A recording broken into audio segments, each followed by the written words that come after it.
45 seconds.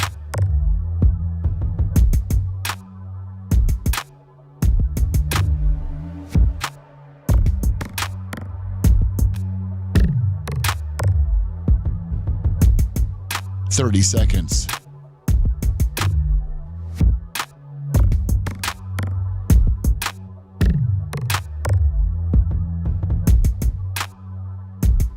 The show will start in 15 seconds, and this is your last audible warning.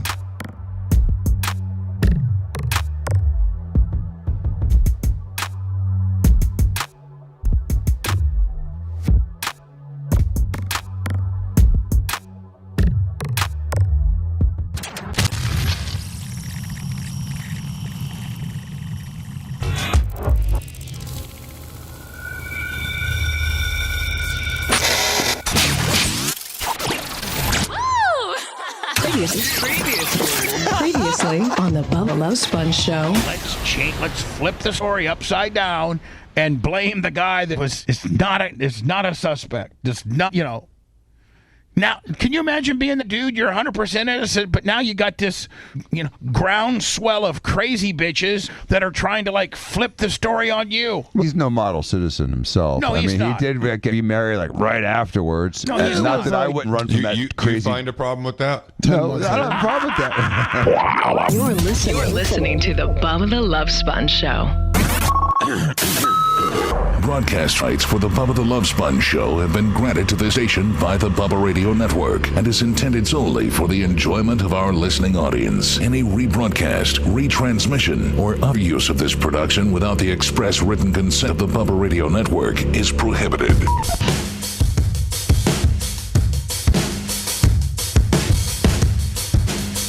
Tuesday, August 25, 2026. The Bubba the Love Sponge Show, originating from a suburb outside of Tampa, Florida, the north side. The Clem compound, if you will. It is kind of cool how it's tucked back in the woods like the Bat Cave, and you really can't see it. Yes. I like it. I like it a lot. How do you guys like the new studios so far? Now, I mean, outside of the travel, Dan, which kind of sucks. Outside of that, are you comfortable here? Yeah, it's a beautiful studio. The studio's amazing, and then the drive's it's 20 minutes more. I mean, it's a pain in the ass, but it's it's not that much worse. I mean, I have to leave the house around 5:15 instead of 5:35. So I mean, and then getting back is about what, 35 minutes? It's about 35, 35. To the office. Yeah, it depends on the traffic. Sometimes it gets jammed up between Bush and Hillsborough. Yeah. Oh, it does? Yes, it does. Yeah, and there was an accident last week that hung me up a little bit. Well, but it's all right. I mean, Lummy, you have to love it. I mean, it's 7 minutes? I mean, what am I, 11 minutes from you? Yeah, about that. Something like that? In the morning, about 10. And Macho Man, I think it's a little bit, Macho, is it a little bit longer for you, 10 more minutes, 15 more minutes? Yeah, 10 to 12 minutes. Yeah. We're not going 130. Well, that's allowed. I don't want to get thrown in jail before the show. Yeah, so. Man, that super speeder gimmick really has, if you got a fast car like a Hellcat or a Ferrari or a Cybertruck or, a Mustang, GT500, what's Macho got? A Mustang GT500? Yeah. Yeah, 1,000 horsepower. You can't really even, those, man, some of your big time Ferraris and McLarens and what have you, man. It's hard to, I know this sounds stupid, but it's hard to keep them under 100 sometimes. If you just get on it a little bit on the highway, you're at 115, 120. Yeah, it doesn't take much. No, so the 50 over, I understand. If you're doing 75 and a 25, yeah, they're pretty bad. Absolutely. But cracking 100 when the speed limit's 70 is not that hard to do when the rest of the world's doing 85. Well, especially if it's you're on 75, 95, 4, a major, 4-lane, or I would say probably 8-lane highway if you could take both directions. And, it's a little bit late and you got that badass, Diaco type Ferrari or Porsche or what have you. And you kind of want to, you kind of want to open it up a little bit. When you get past the Schnell or the Webster exit, headed south, there's you can really kind of open it up a little bit. There's not a lot of Usually it's not a congested area and what have you. And if you open it up just a little bit, crack it up a little bit, get her to about $1.20, $1.30 where she's kind of feeling fast, they will literally put you in. They will literally seize your car and put you in jail. The Tampa police is the worst, man. And put you in jail. Like with, people that deserve to be in jail. Not some guy that was just stretching out his Lambo a little bit, right? I mean, my Crown Vic, my $700 Crown, my 2004, 221,000 miles, ex-police car P71 Crown Vic, that thing will do 150. Oh yeah, that's jail time, buddy. Yeah, I mean, one is jail time. That's the crazy part of it. I mean, I've had that Crown Vic up to 140 before. Really? Allegedly. Yeah, no, I have. Absolutely. Come back and get me, please. But here's the deal. That Crown Vic, when I finally wad it up, it's not going to be it's going to be, I think I have cheaper tires on it, and I'll have a blowout because my tire won't, they don't tolerate that high speed. Like, no. I've learned that the hard way with trailer tires. Oh, yeah. They do not like 90. No, trailer tires don't. Now, I like borrowed, 90. I'm sorry. No. I borrowed Lasker's years ago. I borrowed his trailer, and he had like an F like 2050 with a giant wing on top, long bed, heavy duty dually. And I knew about the whole tire thing, and I asked him, like, what's the speed limit? He goes, there is none. He had some like ZR rated tires on the trailer. Lasker always has like the best tire. He always has Toyos on his truck, and then I think he makes Toyo trailer tires too. But he's always got good because he hauls ass. Hauls ass. I mean, yeah. I mean, did we catch? Did we hit an algorithm or something on the Deadly Intentions podcast? Because get it out there. The Chapo. What was episode 4, inside the Salona cartel, the network bigger than El Chapo, it just has exploded in the last week. We're up to 16,000 views on that. Yeah, Gary's doing a good job with getting it out there. Yeah, real traction. What's the other dude's name? Rob? Bobby. Bobby. Yes. And not Bobby Tow Truck. Not Tow Truck Bobby. This is video editor Bob. Yes. Okay. All right. Well, then, and then Thursday, I'm assuming is part 2 of Iran. The Iran deal. Yes. Well, one thing they should have done here on this particular title is they should have put part 1. But can they go back and redo it? Yeah, they do it once there's a part 2. Oh, they okay. Yeah.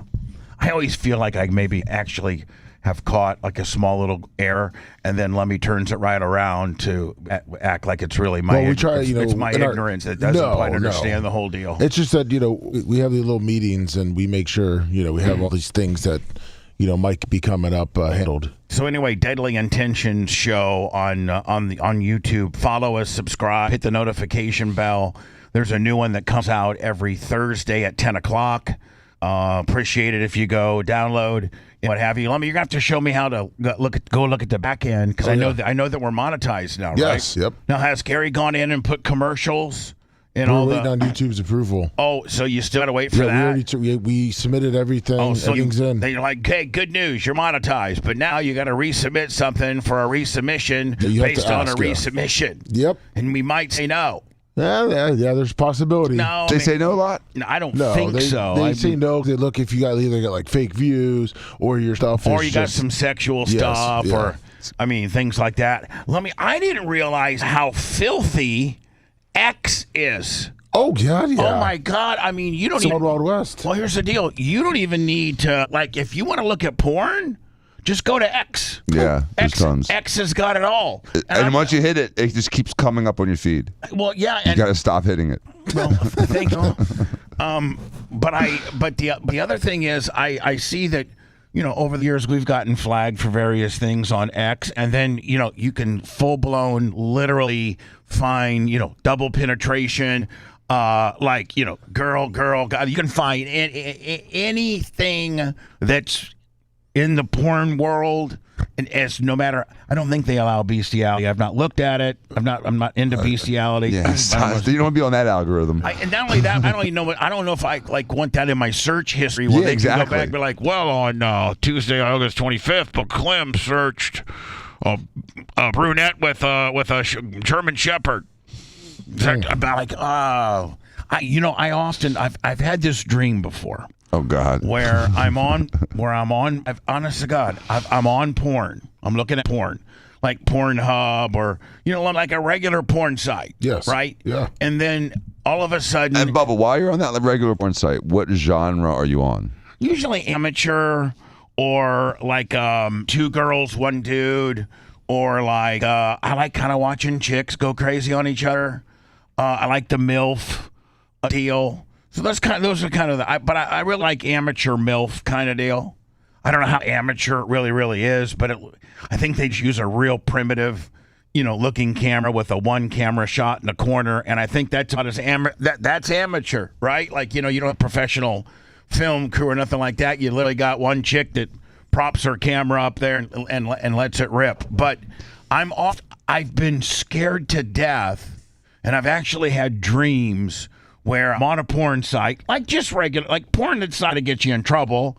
Guy, girl, girl, guy, girl, just, big knockers, bubble asses, that kind of deal. And all Bubble asses? What's that mean? No, bubble asses. Oh, bubble asses. Bubble Okay. asses. The stuff that we... I feel like molasses. I thought it was like pouring syrup on each other. It's like, what is this fetish of yours? 21-year-old hot chicks that meet doctors in New York City that are 33 years younger than him, and he's just a straight pimp, that kind of deal. Right. So good stuff. But I've often I know we've all experienced it. You've been on porn, and all of a sudden, like you get some malware, or like it says it's locking up your computer, and like I just immediately turn my computer off. Like I just immediately hit shut down.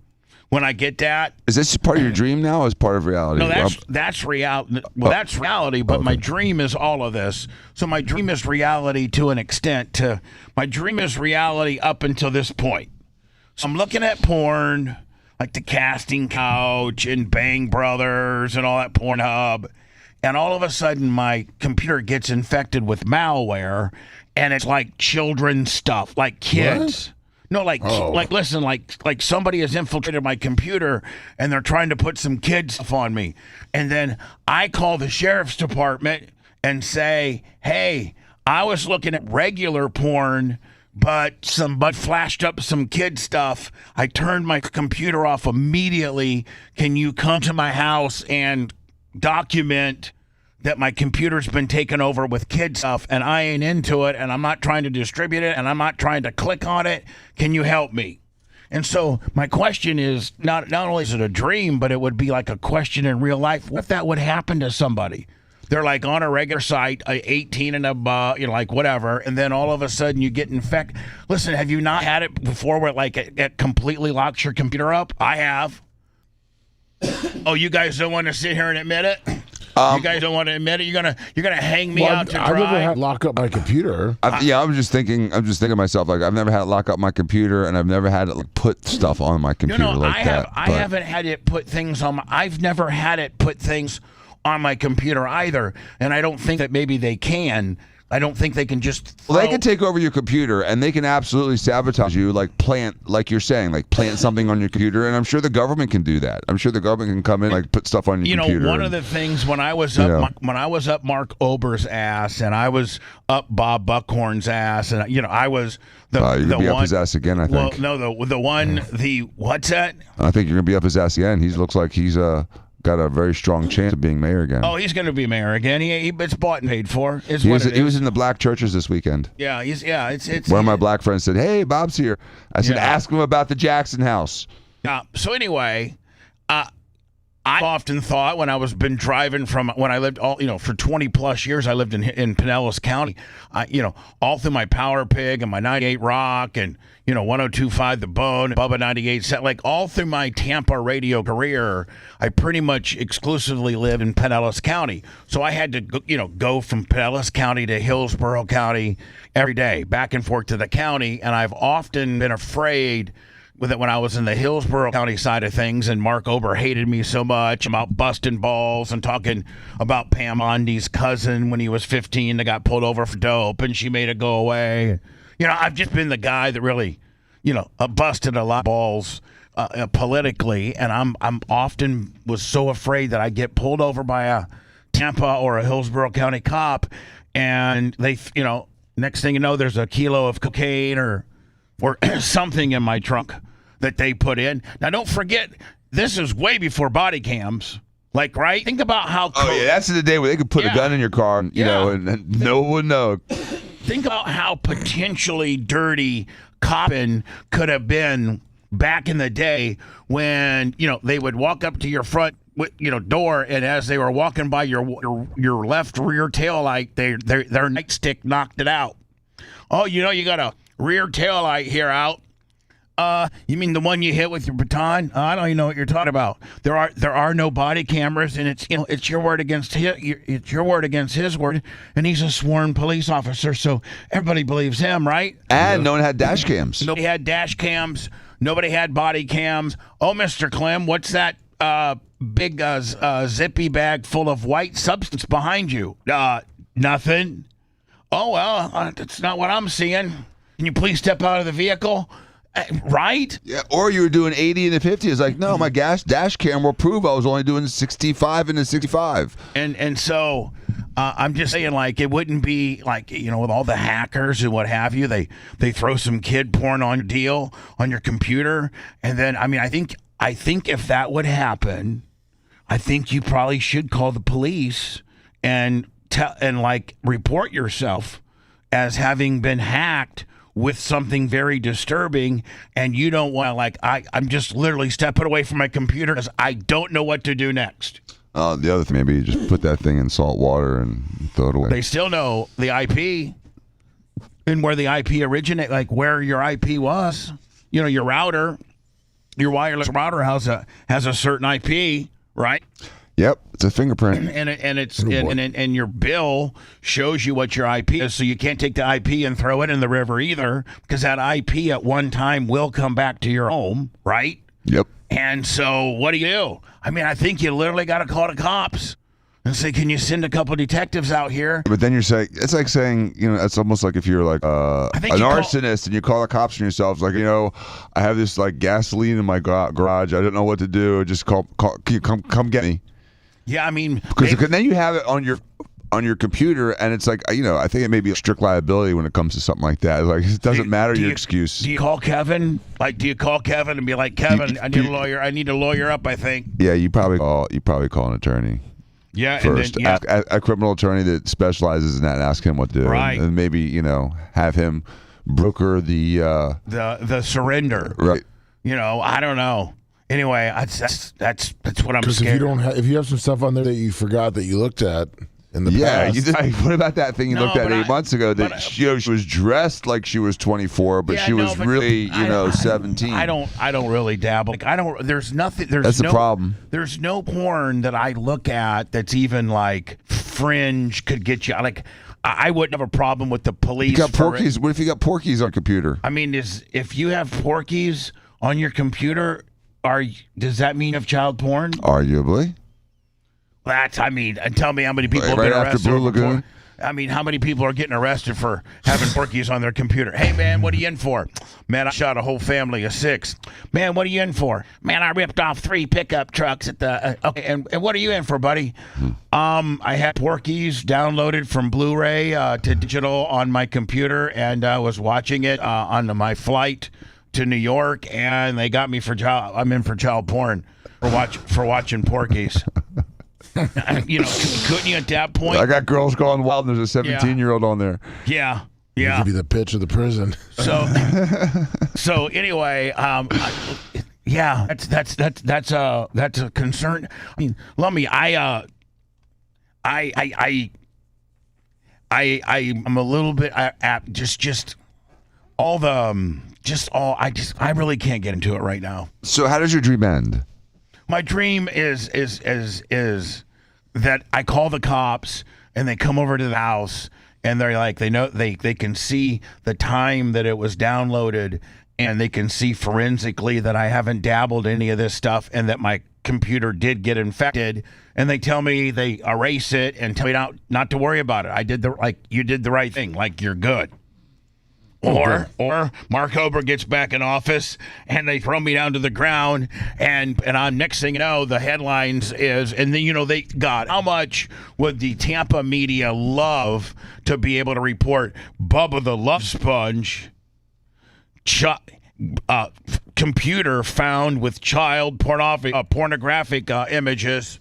We all knew he was a shady son of a bitch. It was just a matter of time.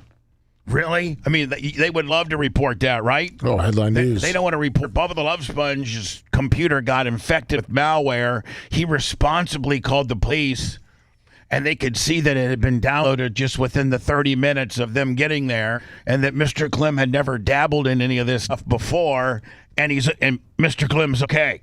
No, they want to arrest Mr. Clem. It's great news. Are you kidding me? That'd be great news. Nobody wants Mr. Clem to ever win. Nobody in this media, nobody in Tampa media wants me ever to get a favorable ruling or to do well. That's why I don't understand why you don't really, really closely identify with Trump's struggle over the last 10 years. I do, but on a much, smaller scale. It's the same exact thing, though. No, it's it's exactly the same thing where everything is slanted negatively towards him 90% of the time. And one thing about Trump that I really think that he got so screwed on, and I just wouldn't be. I can't get past how much I got screwed on the sex tape, right? I'm forever ate up about it. They did a doc on it, and it's consumed my life from the time, October 4th or 8th or 12th, 2012, when Gawker finally published it, and then that's when my life was changed, ruined from that point forward. Well, I want to thank you, though, Bubba, because that series of events is the reason I became a lawyer. Well, thank you. Thank you for me being an F up. And so, since that day, they haven't been pulling for me. They just are not pulling for me. And, I think predates that, though, Bubba. They weren't pulling for you back in the hog days. They weren't pulling for you back in the FCC fine days. They've been going against you and trying to paint you negatively almost the entire time you've been in Tampa Bay. Yeah, I know. And so anyway, I don't know how it ends. Probably ends, same way it is right now. We're just out here in my garage doing with a badass studio, not really needing the Tampa Bay media for much. What do we need? What do we need Tampa Bay media for? Nothing, right? Nothing. All of our clients that we obtain are based on our digital presence, and, we don't get rated in a ratings book necessarily. We have real digital statistics that are far more accurate than anything, that was with regards to terrestrial rated radio. We can actually show you how many unique IPs came from whatever particular geographic area you're looking at. You want to look at all of Florida globally? We got those numbers. You want to look at the Tampa Bay Metro? We got those numbers. You want to look at Cape Coral? I can tell you that. You want to look at California? Is it our number 1 or 2 state? It is our number 2. Yeah. Can you believe, Dan, that our digitally, globally, with all of our platforms, from, YouTube to Facebook to Instagram, to TikTok to Rumble to Twitch, to our podcast downloads, to, all in, our number 2 state is California. That's incredible. That's incredible. What do you think most of that, Lummy, is coming from L.A. I'm looking at now the city, L.A. But L.A. loves you. But and then the second biggest city for California, not just is San Francisco. And those are kind of up. Well, no, they're both really, really, really screwed up. Maybe there's a lot of normal people in L.A. that, man, I can't help but live in L.A. for whatever reason. I have a job, my parents, my kids, but I kind of skew a little conservative and white trash. And so I really like Bubba the Love Sponge because, he's conservative white trash is what he is. Well, I think the political mix in California is a lot more even than people give it credit for. You know, I don't know. I don't think it's 99% Democrat, 1% Republican. I think there's a lot of the whole northern different. part is very conservative. You know, like a Sacramento, Bakersfield, Inland. Yeah, all of that I think is conservative, and then just the inner cities. I don't think San Diego has a. I know that San Fran and L.A. have a huge homeless problem. Yes. Does San Diego have it as well? Yeah, kind of the border. Really? Yeah, down by the border they do. See. So I wanted to burn up a couple of these Facebook deals. And the first one is, you know, the Kanter Freedom guy, the 6'11" guy. Enes. Is it Enes? Enes, yes. He's Kantor Freedom. Yeah.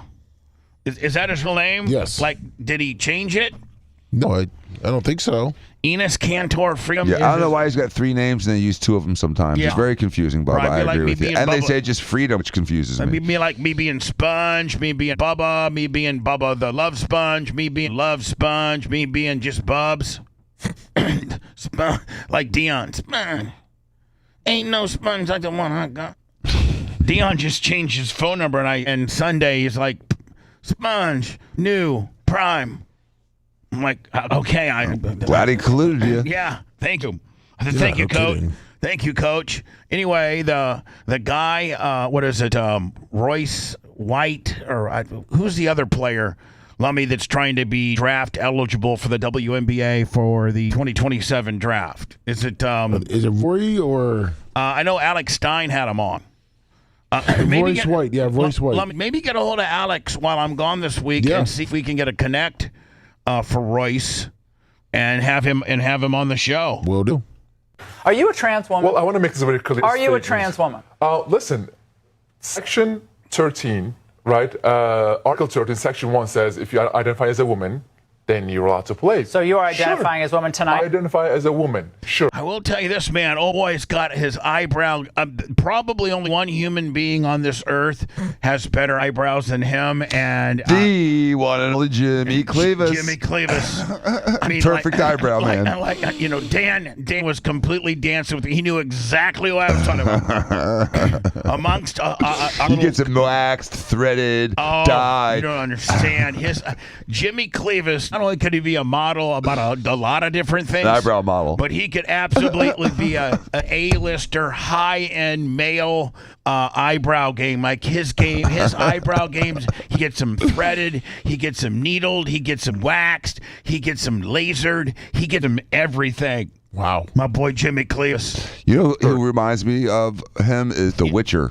You know that show, The Witcher? You know this guy on TV? Reminds me of TV? Jimmy Cleavis. You know who? Yes, The Witcher. Yes, but do you know who the guy on TV looks like? Colton? He looks like an NBA Colton. Yeah. does. Go with his hair, come forward. This is an NBA Colton, is it not? Can you imagine if Colton actually was an NBA guy? Because he's so high. Like, you know, I don't even know that he would want to go to practice or anything. No. Like, oh, dude. Yes, These threes. so I can play. But they're never going to let you play. Why not? I mean, that's the rule. That's the rule that they put. So I'm just following the rules. If they ever come out and say, "Okay, we are changing the rules," I respect their decision. I will, follow the rules. But right now, if you identify as a woman, you're allowed to play. That's and the I am rules. identifying as a woman. Yes. And I should be allowed to play. That's it. Are you a trans woman? Well, I want to make this very clear. Are you a trans woman? Oh, hold on. listen. My bad. Section So 13. but they're saying now that some stuff has gone down where they're saying these guys are not going to be allowed. Right. Yes. That has the official report is they're saying that they're not going to be eligible. But did the official report come down? Like who made it? I think the WNBA did, but I don't think it officially has come down. I do know that the WNBA has put out a she-they mascot for Toronto that's making bigger news. Hold on. What? They came out with a new mascot that identifies as she and they. And so what does that look like? Like It's a turtle. Is it a dude with lipstick? No, it's like a lesbian. Yeah, it's a It's like a blue-haired butch turtle. lesbian. Yeah. It's okay because a lot of mascots are asexual, like the Phillies Flyer or whatever the Philly Fanatic. Yeah. I mean, he doesn't have a penis. They're furries. How does he identify? Seth Wiley for the Dr. Dan. All right. Thank you, Seth. Getting that BARP qualification. Don't forget, everybody has till September 15th to get your BARP money in and your merch totals. There's still some things left to buy in the merch world. The hockey jerseys, which I think are going to be either $79 or $99, they're coming. I just reordered. Lasker blew through 124 shirts in 5 hours. Wow. God bless them. So I'm reordering the Lasker stuff. We got the new Bubba Army, really, really dark gray, really kind of thicker gray. God, the new Bubba Army shirts are unbelievable. This new manufacturer got, they like the thicker T-shirt kind of deal. I really like them. So I'm not mad at Merch Crick at all. Poor little thing. I mean, she has busted her ass. Her and New York Greg were in her little merch area all day yesterday. I had such bad back spasms yesterday, I couldn't get out of bed. Are you okay now? No, I'm not. Oh man, I'm freaked out as to I did something to my back, and I'm leaving today on a plane. Nice, that's going to really aggravate it. Yeah, and it's just then I got to drive 2 hours in a compact rental car. Well, that'll help. Yeah, and then so I'm like, I got big back problems, so I was completely on my back. And I got my massage chair. But New York Greg and Merch Crick got, I think, 3 of the 500 watches came in, and they got them all out yesterday. Oh, every good. one of them. Now the remaining 470. the remaining balance of what we have left, which I think is like 250 or so, I don't know, is going to be here today, and she'll fill them when we get back on Saturday. But Do you have one? no, that's what makes me so mad. So I should have told her, hey, hold back one of each, the two-tone and the stainless, because I obviously saw them yesterday. They are so nice. That's great. And I wanted, because Dan's got a Rolex. Is it what's it? A Yachtmaster? No, I got Daytona. Okay, well, I think all gold. Aren't our Bubba Army Rolex inspired watches? Aren't they modeled after the Yachtmaster, Dan? Is that what they're? Yeah, they're more like a Yachtmaster, Daytona, Sea Dweller. So I put it on yesterday. No jeweler marks on the side. The Bubba Army logo on the back. A sweeping second hand, like the same width of a Yachtmaster or Daytona. Like it's not overly big on wrist, but it just feels nice. Like it's a big chunkier watch. And I was all excited today to show you guys, because I was like, man, they really did turn out as good as I thought they were. And she didn't even save 2. So she shipped every single last one of them. She blew every one of them out. Wow. Well, she's thorough. I mean, you can't get mad at her for being thorough. I mean, I can't get mad at her that 2 people are going to get their watches a week earlier than they regularly were going to, because she took them right out from underneath me. Yeah, but now you can't, show it off at the Warsaw football game. I know.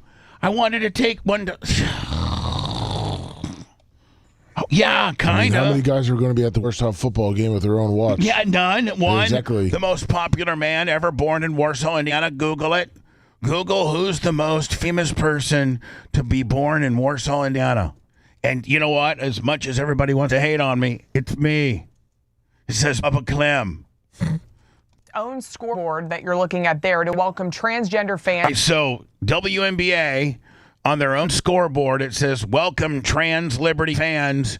You are loved and you belong. Now, how many trans people do you really think are in the crowd? Like, of how many people are they? 5,000 people in the crowd? 10,000? Like 10,000. 10,000? Like maybe 3. Yeah, or well, let's be generous. Let's say there's 10. All right. 1 in 1,000 you're pandering Own to. scoreboard that you're looking at there to welcome transgender fans with messages reading things like, hey, trans fans, glad you're here. Go Liberty. A big welcome to the New York Liberty transgender fan community. So excited to be here with you. Outkick reports that Liberty rejected a message supporting female-only sports and actually refunded the fans cash, saying messages have to be positive and celebratory. In New York, protesters gathering outside of the Barclays Center in Brooklyn. You can see them there with their signs. This was ahead of the Indiana Fever game. Protesters calling out Sophie Cunningham, who says women's sports should... Look at these bunch of weirdos. This is not a cross-section of today's society. This is a cross-section of whack jobs.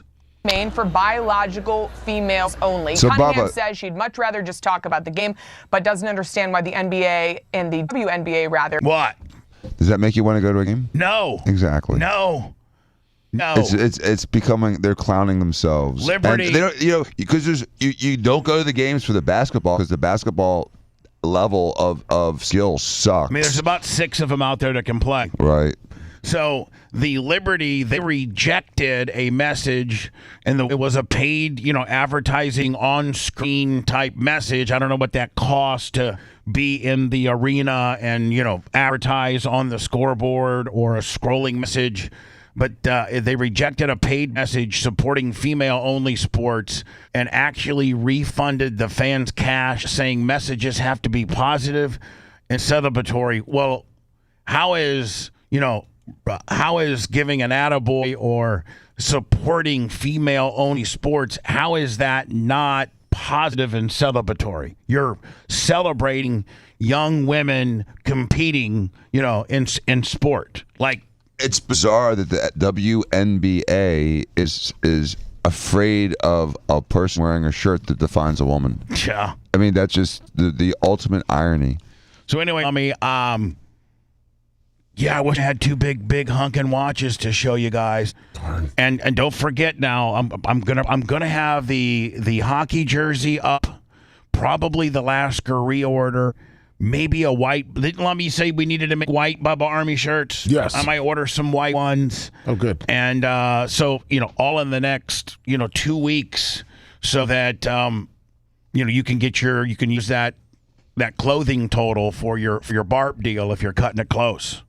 When I return, I wanted another let me burn. I only had 2 Facebook stories, and I wanted to burn them both up so they're not on my tabs. And did you turn off and turn on your computer again yesterday? No, I didn't. Sorry, much. I didn't. And of course, I'm out of here, so I don't care if it locks up with Brian, or that would actually be funny to see him navigate through those turbulent waters. Oh, I can just imagine and that. try to make it sound as smooth as I can. Sorry. Yeah, I can just imagine that. Hey, welcome to the Bubba the Sponge Show with Brian the Morning Zoo Matroni. Hey, I just read an article that like 1 in 6 women and 1 in 9 men don't like chocolate. Lummy, what's your favorite kind of chocolate? Is it dark chocolate, milk chocolate, what chocolate? I remember the first time I tasted chocolate, she was from Alabama. You sound like Hey, Cartman. Lummy. You sound like Cartman. Hey, Lummy, I heard that 20% of women are stuck with guys that burp too much. What are your thoughts on that, Lummy? Hey, Lummy. Hey, what are your 3 thoughts that you had on the toilet this morning? Hey, Lummy, are you smarter than a plant? Do roots go up or down? Are you smarter than a plant? Hey, Bot, you got that tooth filter on? Hey, call me 1-800-DOUCHE1. Tell me about your burping stories. Man, he's become Hey, meet my unhinged. special guest. His name is MJ Todd Schmidt. Hey, MJ, how's it been going, buddy? Oh, Lummy, we need that for a break in itself. Dan goes unhinged and turns into a talk show host. Hold on, Lummy. Dan goes unhinged and turns into a zookeeper. Yes. Right? Phase. Exactly what happened. Quite simply, you're listening to pure filth. And he's damn proud of it. The Bubba the Love Sponge Show returns after these words.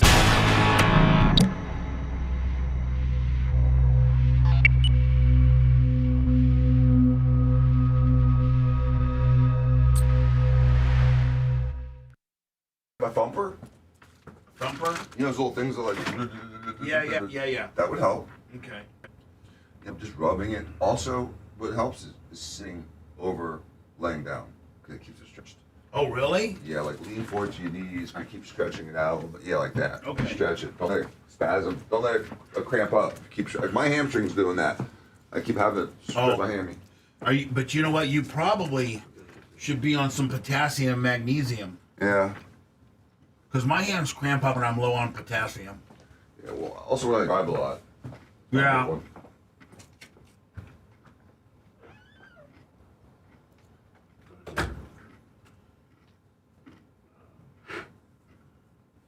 What's up, Buck? Johnny K. I'm having lunch. I'm having Breakfast with Johnny K. Little Bob Evans. Wednesday, my man.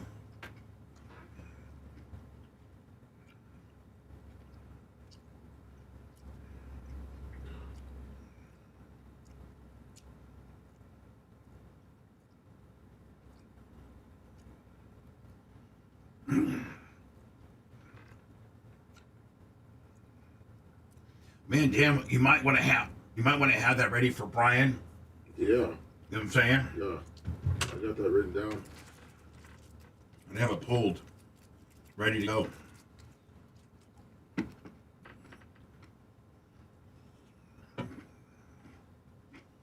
I'm going to do a lick. All right, perfect.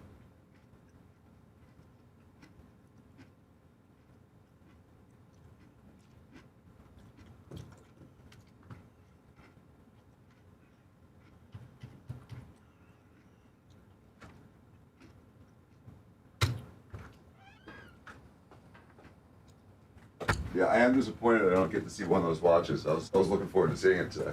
Seeing what? One of the watches. Oh, I was looking know. forward to seeing it today. In all honesty. Me too. I wanted to show you because you're a watch guy. Yeah, I know. I was really curious. And so, Lummy, I meant to ask you, do you think, and my answer is yes, but we sold 500, I made 500. Yes. And we sold out. Should I do another limited run of like 150 maybe? Yeah, I think I should. Yeah, but only maybe one color? No, just stainless. Yeah. Does that sell better than the two-tone? Yeah, well, it just out. They both sold out, but it probably sold out 2 days before. God damn it.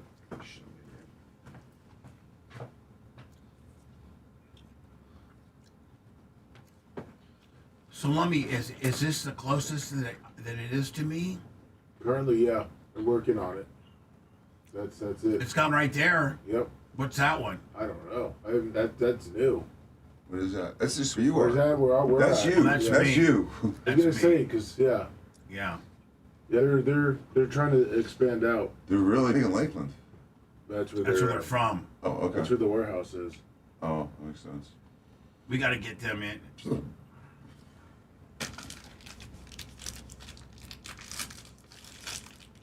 And they're nowhere else, are they?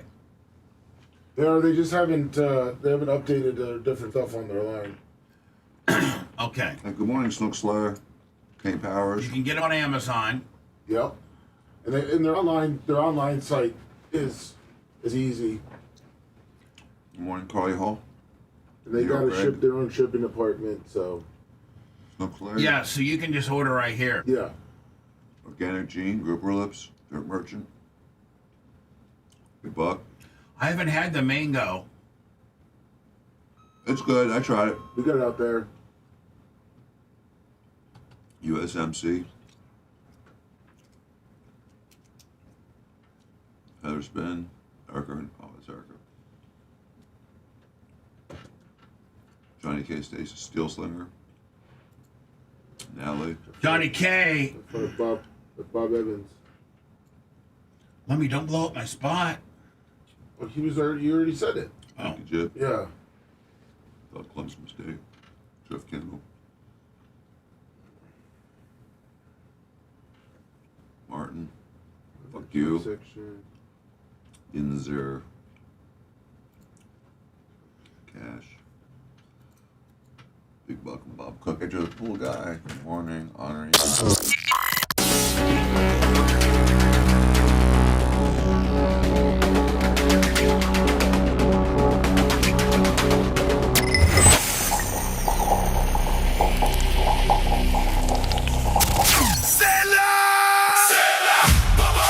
Power Screen of Florida.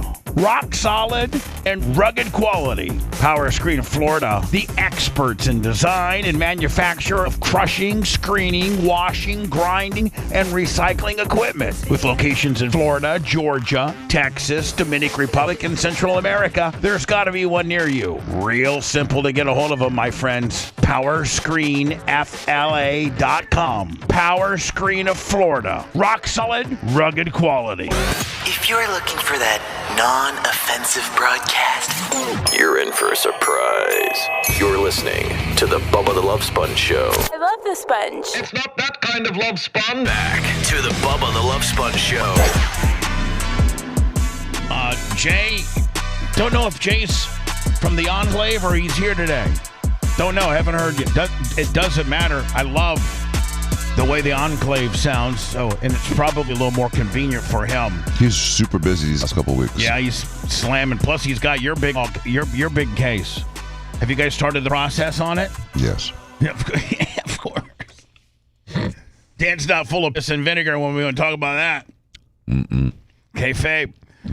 Lummy, man, I gotta tell you, I over the years now, Monster was just kind of our default energy drink. You know, Monster's probably, I don't know, outside of Red Bull, Monster's probably number 2.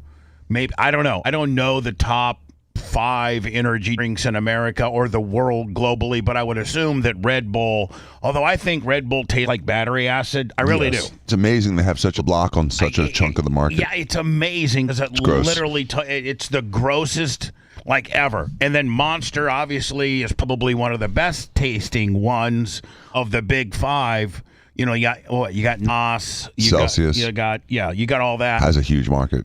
But these littler regional energy drink companies, we were talking to Bucked Up, and Bucked Up was ready to do a deal with us, but I'm going to be honest with you, I told Lummy, it's like, man, all this stuff is starting to taste the same, and I don't really like, I don't like it as well. Yeah, and then we got, it's some other people, but and then somebody turned me on to this drink called Lick, and I had one. I had a Lick, and I was like, man. So I told Lummy, this is very wholesome and organic how this all unfolded.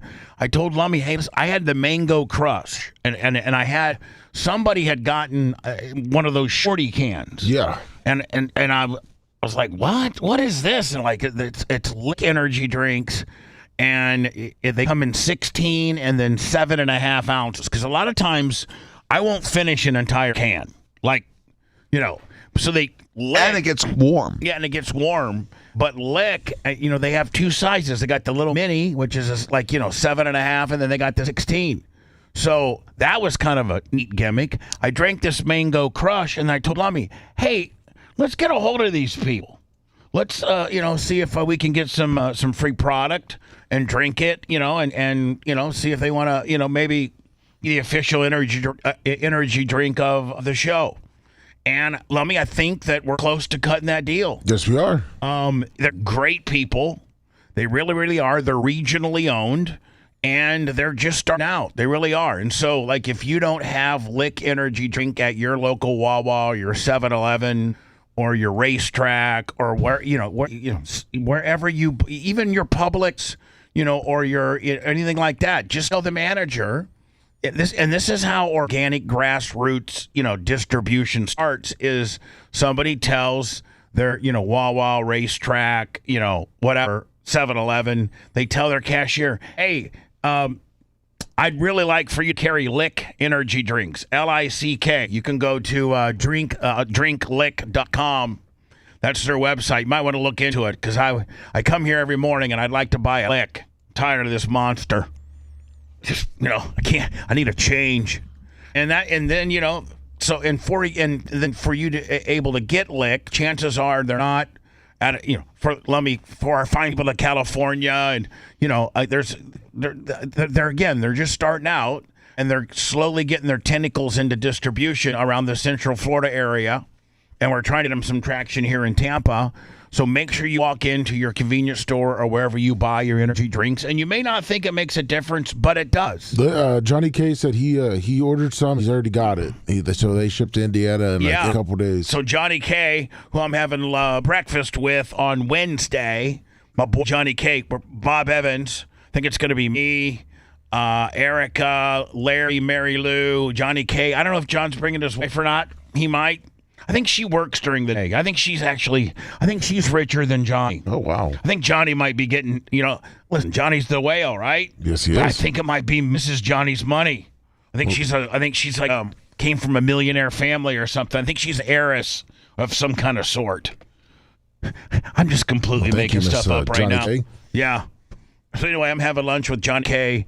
On Wednesday, and he went to drinklick.com and ordered I think 2 or 3 cases, and they've already delivered to Indiana. So they deliver anywhere. Yep. And if you're Bubba Army, go to DrinkLick.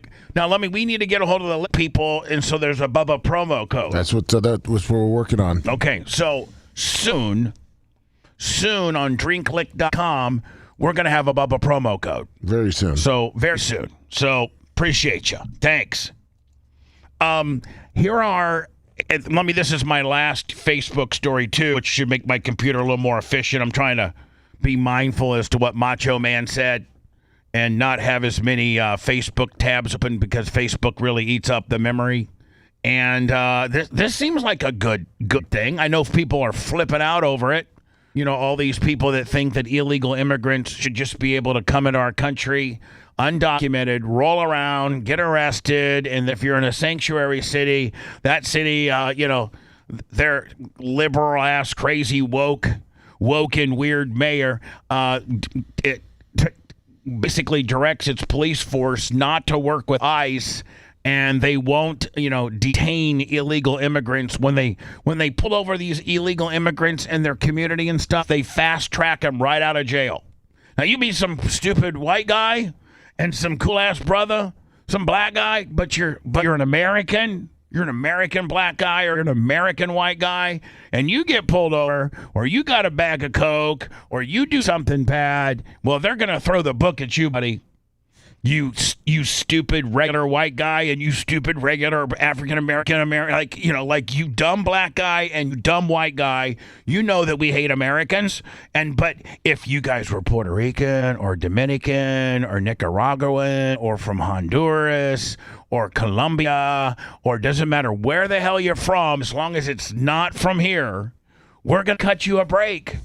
The normal white guy and black guy gets arrested, and we stay in jail. The Americans stay in jail, and we let the un-Americans out. Now, isn't that just fundamentally pretty effed up that we treat foreigners better than our own, and that you can commit a more violent and a more serious crime as an immigrant and be likely to be released on bond or on your own reconnaissance, on your own, what's it called, Dan, when you get released on your own reconnaissance? Yes, but boy, you're 35-year-old white guy from Largo, pickup truck, or you're a 35-year-old black guy, pickup truck going to the job site, and they pull you over. You got a pound of weed in your deal, man. They're not giving you bond.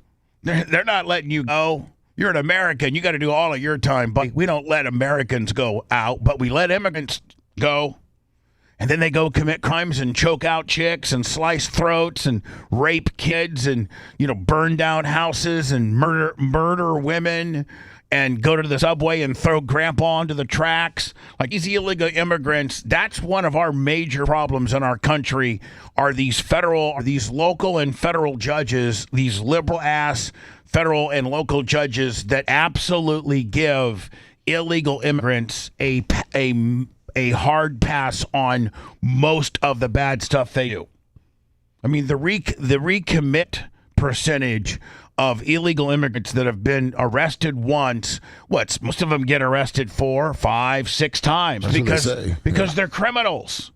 They don't know any. They don't have. If you're from Nicaragua or you're from Honduras or Guatemala, no disrespect, Maria, but and you get over here, what skill set do you have? They're good at scamming the system. Right. But here's the thing, Bob. Each of these people that are demanding to be in our country, if you try to go to their country, they would kick you out in a second. They don't even let you in. They don't let you in, or they kick you right out. So, you spend more than 6 months in Costa Rica, they come look for you.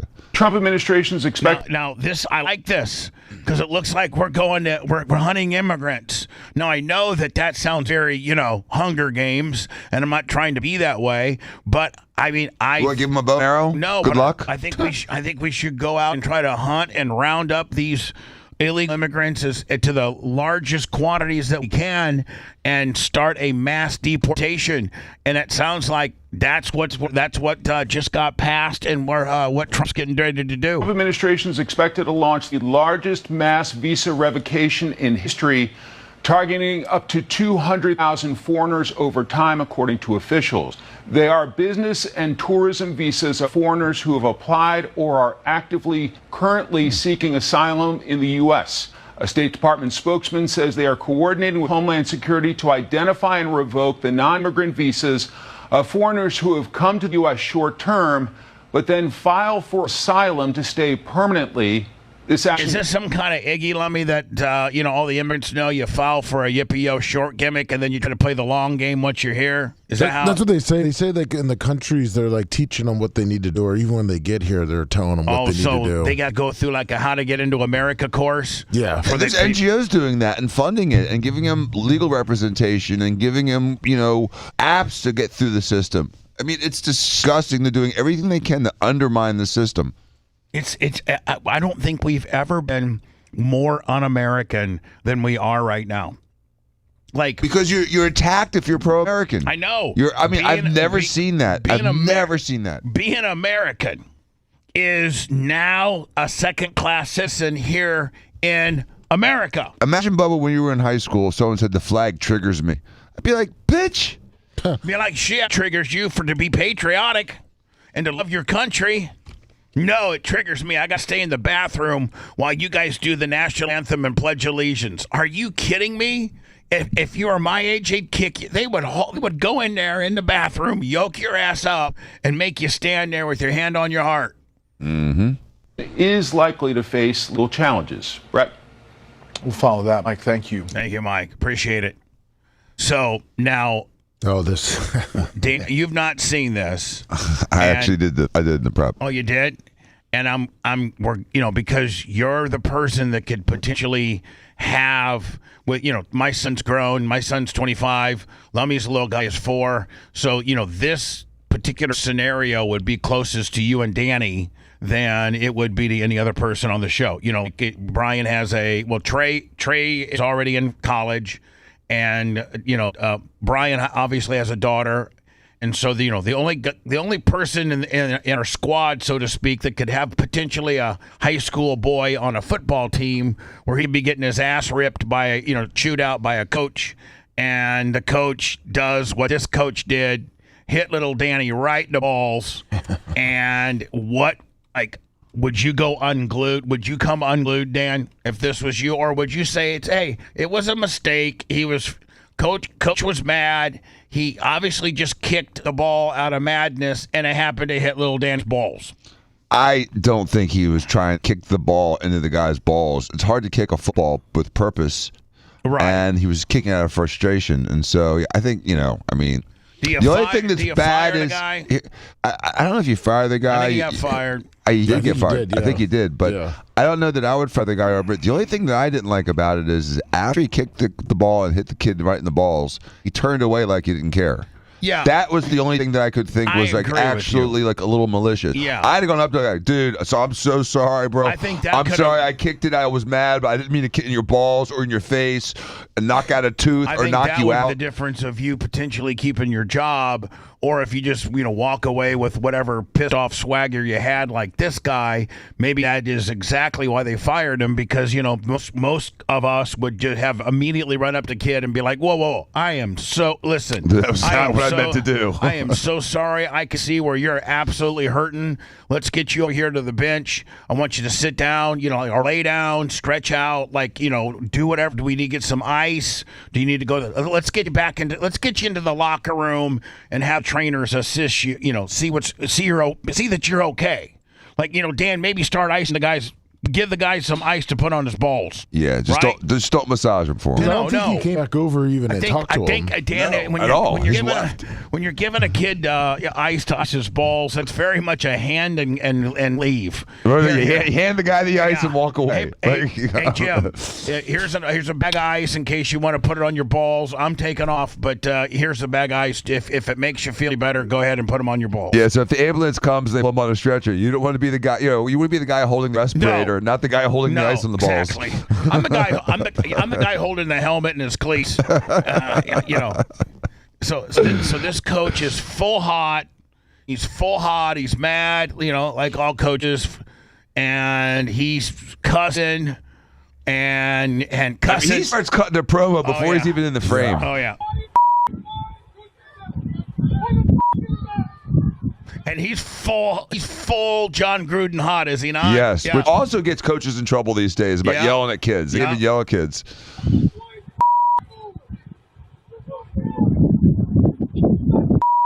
On the phone, it looked like it was further away. It was pretty close. I didn't mean to laugh. I mean, I feel bad because this poor kid.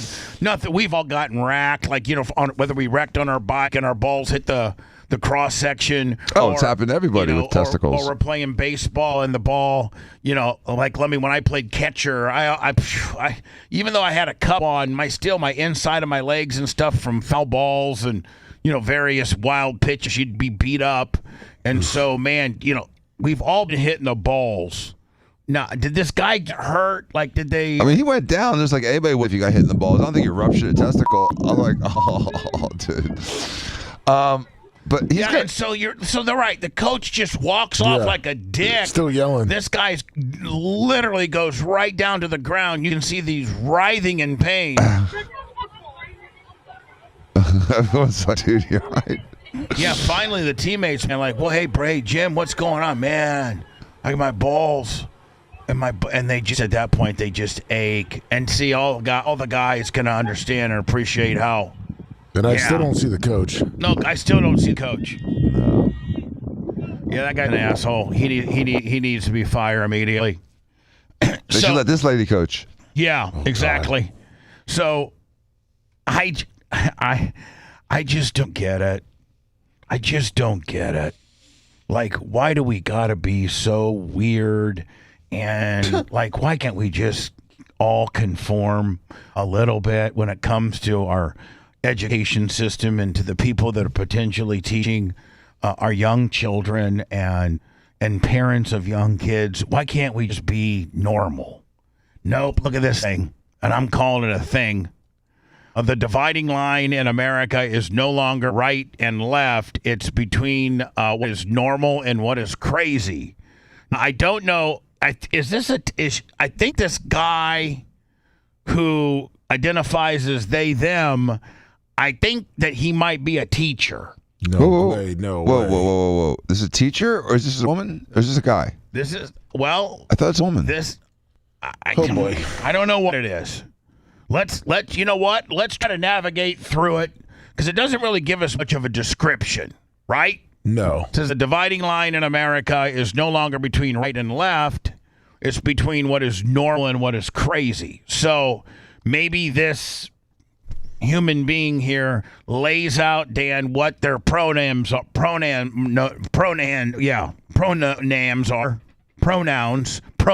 Yeah, there you go. I had to let you work through that, Bubba. I'm sorry. Thank you. Pronouns. It was too good. Man, I took a muscle relaxer today. Whew. So you think that dude is it? Well, I guess let's hear.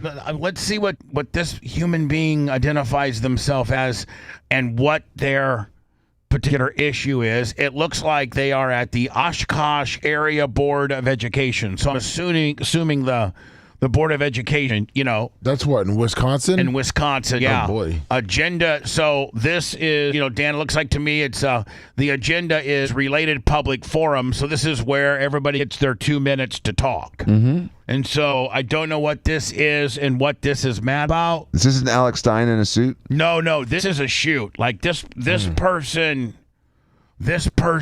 is, living their life like a half blue-haired beast. Purple. Mm-hmm. I want you to think about it.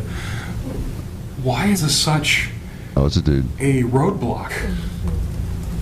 Why have we spent an hour discussing this? Especially, you say you care about the students, but half of you are not sure what gender is.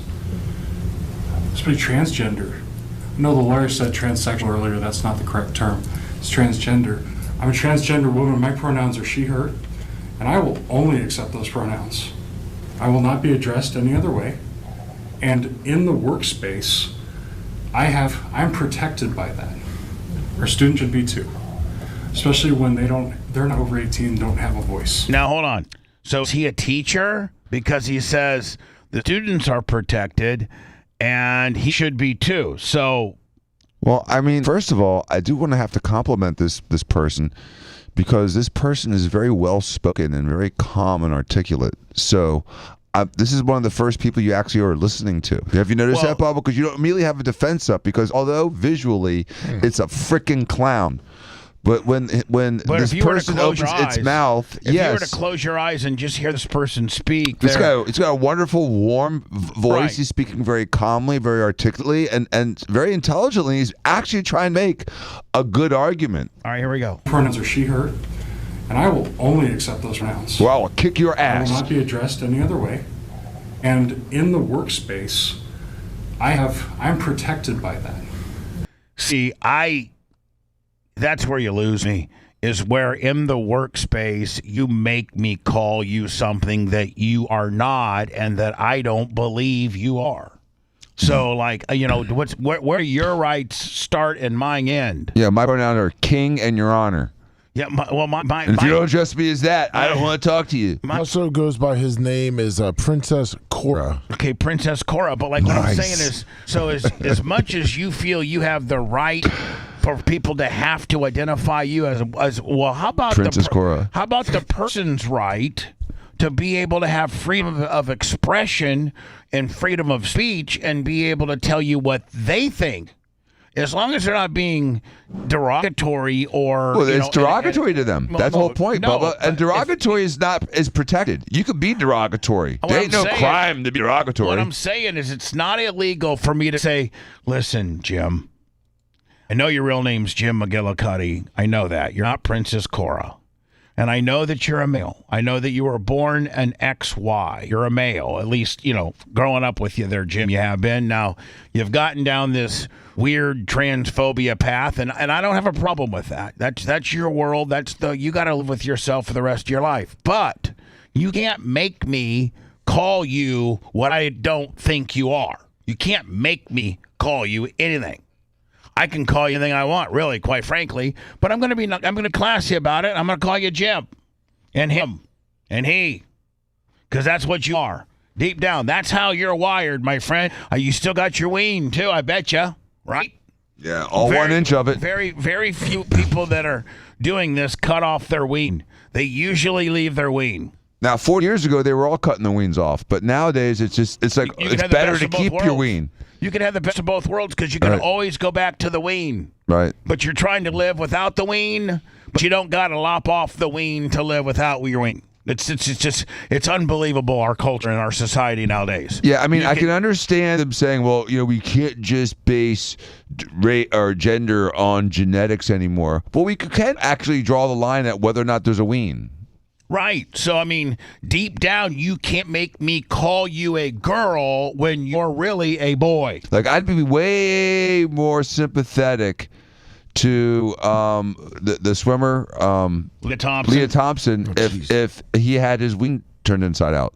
Oh, if he cut his wing off. Yeah, and started a heavy estrogen program and didn't have, the testosterone of a 22-year-old male, but instead had the estrogen of a 22-year-old female. Mm-hmm. Like it's an orchiectomy, remove your testicles, exactly. Turn your penis inside out. Take estrogen shots. And have a vagina. Be a bitch. Right. Have testosterone bitch-like levels. Mm-hmm. Like 50 or 40 or 30 or maybe even hardly any testosterone. That's what gives you the advantage. I'm protected by that. No, you're not. Do you know they did a study, Bubba? I think I may have mentioned this to you. That these people actually have very low testosterone. That the liberals in general have low testosterone. If you measure the testosterone of conservatives versus liberal, conservatives' testosterone's higher.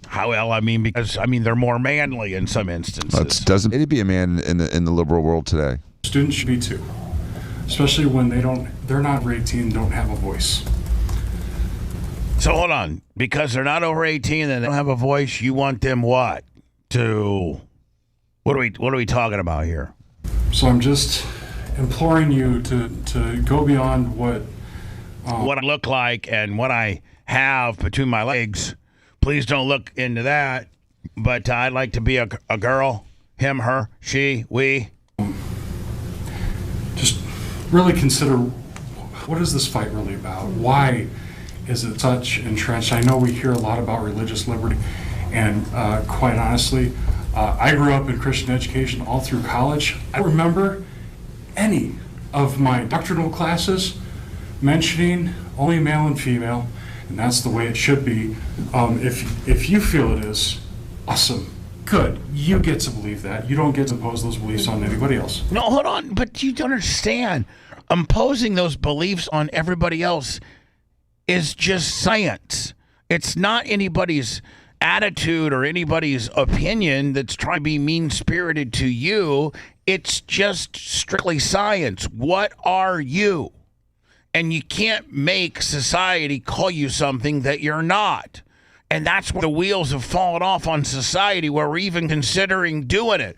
Well, listen, the bottom line is he's a guy with a wiener, but he thinks he's a girl, and so we have to continue to glad hand him the rest of his life. Nobody, God forbid you tell these people, no, no, listen, you don't have the equipment to be a woman. You're a man.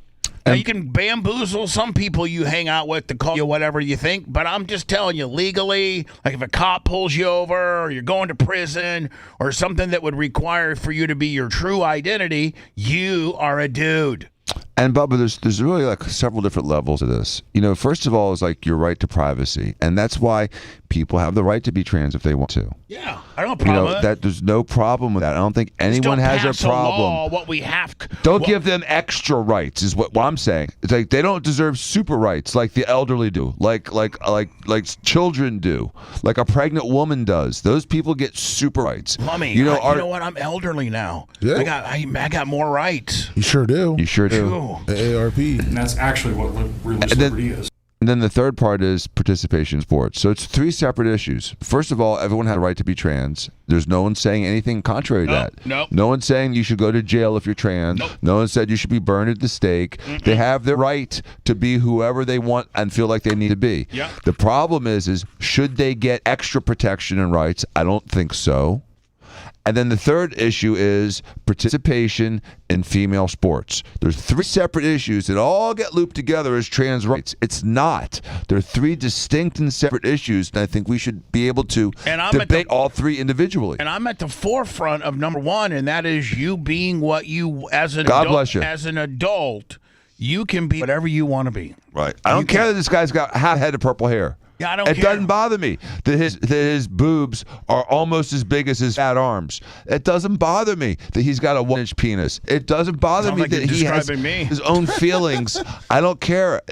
Your right to your feelings is yours. But again, he's telling me not to project my beliefs on everyone else. Hold on. But he's expecting me to accept his beliefs and he wants to project on everyone else. It's not even your belief. It's just science.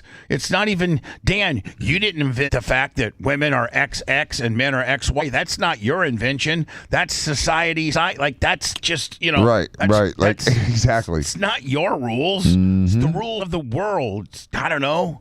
It's what we are. God forbid that you have to be something that you like. In today's world, it goes right along the lines of participation trophies. There is, there's one team that won the entire tournament, and there's another team that got eliminated after the second game because they lost 2 in a row and they suck. But guess what? You can't tell them they suck and they're eliminated because it'll get all sad and stuff. Keith Yeager, $100. Man, thank you. Hold on. Thank you, Keith Yeager. Let me finish this out so I can go to work. Is that your right to believe that is protected, but the other person that identifies as... Dan, you're right. Not only do they want their original rights they should have as a human being, but now they want to dip in both male and female rights. They want the best of both worlds, right? They want to exist and fund their existence based on just being trans. Like that's their career. Like that's a career and a lifestyle that should be funded by the public taxpayer. Yes. This is also is right to be protected. So I guess I'm here to say is, with Oshkosh Pride, we're paying attention. And we're going to be involved in this conversation if it keeps on going. But we've spent an hour on this conversation when clearly there are other issues on this agenda. There are other issues that we need to be doing for students in the area. Thank you. Do you notice he has a cane? What's that? Do you notice that person has a cane? Yeah. Probably hard to walk when you get drilled last night. Damn. Oh, I'm sorry. C100 Morning Zoo Review. And hey, welcome to the Bubba the Love Sponge Show with Brian the Morning Zoo Atroni. Hey, I just read an article that like 1 in 6 women and 1 in 9 men don't like chocolate. Lummy, what's your favorite kind of chocolate? Is it dark chocolate, milk chocolate, white chocolate? I remember the first time I tasted chocolate, she was in Alabama. Just do it in the morning. Just do it when you start your day. Anyone can do it. Just turn it up and do it. The C Morning Zoo on C100. And just so you know, dog. There's not enough soap in the world to make him clean up his act. Get out of my sight. You're listening to the Bubba the Love Sponge Show. Put yourself over.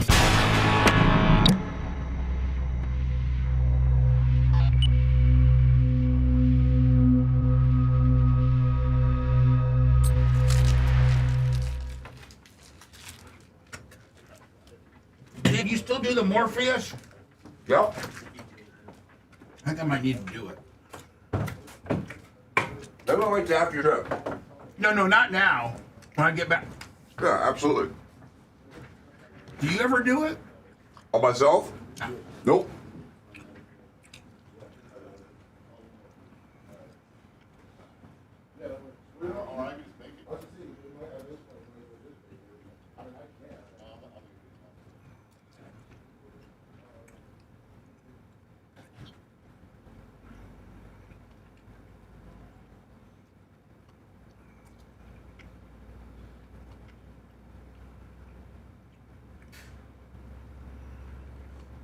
What's up, Iggy? Good morning.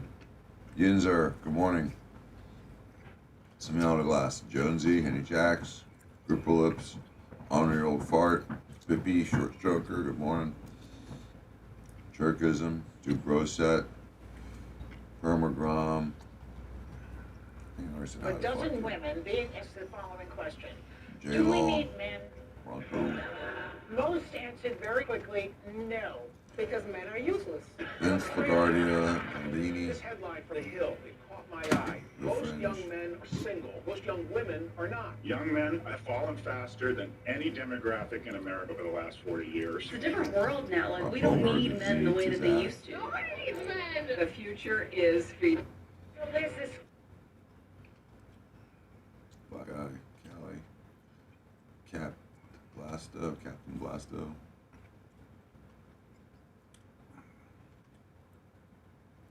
G Funky Deuce.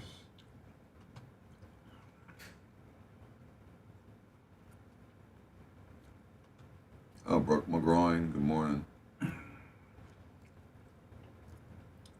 Before you to see.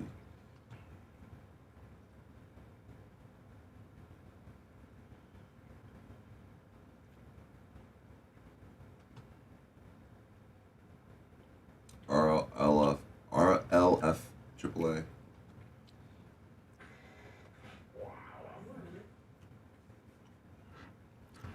I love that zookeeper thing, didn't you? That's funny. I couldn't tell if it was funny when I was saying it, but it sounded funny when I heard it. Oh, you having a meltdown. It was funny or fuck. It was. I'm glad it came out funny. It didn't irritate you. No, it was funny. You were fucking just. You were on one. You were dialed the fuck in.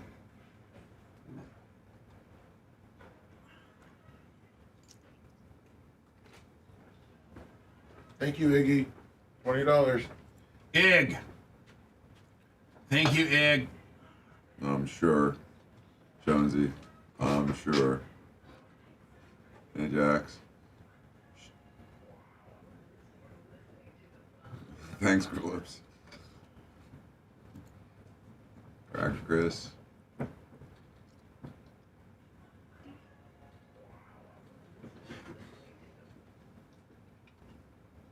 Caddy Powers.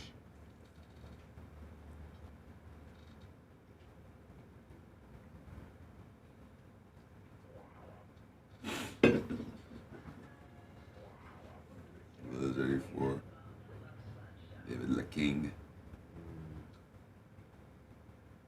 Creatine, Big Red, good morning.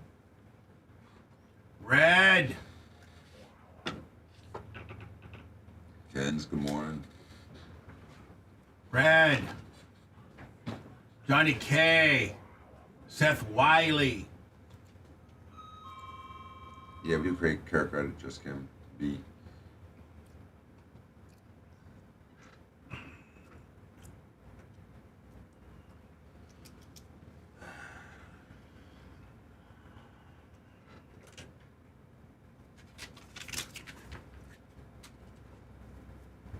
So I think I should do like another maybe 250 watches maybe. Yeah, the just the straight stainless. Yeah, but I'll probably make it like maybe a red face. Okay. You know what I'm saying? Yeah. You don't like that? Red face with black logo. He doesn't like it. It doesn't matter what the fuck he likes or doesn't like. He don't like nothing today. He's on the fucking.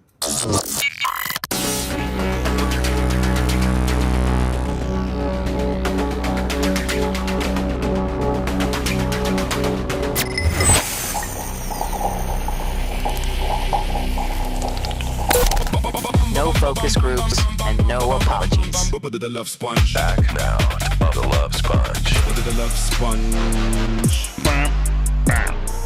I was asking Lummy, I'm like, Lummy, I think I'm going to order another 250 Bubba Army Daytona yacht Rolex inspired watch, and we did the stainless with the black face, and then we did a two-tone with the blue face. And I was thinking maybe doing a limited run of just 250. We did 500 and sold those out. And so I'm thinking about maybe doing 250. You don't do it with the white face. White face? Mm-hmm. Not red? I don't. I was gonna do stainless. Maybe do a survey online and ask chat. I would do white over red because I think it becomes it looks more like Rolexy. Well, why don't you? Okay.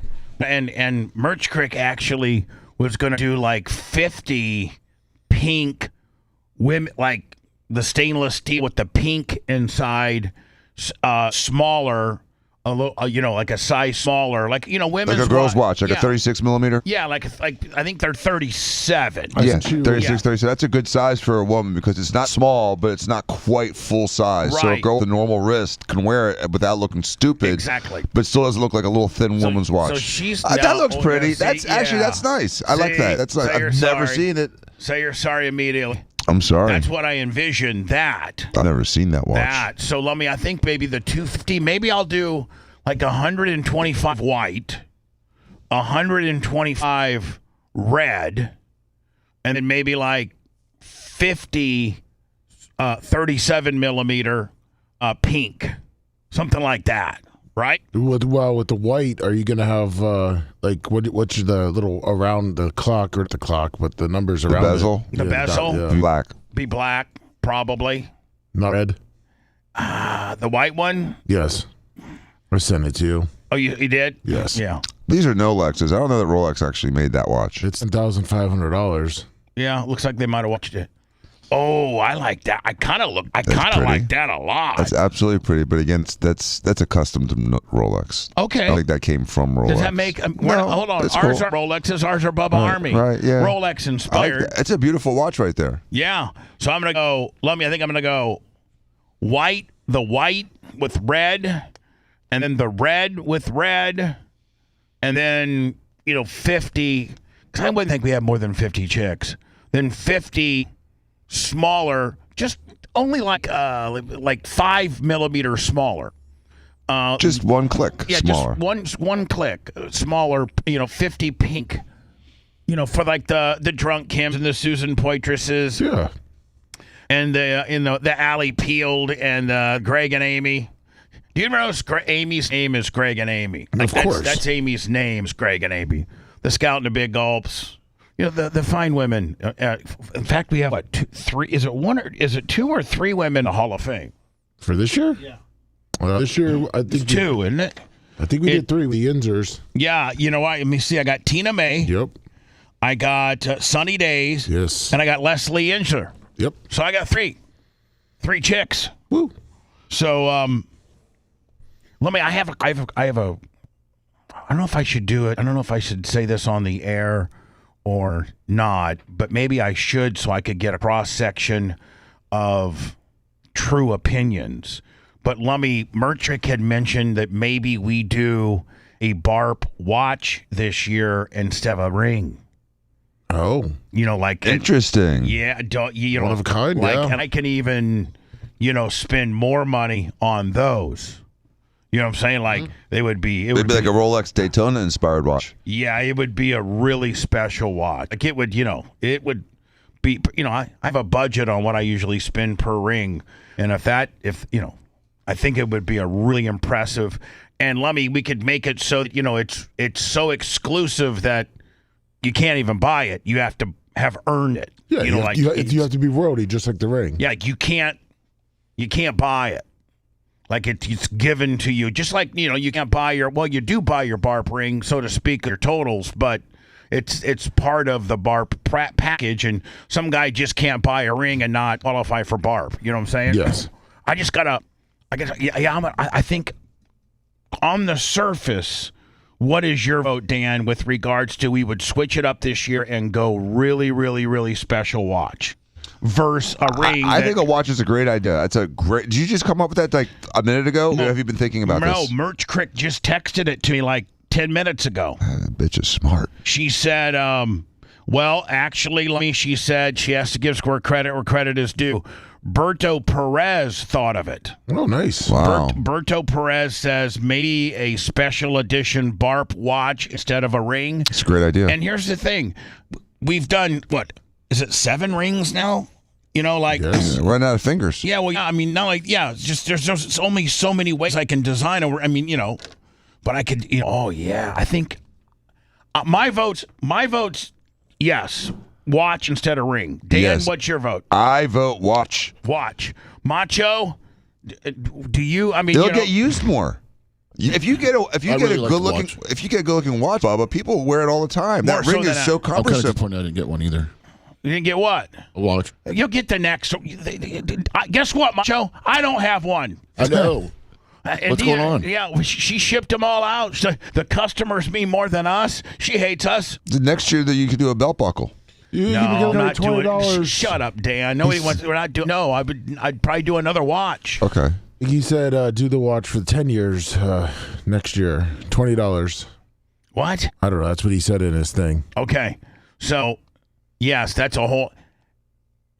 What's the general consensus in chat? Because a lot of people in chat qualify for BARP, and what's your first of all? what's your vote? I say watch. Me too. I agree with watch. I think everybody uniformly is watch. We're going for watch. Yeah. Good job, Berto Perez. Yeah.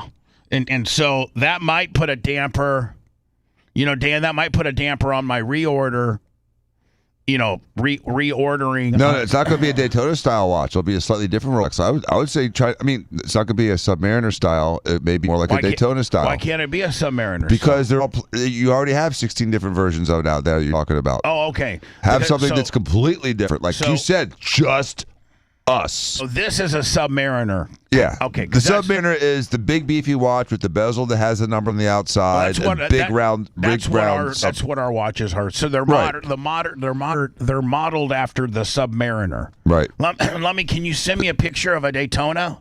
Like Dan, what potential body style of a Rolex would you suggest this specialty watch? Now, mind you, I know the budget's going to be far more than what we got with regards to the Submariner.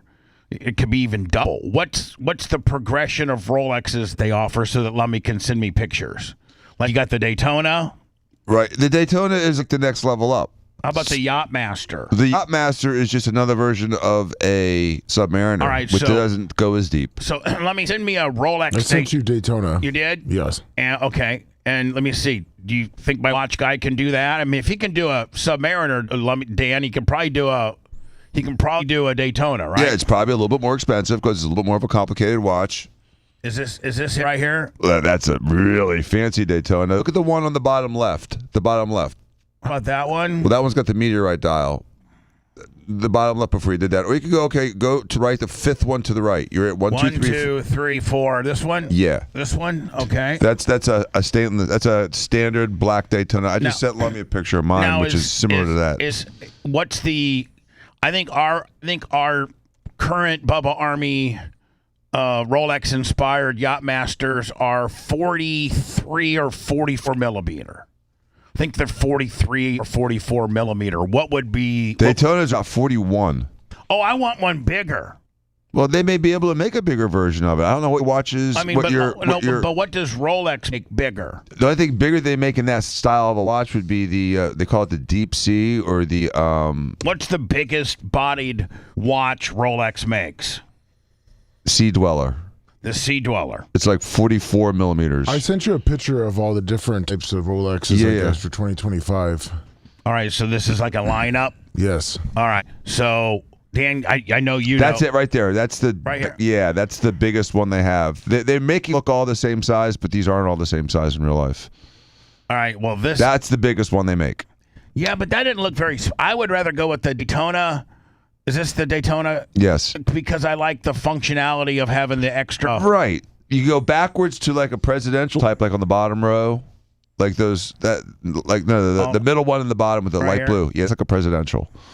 That's a tight. Or maybe I go platinum like, presidential. Maybe I go like I get out of the Rolex rut and I go to like Breitling deal because Breitling have way bigger body watches than Rolex. Like I have a Breitling that I bet you is 50, 51, 52 millimeters. The big Breitlings, they were like $6,000 new. See the red and blue watch in the middle? Right here? Yeah, that's called the I'm drawing a blank on it. You don't know. Yeah, damn it. GMT Master? The GMTs, yes, the GMTs. Yeah. Then that's got like the 24-hour hand that goes around. Can you send me like That's the Pepsi one, the blue and red one. A big-bodied Breitling. Like send me a big-bodied Breitling, something. I want something big. And, I want a big watch. Not like Rolexes really aren't that big, are they? They're 40 to 44 millimeters. The big ones. The smaller ones are 36 to 39 millimeters. Let me know when you send me. But watches are useless once they get past 45. It's just too big. No, I'm gonna. You know what? I might go in and get my Breitling and bring it to my Breitling. Big beefy Breitling. Yeah, Merch Crick. If you're listening to the show, Merch Crick, if you could have just put my Breitling out there on the shelf by the on the shelf outside the door. I'll go get it after this when we go into words. I think I have. I'm trying to see which one I have here, Lummy. I don't have that one. I got a big old honking one. None of them are like this at all. But I think Breitlings are naturally bigger than. Let me see here. Oh, here I can show you guys what I'm looking for here. I'm on the Breitling website. Dan, do you own a Breitling? No. You do not? No. Yeah. Hold on here. Right beneath you. Yes. I thought mine's pretty fancy. I thought mine was pretty cool. I think I got like the, I don't know what I got. It's a big one, though. I'm going to let Dan look at it, and then I'm going to get on the watchmaker and say, hey, Breitling's a nice chronograph. Again, the stopwatch watches with the subdials. So I think, like I said, whether it's Breitling, that's a pretty watch. Whether it's an Avitimer or a Daytona, I think a watch with the chronograph. Does the 46, is that how wide it is? That's the diameter, 46. Yeah. I think I got this one right here, but it's not in a leather strap. It's in more of a stainless steel strap, I think. That's a cool watch. I got no problem with that watch. Yeah, I mean, so anyway, Lummy, I think we're gonna do the watches this year for BARP. You got to talk to your guys, see what your options are. I do. And let me see, Leo. Let me have a little input on it if I can. I will. Okay. When I get my Breitling, here in a little bit, next break, you'll be able to see like what my vision and like. Lummy, do we have a measuring tape so I can measure it? Because Dan can actually do the. He's the only guy that could do the inches to millimeter conversion. Yeah, we should have one right in the back. Yeah, we can't do that. It's roughly 25 millimeters for an inch. All right, well, it's roughly we just ask you, okay, buddy? That's what it is. It's roughly we ask you, and you tell us. It's exactly how it goes. Your money could be going to Karen Bass, mayor. Hot. Los Angeles. Hot. Bob Buckborn with a wig. Oh, God. Your money could be going to free sex bungalows for a homeless harem. I'd like to propose that Los Angeles... This is real stuff. This is the LA city clerk. This is them trying to propose some type of law within the city, a city law, and listen to what they're trying to propose and pay for. City taxpayer dollars being used for this proposal. I'd like to propose that Los Angeles consider a pilot program for free hygienic sexual relief clinics, primarily serving the homeless and unhoused. This means equality. It means private sexual relief through masturbation or, where appropriate and consensual, with a partner. I mean, this, you cannot make this up. Are they giving like little shacks for you to masturbate in? Yes. Sounds like it. Or sex, or blast? Yes. All funded by tax dollars and Hold on. This is the kicker. Hold on. All of this. All funded by tax dollars and managed with professional oversight. Yeah. All funded by public taxpayer. We are going to, in Los Angeles, they're going to take a portion of your tax, of your property tax and the taxes that you pay, and they collect on sales tax and what have you, and they're going to use it for sexual relief centers. Wow, I want to be a custodian in that place. Site. It's about allowing the homeless to have the same comforts and privacy that... No, when you're homeless, you've done something to get yourself homeless, and society can't be there to help you pick up the pieces, and there's just some things you can't do when you don't have your own place, and one of them's jacking off in public. But what about that pizza face high school kid that can't get a girl? Why can't he go there too? He can. Can he? I don't know. He's not homeless. He doesn't get the special rights, these special things. I mean, I'd be pissed if I was a sexually frustrated 17-year-old. They didn't have his own room. I Right. shared my room with my brother, so I couldn't take my meat around the farm, as much as I want to. Right, and all these people that are doing the fentanyl drip and are just barely alive to go and masturbate in this premier masturbatory center, which I'm sure supplies you with, very, very, very good water-soluble lubricant, probably some porn, probably some snacks afterwards in case you get a little tired, or some drinks in case you get a little dehydrated.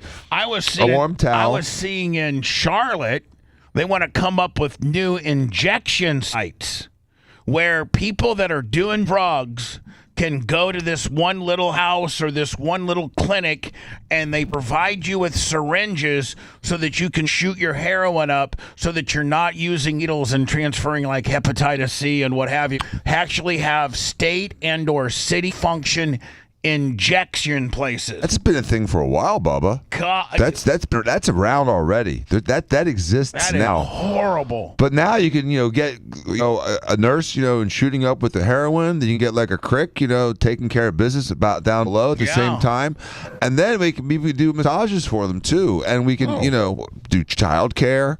We can do all kinds of stuff. Give them free rides. Have them, free access to Uber. Maybe buy them a washing machine and dryer so they can do laundry. A Bubba watch. They get free. They know what time it is. Here we go. Listen, this is Karen Bass and some of the programs she's pushing through L.A. Breast implants, teeth, and love shacks. They put together these mini homes that I don't know if you could even lay down in it. Right? It has a bed, they said. And Karen Bass is building an entire mini city to go with it. It's a village of tiny homes for the homeless. 84 huts are already up, open for business, hundreds more under construction. Move in, you get AC, 3 meals a day, and security. It's like my dorm room freshman year. Except your parents had to pay $46,000 for it, and some bum gets this for free. Every time a junkie gets free goodies or a John hires a hooker, a taxpayer moves out. They go to Florida, they go to Texas, or they go to the burbs. Adios, America. Last call before I got to go to words. 813-90-BUBBA, 813-902-8222. Lummy, it's kind of like my Friday. So, I'm running a little loose today. And I will miss you guys tremendously. Lummy, I hope that you flex your executive producer muscles, and if things start going awry, or like I'm, like, what I'm saying, I hope you got my back. Of course I do. I'm a little nervous. I think Brian potentially, and some of the stuff he may or may not do, could get away from him, and it'd be really not good for me. And whereas if Dan was here, I think Dan would have a little bit more diligence with regards to being, a little more pro me. I think Brian might use this opportunity to completely bury me. Which I never do. No, I know. So, I mean, you're just a masochist. Thank you. Hello, you're on the air. Yeah, with those watches, you should do like a day date inspired. That'd be pretty cool. You seen a Rolex day date? That's like the presidential. Yeah, that's like the presidential. Yeah, I actually own one, or used to, but I'm definitely going to go. BARP is going to be a commemorative watch this year. I think we've locked in on that. I just, through Dan's going to help me design it. And, everybody is going to have a hand in the design process here at the studios. And I think it's going to be super special. And appreciate your call, man. Thanks. Now, Dan, how as a doctor, how bad is this? And could the doctor go to prison? A drug mix-up at the hospital in Nashville, Tennessee has reportedly left 2 patients paralyzed and another one on a ventilator. Officials say they were given the wrong medication prior to surgery. I mean, if it wasn't done intentionally and was accidental, it's negligence. It's not criminal. Okay, I'm just saying. Unless it's just like, complete disregard. 4 people expecting routine surgery. Now, would you sue the physician? Would you sue the hospital? I don't think the story was in prep, so I'm not familiar with it. So let's get through it, then you tell me who we sue. Sure. Will you tell me who we sue and who's in trouble? Okay. 4 people expecting routine surgeries at this Tennessee hospital are now facing a medical nightmare. A drug mix-up at Ascension St. Thomas Midtown Hospital in Nashville reportedly left 2 patients paralyzed and at least 1 other on a ventilator after officials say they were given the wrong medication prior to surgery. Now, those 4 patients were reported. Now, maybe they're going to give us the ins and outs as to what those medications were so Dan can break it down. But Dan nothing would be worse. You're going in for like a colonoscopy or just something simple where they put you under. And is there something they could give you that can paralyze you? I don't know. I mean, I don't understand the story. All right. Given potassium instead of an anesthetic. The family of one of the patients told our CBS affiliate in Nashville the mix-up happened inside the hospital pharmacy. So that's not the doctor's fault. So the pharmacy mixed it up wrong. So the pharmacy, do hospitals have their own pharmacies? Yes, some of them do, and that's a good deep pocket. That's the hospital's mistake. Oh, that's a real deep pocket. So staff apparently realized something's terribly wrong when multiple patients went into cardiac arrest. But but hold on, Dan. I never knew that they could mix up some type of concoction that not only puts you under, when you're cutting on people and they're doing surgeries and people have to be under so they don't feel the trauma and the cutting and the stitching and the breaking of bones and all that kind of deal. But I didn't know that they could actually had stuff out there that could paralyze you. What's happening, Bubba, is that I think these people are getting paralyzed because they're having cardiac events, like a stroke, and then they end up with an anoxic injury. And it may be stroked out or had an embolism. Too much, like you just did, potassium given too quickly can stop a person's heart. Now, in a statement, the hospital. So, Dan, they ended up paralyzed because he had cardiac issues. It wasn't the actual drug that was given to him that made right. The drug didn't poison the spinal cord. Right. They had like a cardiac arrest and had ischemia either to the brain or to the spinal cord. Is that what happens when you become paralyzed? Is that you basically poison your backbone and your entire No, most people that get paralyzed are because of a direct mechanical injury to the nerves of the spine. Like a direct, like they got in a car wreck. Impact or penetrating trauma. Broke their back in half. Right. Have you ever seen a broken back?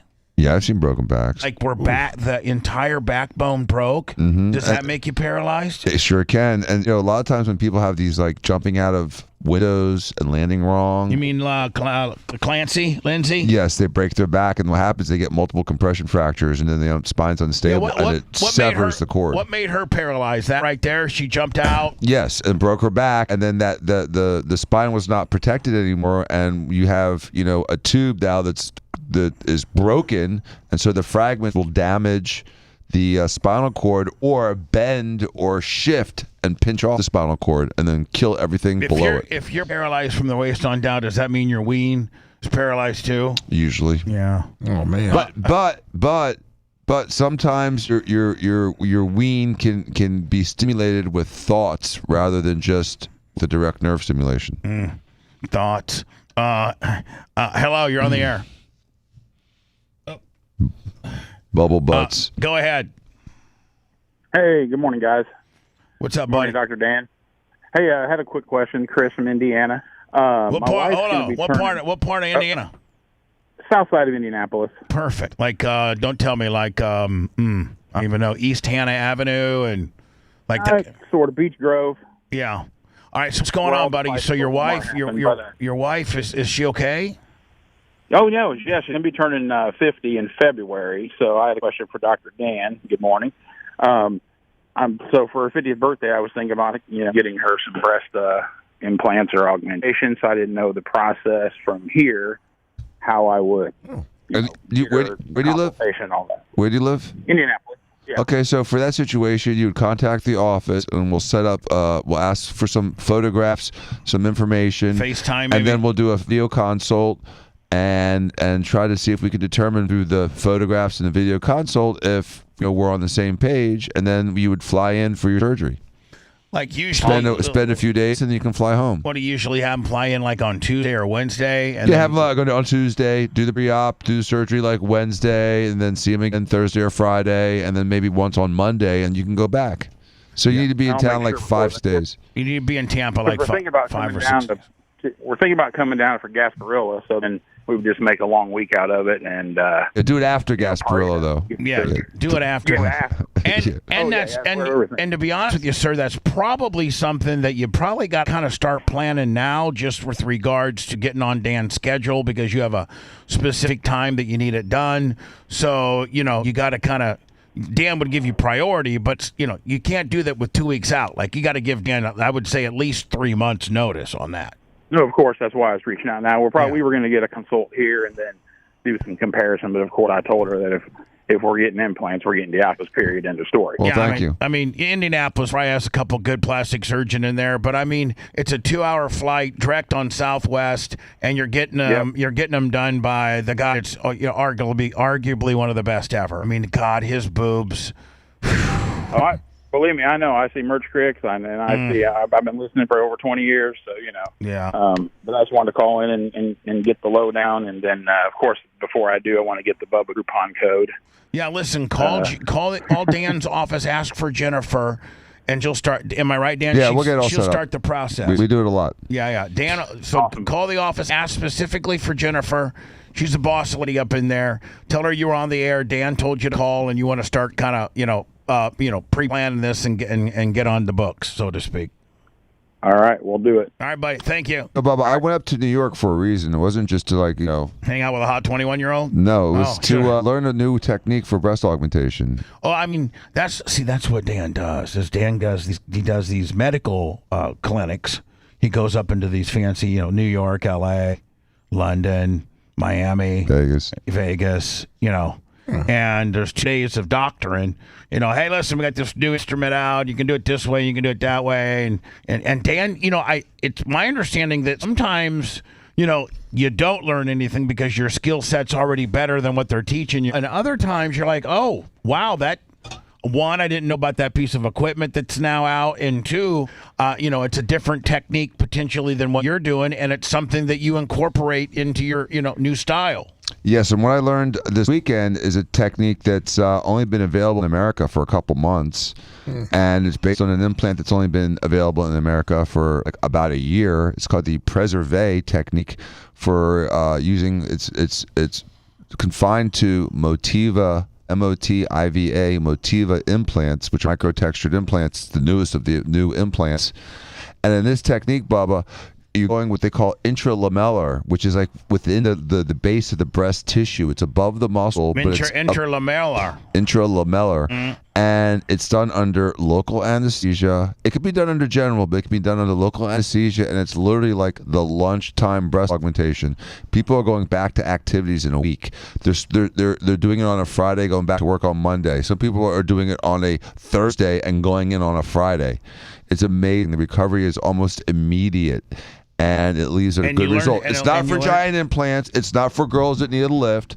It's for that girl with just a small amount of breast tissue that wants a medium-sized implant and wants to. She wants like a 210. 210 to 310. Yeah. That kind of range. And it's that girl that wants to get back to her life immediately. This allows you to avoid general anesthesia if you're afraid of it. Such an example. Oh, you did? Well, yeah, they're like the brand Motiva. Motiva. It's a preserve. It's like preserve. Now, Dan, do you already got a Motiva wrap that's been rolling up in the cut, trying to sell you the Motiva implant? And I've been using them, and they are a great implant. Really? But this preserve technique is an even newer version of how to place an implant. So they have a particular technique associated with this new implant that really, really takes the downtime probably cuts it about in half. Yeah, well, I tell people they can't work out for a month, and they're telling people go back to normal in 7 to 10 days. Yeah. And they're telling people you go back to work the next day. And wow. I saw the operation performed on 2 people and got to scrub in on it. And literally, the lady was going to brunch after her procedure. When it says it's got a chip, what's that mean? It's like so they can identify it. Oh, really? Yeah. So your wife can't ever leave you. You can just get her. Well, if you ever like kill her and put her in a bucket of acid, pull out her boob chip, right? Like that one person that was identified by her breast implants. I mean, breast implants have had a serial number on them for years. Oh, they have? Yeah. Oh, okay. And that little chip is not on all Motiva implants. The American ones don't have that chip. So anyway, Dan, so are you offering the new Motiva, Yes, and the preserve technique, which is, again, a unique technique that really doesn't disrupt your muscle, doesn't affect that. The preserve. Preserve. And now, only probably a portion of your people would even qualify, right? Like, that's well, they only sell them to big boy real plastic surgeons. Right. And the technique, not a lot of people in Florida know this technique because it's literally just been out for a couple of months. It's a brand new technique. Well, yeah, for those scoring at home, and you want the new Motiva lunchtime breast dog, a lunchtime breast dog with Dr. Dan Diaco.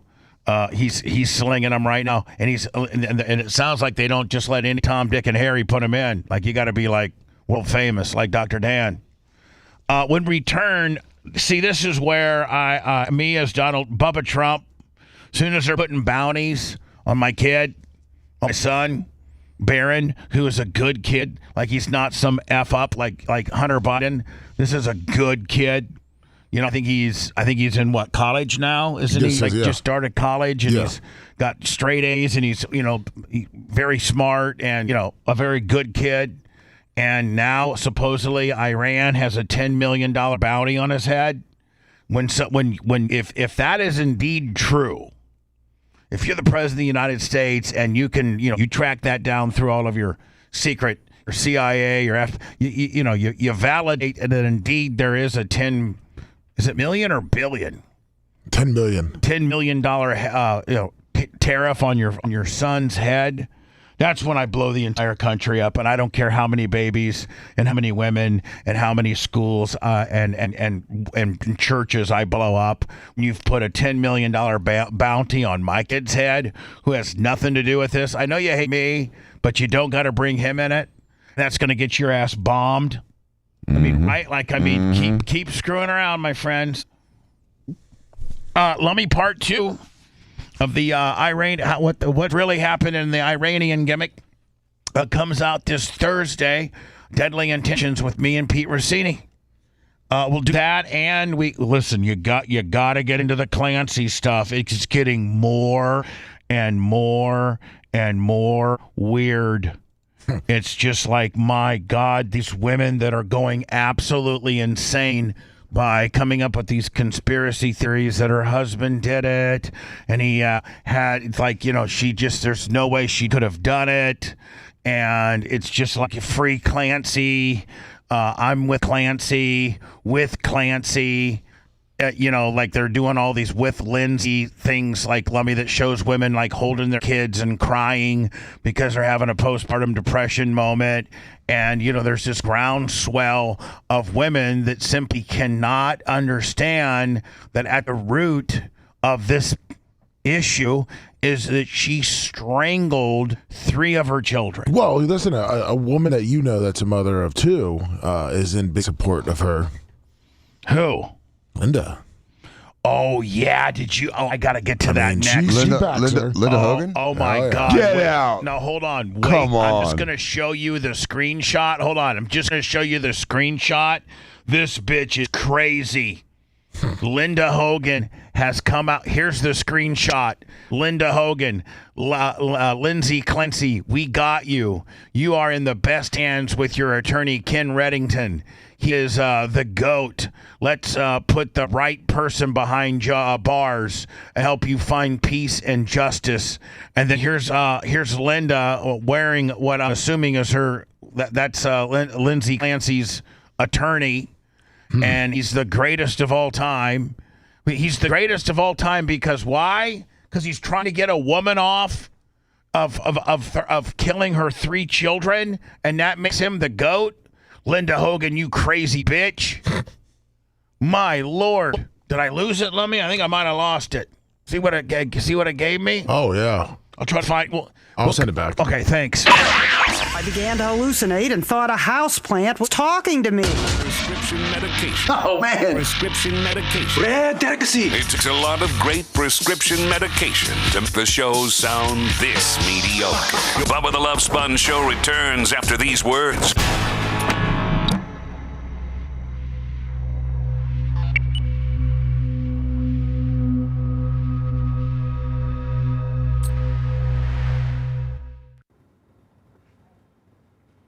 Thank you, Biggie.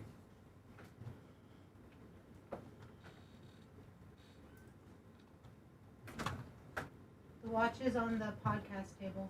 Oh, thank you, hon. Thank you, E. You're welcome. So, E, I like that idea with I do too. I like it a lot. I was thinking of a Rolex inspired with like diamond bezels and diamond, But I want to make it like like mine this big. on the minute hand, a diamond. So, we got something to measure. Mach, do we have something that Dan can measure this with? Well, that's all I need is a regular measure. All I need is a regular one. Another item setting. It's already open.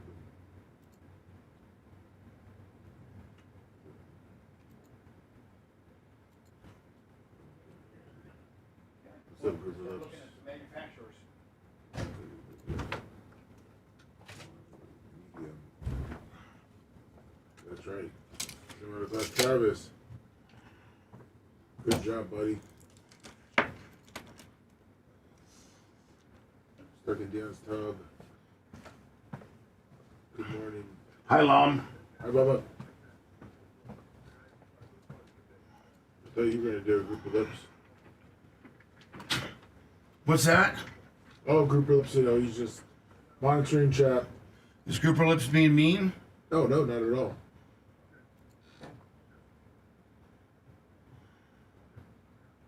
That is true, somebody got Travis. 62. Okay. All right, goodbye.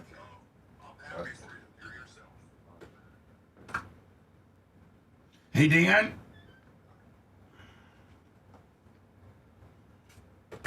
Hey, Dan. Yes, I'm sorry. So my Breitling's right in front of you with a tape measure. That's my Breitling, and that's what I'm thinking. Oh wow, that's a big watch. So you're gonna have to measure it and tell me what. It's probably wider at the face, at the middle of the face, than it is on the posts.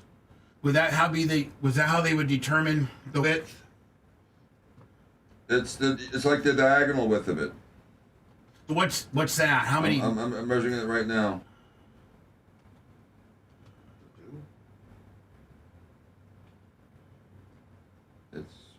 1 3/4. So what's that millimeter level? Second, give me a second. It's 50 minus 6. It's about 45 to 46 millimeters. I think it's 46. Yeah, I believe that. That's how big I want to go. I mean, put that watch on. That's a badass fucking watch. Put that on. That was a $6,000 watch. That's a beautiful version of it. Mm-hmm.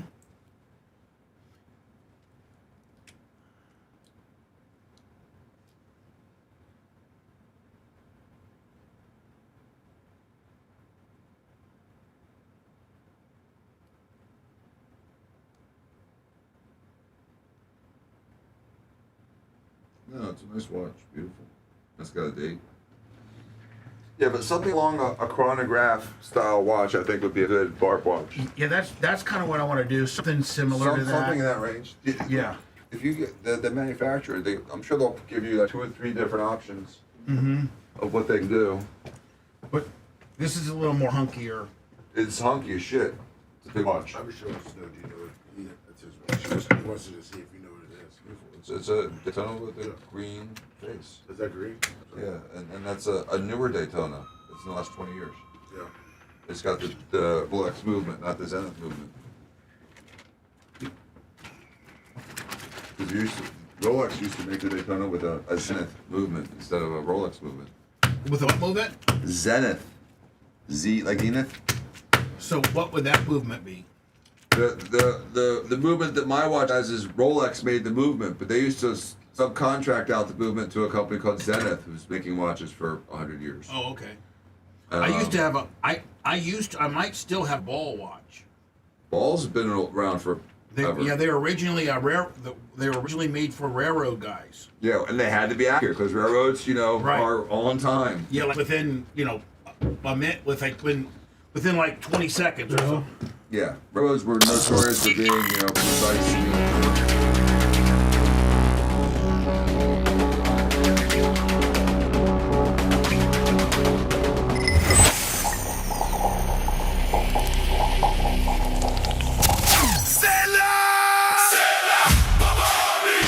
Hey guys, are you ready for some football? Gabby, I just hate it when I miss a big play when it rains. I hear that a lot, Rob. That's why I have a Get-A-Box. Just stream away, no interruptions. Your V6 box does look beautiful, but is easy to use? Voice control, premium performance, crystal clear surround sound. My box does it all. And Rob, it has all of the programming that Get-A-Box is famous for. The box now connects to my home theater system, TV, sound bar, or even an external speaker. So now we can hear my box in full surround sound. So your box can satisfy all my entertainment needs? With voice control, I can just tell it what I want to see. But can I afford a box this impressive? Rob, with promo code BUBBA, you save $25. It's the most affordable box ever. That's right. Use discount code BUBBA for $25 off the new V6 box. GetAbox.com, promo code BUBBA. More speed, more football, more box. GetAbox.com. Throw up your rock fist when I drop this.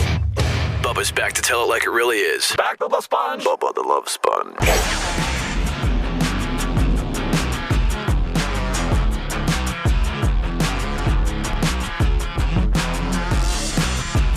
It's official.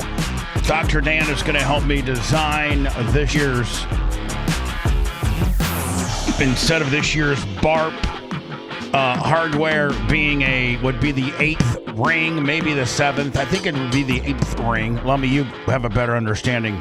Yes, it is. So we've done 7. Yes. And so instead of doing the 8th ring with just how many different variations, including last year, I tried to make it a little bit more manageable and smaller.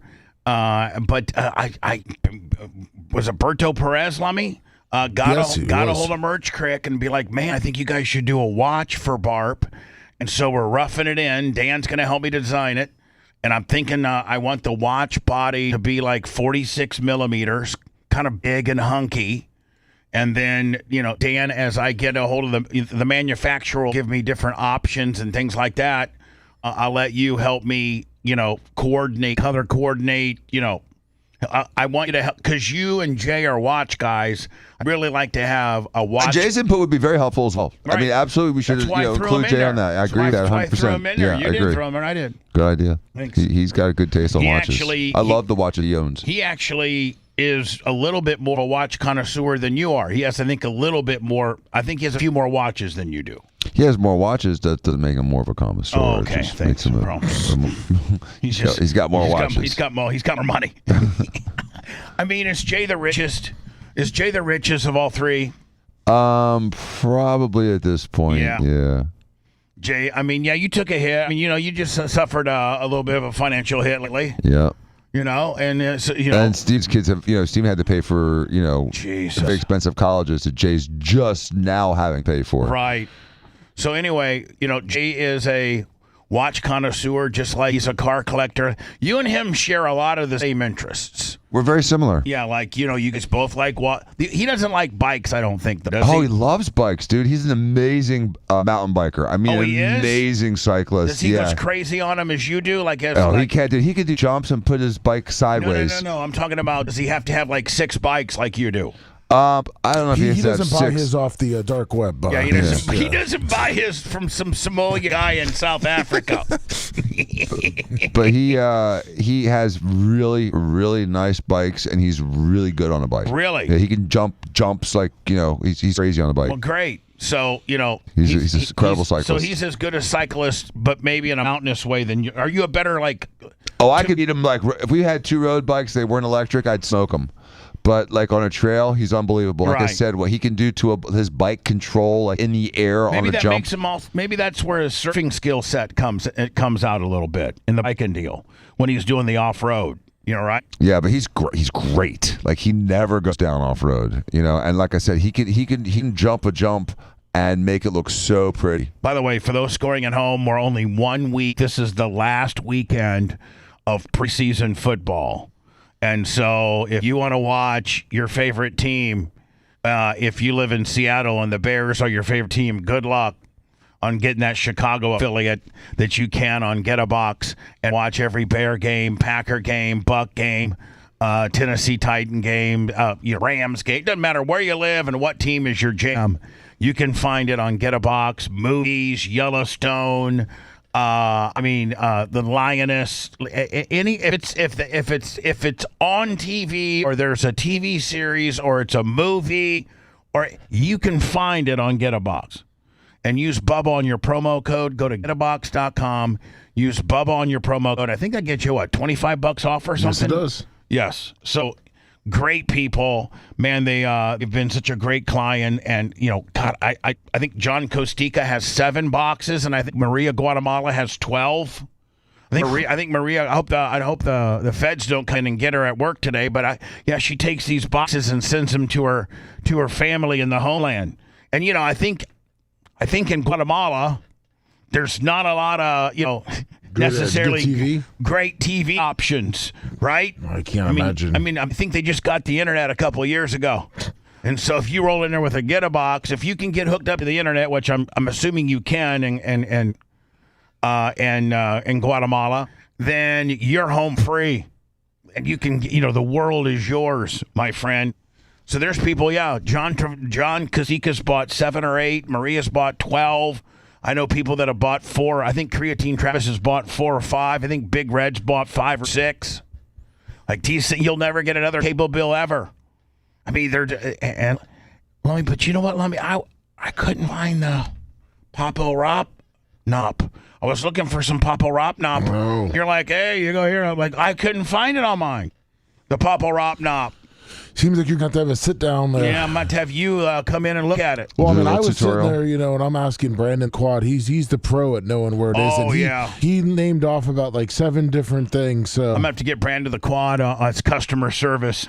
I'll be like, Brandon the Quad, where's the Papo Rop Nop on Get a Box? Yeah, box out about an hour.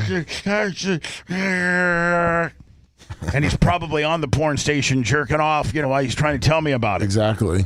There are fears for Donald Trump's youngest son after Iranian state TV claimed a $10 million bounty has been placed on Dan, how can that be? We have rules within war. You know, there's rules within war. You can't, you know. Yeah, the Geneva Convention. Right. You can go out. One of the things that covered our ass in World War II is when we dropped Fat Boy and was it Little John? It was Little Fat Boy, Little John. Was it Little John? Mm-hmm. I thought it was Little Man. But anyway, when one was uranium-based and one was plutonium-based, and the plutonium-based one, Fat Boy, actually did more damage, but we actually targeted military establishments, even though the bomb, the Hiroshima and Nagasaki were big cities. But yeah. But that's like saying we're going to hit Tampa because we're targeting McDill. Wait, did you say Little John? He said Little John. I think I did. Boy. Was it Little Boy? Yeah, I said Little Boy.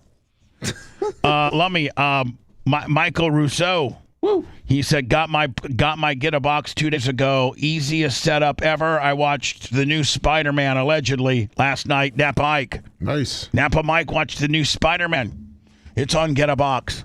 So, like, Dan, I think maybe the rules of engagement or the rules of war should be like if you start putting bounties on other heads of countries' children, that might get you a real nice bomb up the ass for you and your fine people if you're going to be talking that nonsense. But I think the rules of war are meant to protect the masses, not to protect a person or two. A chilling video titled "Where to Kill Barron Trump" was broadcast. Man, that sucks. You realize he's going to be president in the next 40 years. You realize that, don't you? I'm not going to be around. He's going to be a president. They said Charlie Kirk was going to be the next president. Do you think that could have happened? No, Charlie Kirk didn't even go to college. Presidents are educated. And even the ones that may come across as stupid were highly educated. Bill Clinton was a Rhodes Scholar. Jimmy Carter was highly educated. Trump has got a full education. All these guys have huge educations. Bush. How old is this kid? He's 20-ish. He's like, I think he's a junior college now. Is he a junior now? I think he's a junior. He holds himself very astute. He does, because he's been well bred and well groomed and well nurtured. Trained. And he's well educated. He's got multiple languages. He knows music. He knows computers. He knows sports. And he's like 6'6", 6'7". He's huge. Broadcast claiming to show the location of his university, escort vehicles and Secret Service posts, saying the 20-year-old's movements are being fully monitored. The video also alleged they had found Barron Trump's online gaming accounts that he uses to communicate with. The Secret Service says it's aware of the threat and... You think Barron Trump gets a lot of ass? I think he gets whatever he wants. I know, but like what I'm saying is like... He's good looking. He's handsome now. He was goofy as a kid, but all kids are goofy. He's good looking now. He's smart. I mean, think about this. A lot of those rich... Where's he going? Is he going to Yale? Is he going to Harvard? Or NYU. NYU. Is that a good college? It's a very good college. So he's going to NYU, and all these NYU sons, my dads could be like hedge fund managers or huge CEOs on Wall Street or whatever they're CEO of the show of the Shake Shack. Just your dad could be a very, very, very much influential, very, very, very wealthy person, but he ain't the president. Like, think about how much swagger that brings.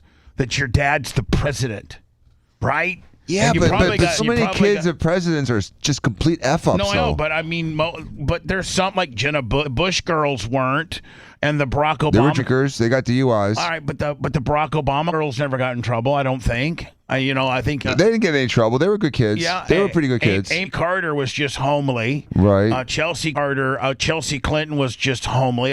She was very smart, and she got highly educated, and she did the very, very high end education.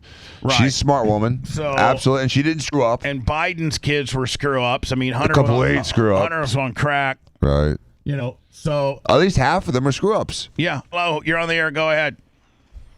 Hey, Bubba, it's South Tampa. I was going to say it would be awesome if you made a Save Girls Sports XX over XY shirt. And then for the watch, probably I would say the max, Jay was in chat saying this kind of too, the max has got to be probably 42 millimeters. Anything bigger than that, you're dealing with the ring problem is huge for people. No, listen. I got a Dan. We've termed this as 46. Yeah, it's 46, which is about as big as you can get. I don't know that 46 is the right answer, though. I Bubba. think I think 44. Jay was disagreeing on that Well, one. I mean, look, that's straight bling right there. I mean, please. I mean, I got to go 46. Please, I got to. Maybe 44. Maybe. That's the lowest I would go. And then something cool would be like to offer like a NATO strap with it. So, because that could be adjustable for anybody really easy for Bubba Army. And it'd be like But it's not. But it's not. It's not for Bubba Army. It's for BARP only. It's not going to be offered to the general that's what public. I meant. To commemorate the BARP, like it would be a limited edition strap that you could only get at BARP, which would be pretty darn cool. But I just would throw that in there, and then I would love to see an XX over XY Save Girl Sports shirt. I'm not going to get into that deal. That's just opening myself All up. right. I mean, I already got enough trolls. That's true. You know, I'm going to stay out of the XXXY game. I mean, I can give you my opinion, and I think girls should play with girls and boys should play with boys, but I'm not going to get into the merchandise where I'm slinging that type of nonsense, you know. Appreciate you, South Tampa. So Linda Hogan, I guess now probably sees an opportunity with how hot this Lindsay Clancy nonsense is, and she's not relative and can't really probably garner any type of traction on her social medias for being some crazy bitch that used to be Hulk, that was, the mother of Hulk Hogan's children. That then, at the end of the day, she filed for divorce. He didn't. And she left him for a person that was younger than her daughter. And I think a year older than her son, that Charlie dude, yes. Which I've been told that guy's actually pretty cool. And Linda mentally abused him and used to beat him. Oh. And she used to beat Charlie? Yes. Really? She used to beat Charlie up. Yeah, that comes from some pretty good, I think you guys can probably figure out my source on that one. Huh. But yeah. Supposedly, Linda used to just absolutely pummel him, and he couldn't do anything about it because she was on wine time, and she just wanted to call 911. And you get in trouble for hitting a senior citizen. And being a... Believe it or not. Absolutely not. Everything you heard about him has been toned down for easier public acceptance. The Bubba Love Sponge Show returns after these words.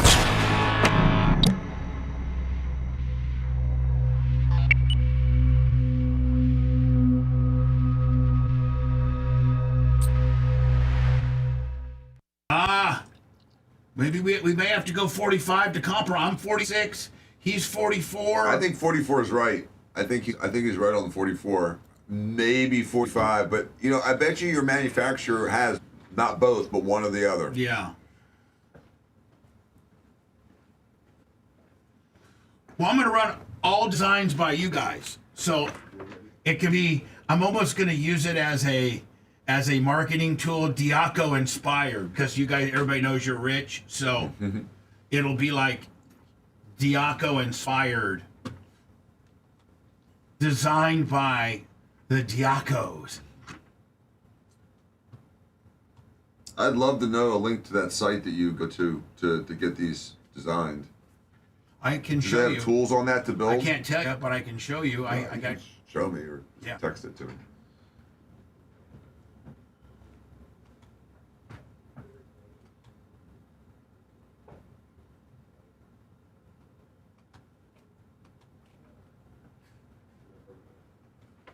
Yeah, Jay's going to be ready in 5 minutes. Okay.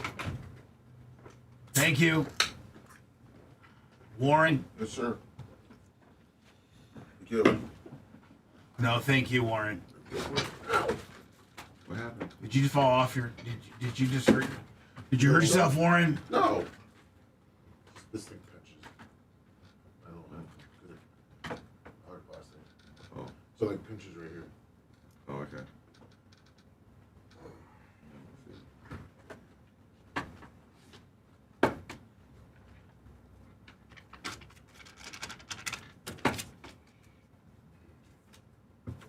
Big longer.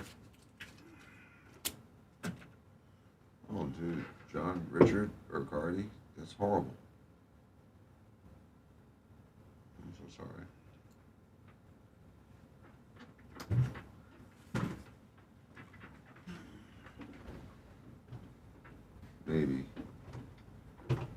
Hi, Warren.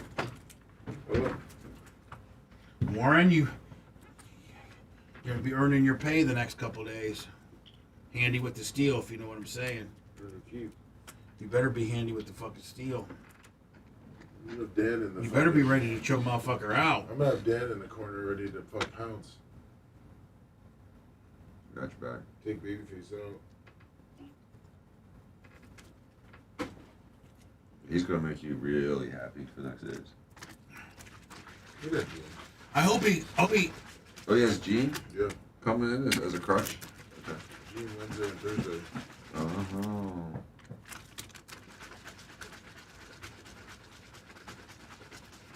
Well, with Gene prop him up, he'll be fine. So Gene doesn't pop up. Oh, Gene will prop him up.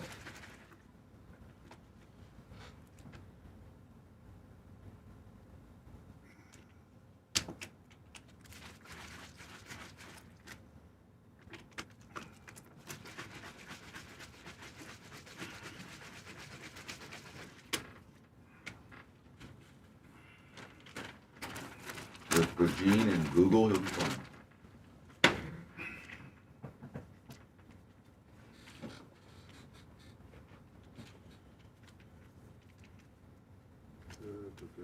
Micromass. What's it, Liz?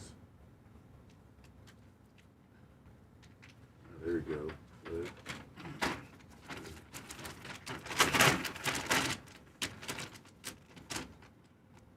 I'm sure you already checked GPT how to do a 4-hour show. So this stuff Dan has 25 mcgs of vitamin D, 50 mgs of vitamin B6, 50 mcgs of vitamin B12, 100 milligrams of calcium, 195 milligrams of magnesium, 460 milligrams of sodium, 530 milligrams of potassium from D-beta high something. What is it you're eating? It's this stuff I mix with my water. Oh, okay. So it's electrolytes? It's called it's called Elevate. Okay. And it's I've heard of that. Powered by Go BHB ketones, MC1. And I drink it's kind of like get all my vitamins. Right. Does it make? Is it kind of salty? A little.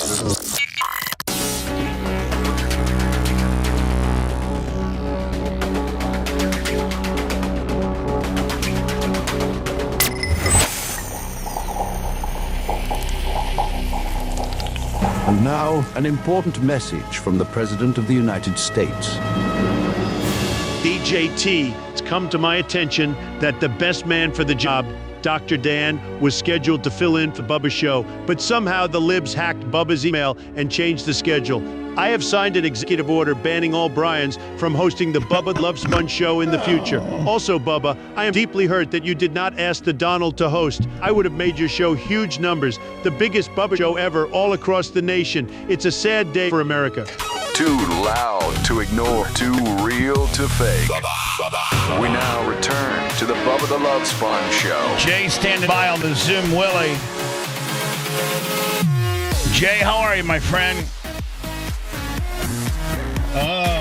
All right. Jay's here. Jay, you there? Put his mic on. He's in the studio. Oh, he's in the studio? Yeah, in person. Ron Kim, $10. You didn't tell. I told Andy. Nobody about told 5 minutes ago. Yeah, What's on your right wrist, dude? What kind of what is that? The Whoop. The Whoop. Whoop. There it is. Yeah. Whoop. Got one that was it like a fitness thing? Yeah, it helps me with my sleep and my diet. And oh wow! I've actually increased my sleep by almost 45 minutes. Hey, Mancho. I need some headphones. Mancho, can you hand this? Can you take this over to Jay? You know, listen, you might want to tell us just maybe a little bit sooner than 2 minutes before you get here, so that we can have your headphones and your microphone and everything all set up for the big rock star that. Let me grab this for the big rock star that you are, my friend. Jesus, Jay. I feel like you know Dan. better than that. I feel like Dan. You completely messed up. Did I? Yeah, you idiot. I think you'd be so happy with me being here. I was trying to surprise you in a good way. It was a bad thing. Well, no, but we have to be prepared for it. It's just like, just don't walk in. Dan just doesn't walk into surgery. He has got to scrub in and put. Well, it's true. Dan just rolls up everywhere like that. Yeah, but if they're ready for a facelift and I come in for a boob job, it's not right. You got some problem. Okay, it's a problem. Taken. Look, right, I can admit when I'm wrong. Okay. I'm wrong. And Bubba all you got to do is just text us when you're en route saying, hey, head to the studio, 30 minutes out, and then we'll have a break in the interim and have all your stuff all ready to go. Your microphone, your headphones. But by the way, we prefer you to be in here, so don't think they're not appreciative of the effort. I try to come when I can. If I have hearings or things that I can't avoid, then I'll do it there. And we're going to improve that, and we'll do our stuff off air before on air. And so I do apologize for this. However, this is a really nice watch. Yeah, so hold on. Really nice yeah, watch. exactly. This is Breitling. That's a real Breitling. I know. This is real. This is real. That's my real. That's my real. That's actually my nicest watch right now.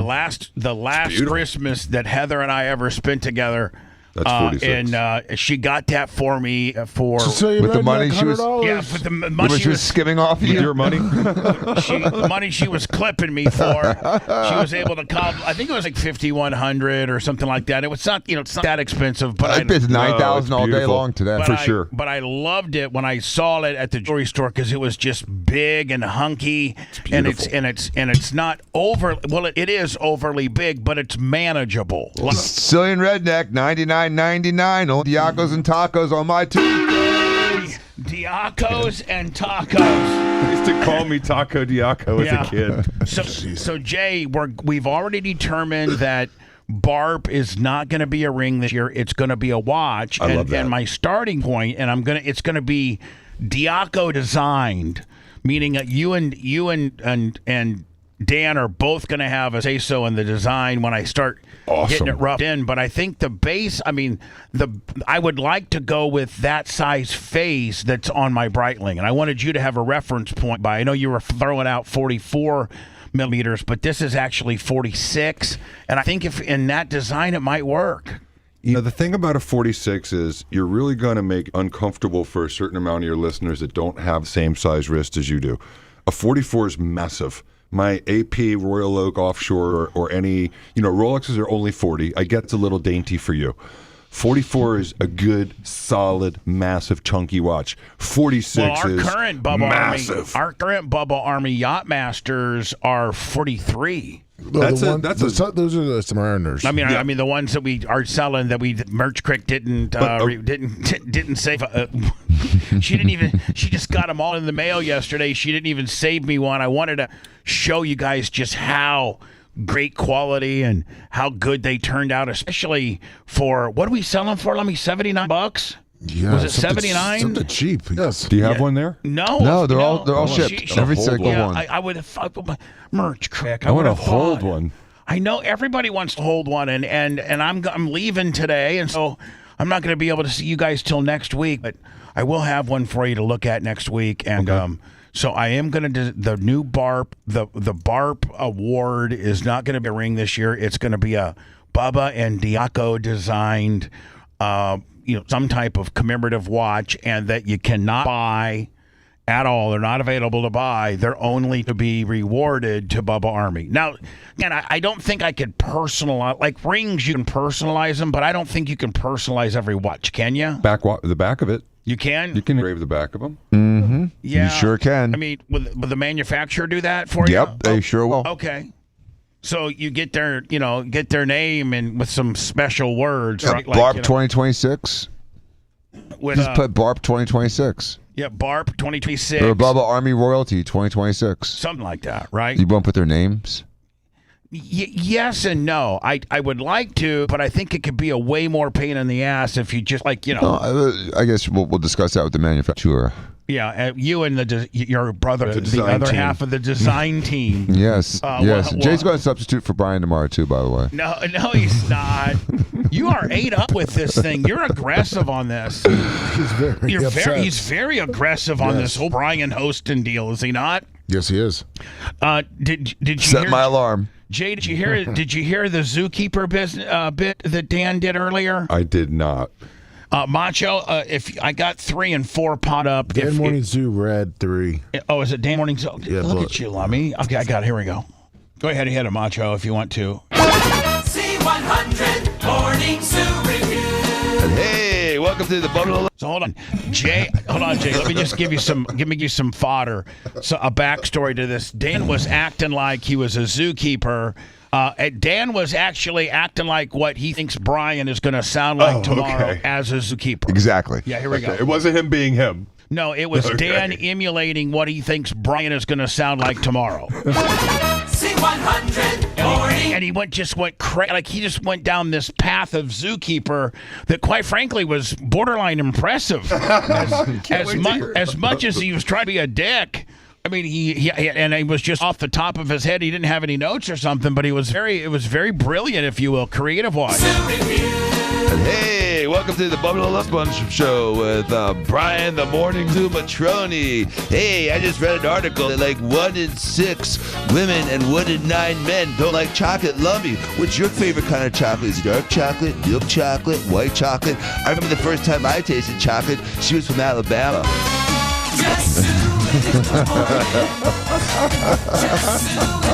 You know what? Your imitation of Brian almost sounds like Pee Wee Herman. Because they're about the same amount of masculinity there. Start your day. Anyone can do it. Just turn it up and zoo. The C Morning Zoo on C100. Lummy, just turn it up and zoo it. So, Linda Hogan is now trying to jump on this Lindsay Clancy deal. Oh, geez. And it's quite pathetic.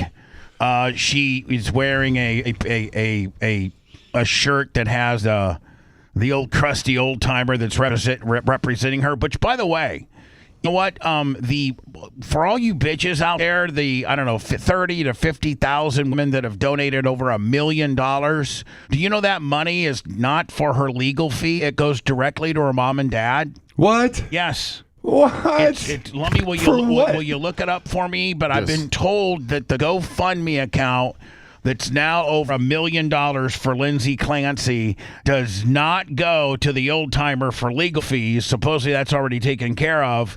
It goes directly to her mom and dad. Directly.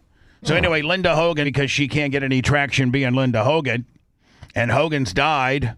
And so they went, what's this bitch got going on? Yeah, it's for her parents. Yeah, so will you go ahead and reiterate that for me? Read Lindsay it. Clancy's GoFundMe for her parents surpasses $1 million to help recover from the financial strain of more than 3 years of supporting Clancy through her trial. Right. Right. That is ridiculous. $1 million. I mean, Jay, they got maybe 250 hard costs probably on the deal. I don't know. I mean, you would know probably more about that than me. You know, maybe half it. Maybe one lawyer. I don't see a team of lawyers. I see one salty old dog. It's a salty old dog. Lindsay Clancy, we got you. You are in the best hands with your attorney, Ken Reddington. Well, what do you know about Ken Reddington? Well, listen, it's 1 o'clock. I mean, Yeah, it's, she's- it was 12? It was 11:04 at night. So Good time tweet. Yeah, she's she's probably starting her third bottle at this point. Oh, God. He really is the GOAT. Let's put the right person behind ours and help you find peace and justice. Well, then who would be the right person? Are you saying that the dad did it? Well, that ship has sailed because I think that they actually lost a legal maneuver yesterday. Did they not, Jay? Well, the goat never said the father did it. That this is like what's so absurd about these people that are trying to say that it's the father that did it and that there was some kind of sexual assault. It's ridiculous. The facts of the case are undisputed. She choked them out. She admitted to choking them out. She jumped out the window. She admitted to jumping out the window. She claimed that Voices did it within the 10 or 18 minutes that she had that she caused the murders. She never had any documented voices beforehand. The voices afterwards were not even documented. It was the testimony of an expert who they said, hey, can you show me in your records where it says she heard voices? There was none. So yesterday, the prosecution had an expert on to talk about whether or not shut up, Jay's this talking. was actual postpartum psychosis. And in one of the questions, he responded with an answer about Catholicism, and the judge went ballistic. The question didn't ask for the answer to say Catholicism, and it was about mortal sin. And he was trying to talk about, as a psychiatrist, the concept of mortal sin and whether she knew the difference between right and wrong. How could the judge admonish him if he's giving his legal opinion of religion or spirituality? How can there be a wrong answer there? Because the words mortal sin came in. Oh, okay. And so he was very upset, called a recess. The defense made a motion for mistrial. The court admonished the prosecution, and she got up and said, Your Honor, I didn't ask for a question. I didn't ask a question called for a response with a religious answer. This was the witness's own answer. Right. And so the judge denied it. The motion for a new trial was denied. As you know, you've been in many trials.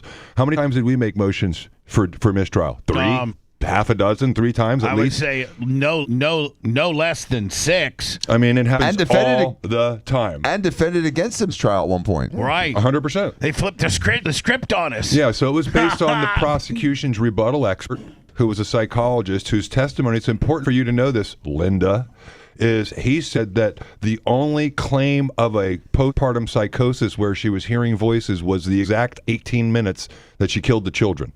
There's never been any evidence of it ever. So the since. Mistrial, them trying to get a mistrial denied yesterday. I think that's what this is. Welcome back. Breaking moments ago, the judge rejecting a request from Lindsay Clancy's defense for a mistrial. Let's go live to the courthouse. Donna Rotuno, criminal defense attorney and host of the Crime and Justice with Donna Rotuno podcast, is back with us. Donna, we understand this request for a mistrial has already been shut down by the judge. What do you make of it? That's correct. Well, there's nothing to make of it. It's just the right call. Julian, I was expecting that to happen, but Mr. Reddington has to make sure he preserves his client's rights on appeal, and he has to make sure he raises these issues. I think he gave them a pass last week when the mother-in-law testified, Patrick Clancy's mother, Susan, testified, and she was asked about her Catholic faith. Man, I will tell you, man, they got her dialed. She sounds as clear as Jay does at the Enclave. She doesn't sound like she's remote at all. She sounds great. The judge took a break. The judge told the prosecutors not to go into that again. He instructed the jury not to consider it. And now again today, there was an issue raised with the prosecution's expert on rebuttal about what Lindsay said regarding go be with God. And so now again, Mr. Reddington raised the issue with the court, saying they are bringing it up again. They were already admonished last week. The judge said he was going to admonish the jury to discount that argument and that evidence, and that he was going to bring them back tomorrow. So it was the right thing to do that Mr. Reddington asked for the mistrial, but I'm not surprised by the actual ruling by the judge, because this is a preservation issue for the appellate court if they don't like the outcome of the case. Well, I mean, that's all this is posturing for an appeal. Yes, that's all it is. But what Jay was trying to say earlier, to summarize it, he didn't say the word. It's an affirmative defense. She's not saying she didn't do it. Her team is saying she did it, but it's justified because of X, Y, and Z. That's why for people to say that she didn't do it is disingenuous, because she's not even saying, her team's not even saying she didn't do it. They're all saying, yeah, she did it, but it's excusable under these circumstances. Right. They're saying, just like John Hinckley didn't deny shooting Reagan. Right. He just said he was, cuckoo for Cocoa Puffs when he did, and now his actions should be excused. And at the end of the day, they were. Right? Andrea Yates, the Melendez brothers, all the same thing. They all admit to it. And just to be clear, Donna, the preservation is of what? The preservation is the request that that's the Commonwealth of Massachusetts made an error in those types of questions, and therefore that error results in substantial prejudice to Lindsay Clancy if the jury were to find her guilty. What do you mean if they find her? How can they? She's already testified that she did it. How are they not going to find her guilty? Well, by reason of insanity. I mean, do you think, Jay, that this has gotten to be so circus-like, and her support has gotten to be so overwhelming by these crazy housewife bitches? That absolutely has to be in play, don't you think? It's 50-50, honestly, because the amount of medication she was given. Andrea Yates, when she killed her kids by drowning them, I don't remember there being this extensive amount of medical evidence with all these prescriptions. I just remember her, claiming that she was crazy and she that had a that bad was, day, but she had a bad day. This amount of medical testimony, this amount of prescriptions, I don't know what the jury is going to do. Like I say, in my mind, two things can be right at the same time. This can be terrible medical negligence, but at the same time, she, in my opinion, knew what she was doing and knew what the difference between right and wrong is. That's the standard. And I mean, to strangulate, they say shooting and hitting a person over the head with a bat and stabbing and all that. Stabbing and strangulation are the two worst. Like, for a person to get that up and close and personal to the person they're killing means that they hate that person, that they're actually putting physical hands on you to kill you. And it takes time. Whereas, shooting a person isn't nearly as, up close and personal, where you have to actually kill them with your bare hand. I think killing somebody with your bare hands kind of, isn't it a mitigating, like it should be an aggravating does factor. It make it aggravated a thing deal? The thing is, normally in a premeditated murder, loading a gun, cocking it, aiming it, all those things can be considered intent. Here you have somebody, according to the witness's testimony yesterday, it took 18 minutes to kill each of these three children, one at a time. And she's saying that during that time, she didn't know the difference between right and wrong at any point in time, and then that's why she jumped out the window. And I was watching something from somewhere, and they're breaking it down. They're like, thinking about this. Your child looks at their mother as, your mother is everything to you. Like, that's your entire world is pretty much your mom. And the personification of safety. Right. 100%. Right. So my mom protects me. Yeah. My mom, my mom feeds me. My mom clothes me. My mom gives me shelter. My mom takes care of my boo-boos and my owies. Mm-hmm. And my mom is mom. My existence. Exactly. My creator. And so think about just what a child's last thought of life would be when you are getting killed by your mom is killing you. The other two are watching. And the other two are watching, and you're the last thought that you had in life as an alive human being was your mother killing you. Like, can you get any more cruel than that? Than your children's last thoughts in life. Maybe not the 8-month-old, because she can't reason at that point, but certainly was it 3 and 5? She can feel pain. Wasn't it 3 and 5 or 5 and 9? What were the ages? I think it was 3, 5, and 8 months. Yeah. So the 5-year-old, she certainly knows that's my mom, and my mom is killing me. And the 3-year-old, they know who their mom is, right? And just think the last thoughts these poor kids had as alive humans were, my mom's killing me. Like, what's going on? Are not appropriate, and they should not be brought up in a criminal courtroom, and that the prosecutors knew not to go down that road, and they did it again. So it's through the unfairness to Lindsay Clancy and the prosecutorial misconduct of the prosecutor. So he has to raise that issue now, or he cannot raise it at an appellate court later on. So he must preserve that right on Well, he did preserve it. The judge denied it, but it is on record, and they'll move on from here. She sounds like she should play for the WNBA, that lady. Yeah. She's a smart Patrick did it. Here I go. Now just the absolute cascading of all walks of life coming out and supporting this woman who killed her 3 kids. Yes, she was on probably wrong, medications that counteracted each other. Yes, there's probably medical malpractice in here some way, shape, or form.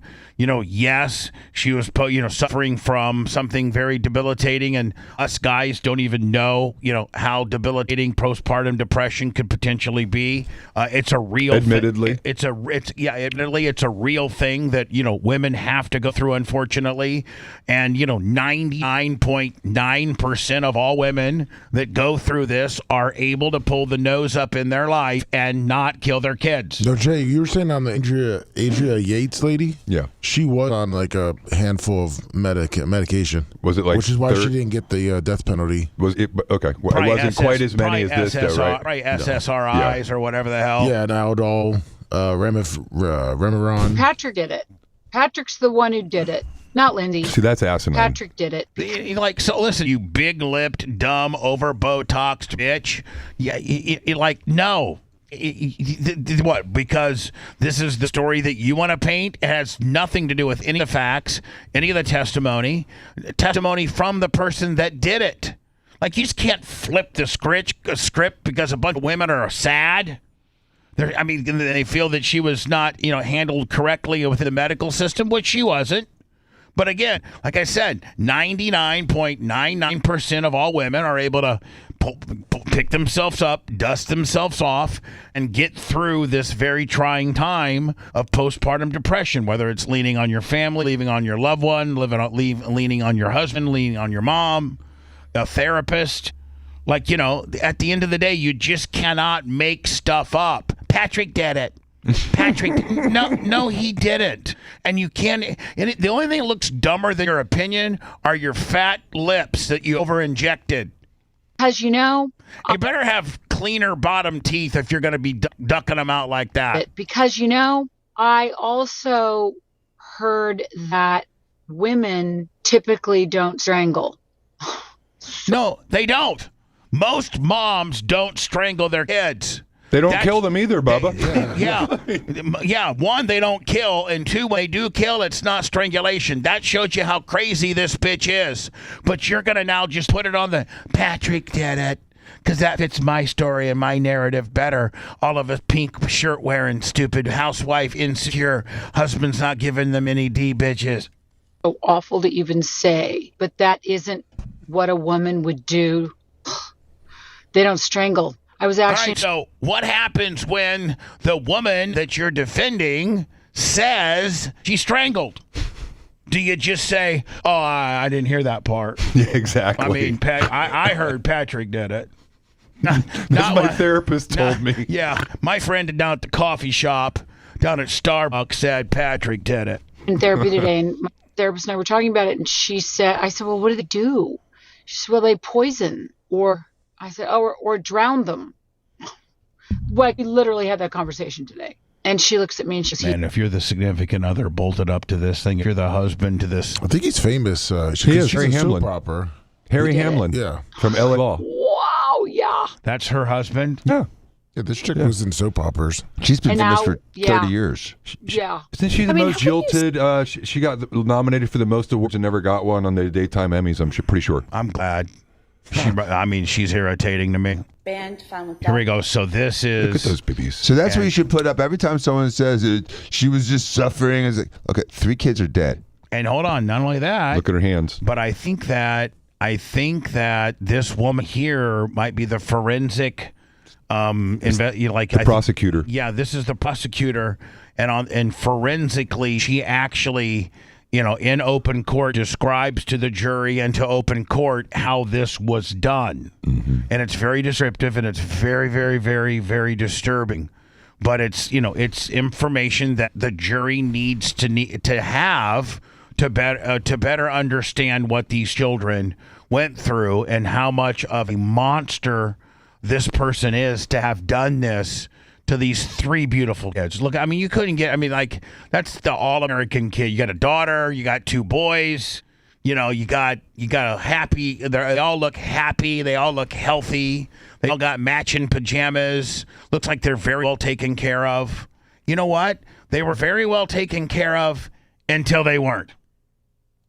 Like, I'm assuming she was a pretty damn good mom up until she snapped, right? I don't think there were reports of her any type of abuse or, mean to her kids or, I don't think she ever tortured them or anything like that. This was a flip out, wasn't it? Yes. Yeah, and I don't think there's any evidence that she had any postpartum depression or psychosis with either of the first 2 pregnancies. Right. Yellow I've heard nothing about that. band found with Dawson.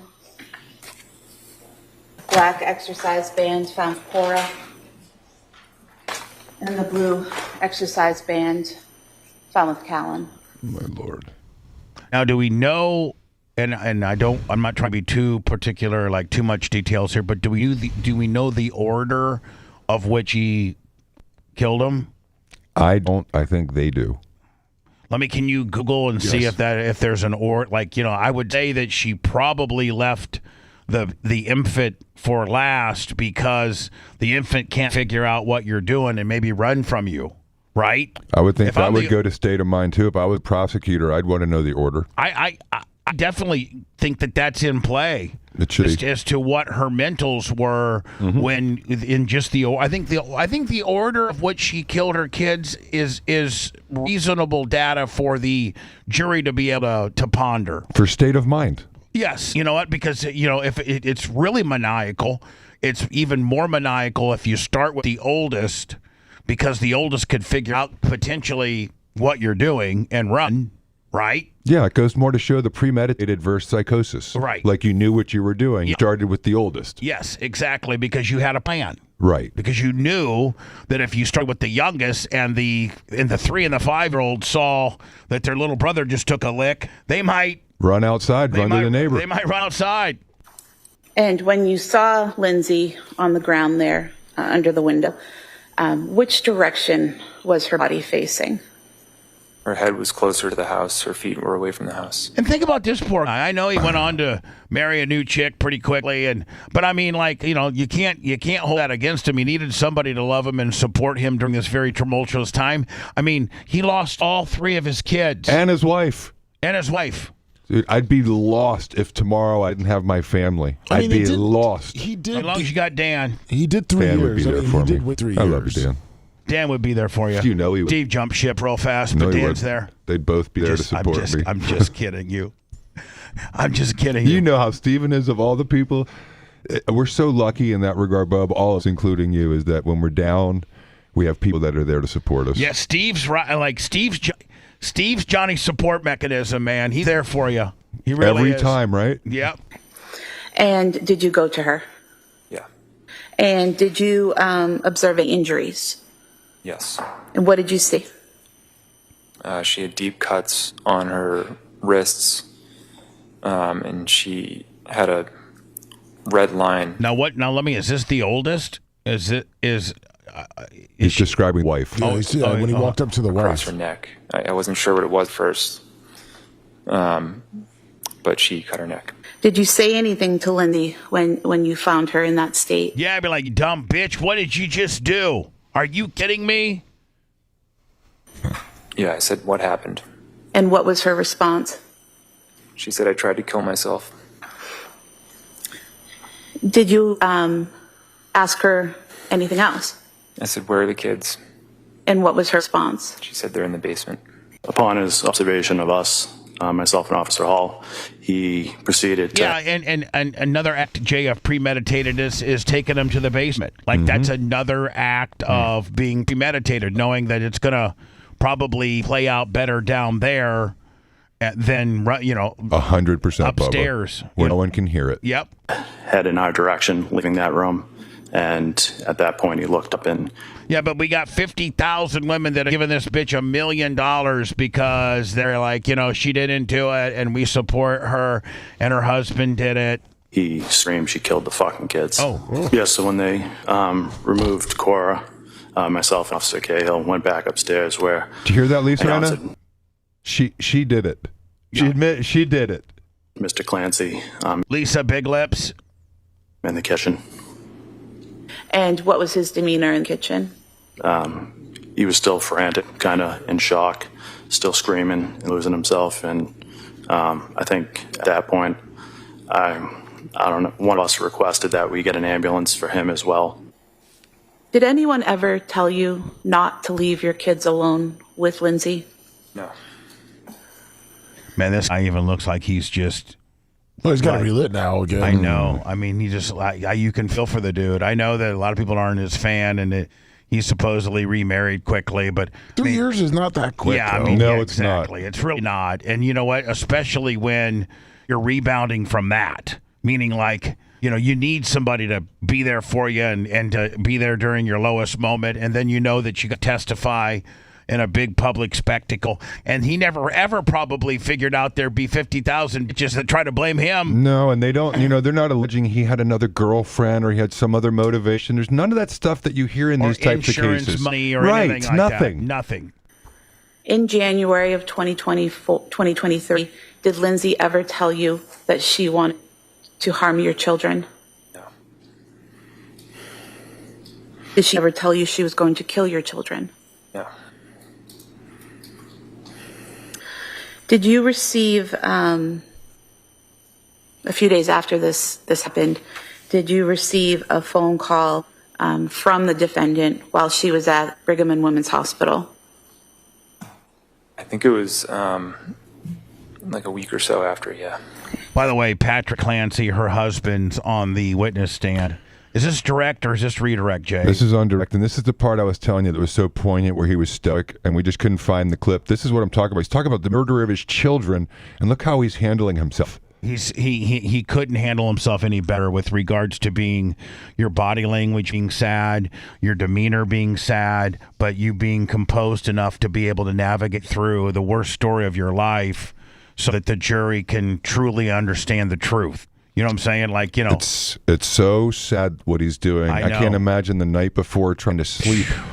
And all the night he tried to sleep after this and make sense of it. And so I feel for this guy. Yeah. That's who I feel. You know there what? should be a GoFundMe for this guy. There should be a bunch of men that wear Go Patrick shirts and, you know, like going, but men actually have jobs and lives and things that they have to do during the day. Yeah. And they can't sit there at 3 p.m, you know, cheering on the prisoner bus as it goes by because they have nothing else. Oh, I'm sorry. They got car line at 4:10.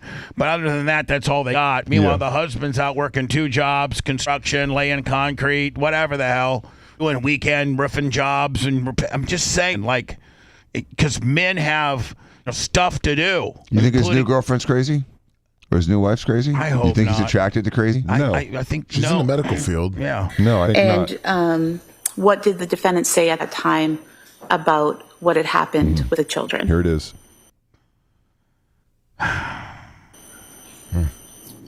She didn't talk about our kids. She talked about what she went through. And what did she say about what she went through? Sicilian redneck, Lummy, did you see that? $50. $49.99 and a bitch A1. Thank you, Sicilian redneck, my friend. She said she heard a man's voice telling her that if she didn't do it now, she would lose her chance or something like that. Did she mention the children at all during that call? I don't think so. I mean, not directly. Had she ever mentioned psychosis to you before? No, I didn't know what psychosis was until after this happened. Wait a second. Did she ever tell you she was? You said he was in the medical field and he doesn't know what the psychosis is? No. His new wife is in the medical field. The children at all during that call? I don't think so. I don't think any of us really know. I mean, other than Dan, what psychosis, well, Jay might, but psychosis is overly broad, is it not? Dan will know the clinical definition because he's a psychology major and he's a medical doctor. Psychosis is the distortion between reality and oh, I got fantasy. That. I got that. Hell, not knowing what the difference of right and wrong. Yeah. Sometimes it also involves hallucinations. Dan, you're very much psychosis too. Don't even think you're not in the same club, buddy, because we're solidly in that. We toggle between real life and fantasy life I mean, you were in New York with a 21-year-old this weekend. Is that real or is that fantasy? Exactly. Blur of truth. Automatic microphone shut off. Engage. What'd they do now? Bubba the Love Sponge Show returns after these words. I thought the fat one didn't really talk that much.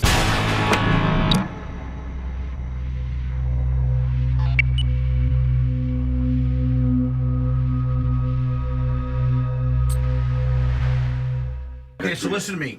When I get my manufacturer, I am going to include you and Dan on helping me. I want to be a part of it. 100%. I saw some of the stuff that Danny was looking at. Pretty cool. That Rolex with the red bezel, and I mean, that looks real. Yeah. That's why I want to hold it. I want to feel what it feels like. You can tell a lot about the watch. Bye, Danny. Have a great day. All right, let me more. I got more Lancy shit. All right. Morning, everybody. Did there meet you?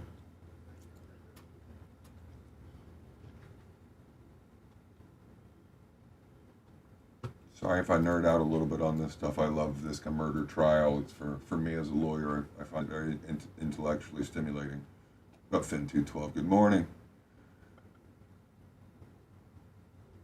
Peter, Jennifer, what up? Good morning. Kirk Angel 525. I'm pretty sure Upper lips. the new one is too. Is in Be Short Stroker PA, Black Guy in Cali, what up? New York, Greg.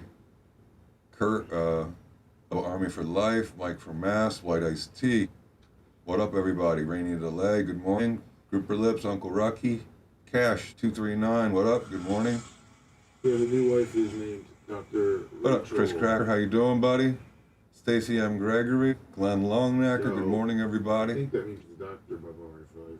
Thank you, David Lucking.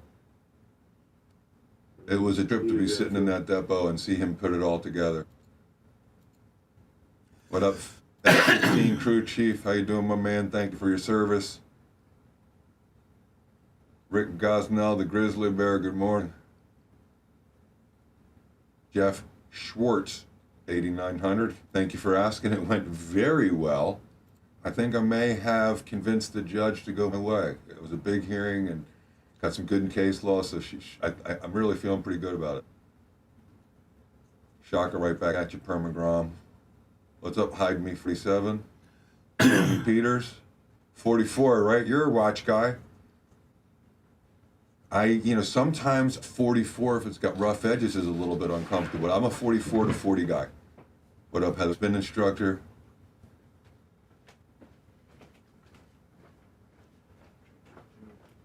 What do you think about like a rubber strap version of it, Tony Peters?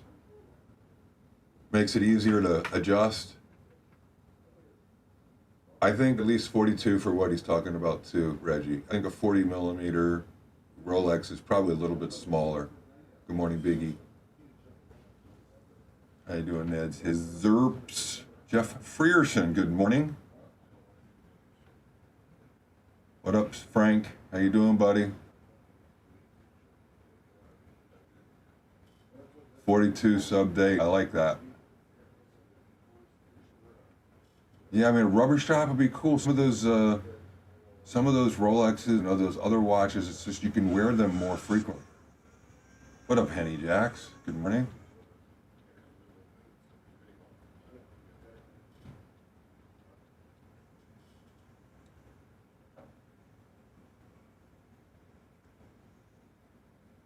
It's funny, Ripper Lips, why'd you say that? Tony Peters, if you're there, you know they made that AP limited edition swatch that's really kind of a joke, but they were impossible to get.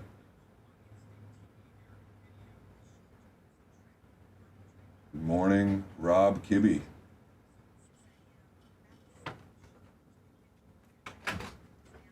I understand the real is his. A lot of people don't like him. It's just hard to, if you just look at the history of him, he bought a stainless steel Rolex when I was a first-year lawyer. It was probably $4,000 or $5,000. They're probably worth $12,000. They just go up in value.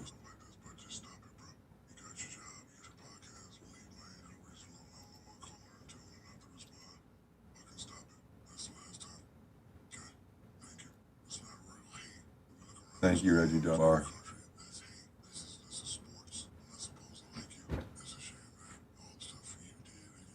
I've never had one break. I think Omega's a great watch, though, the real Riz is great. My first real watch was an Omega. I still have it. It is an invitation to get mugged, or it's a get out of jail free pass. My brother always told me since I was a young kid that if anyone wants to mug me over my watch, give it to him and say, hey, you can take it. I don't even know what you look like.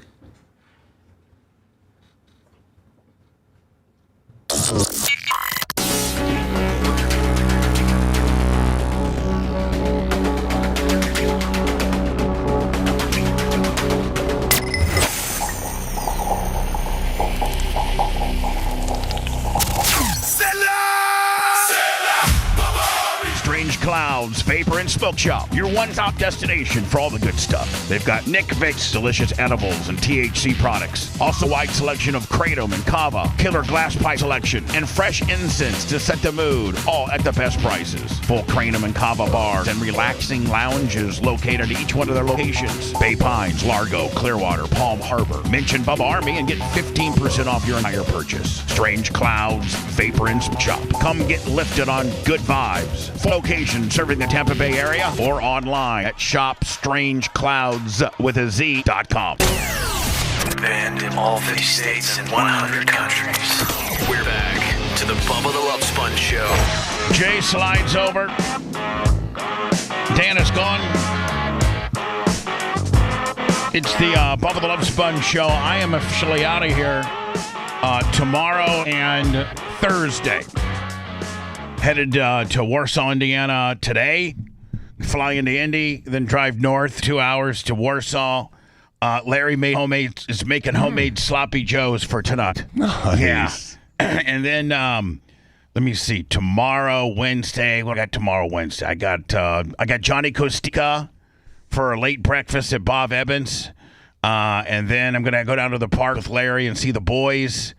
And Lummy, supposedly they hired this construction company out of like North Carolina or something that they're putting in a new skate park. Oh, nice. In Warsaw for the kids. That's cool. It's under Larry's park department umbrella, and like a couple of the dudes are Bubba Army. Nice. And they were asking because they knew they were in Warsaw, Indiana, putting this thing together.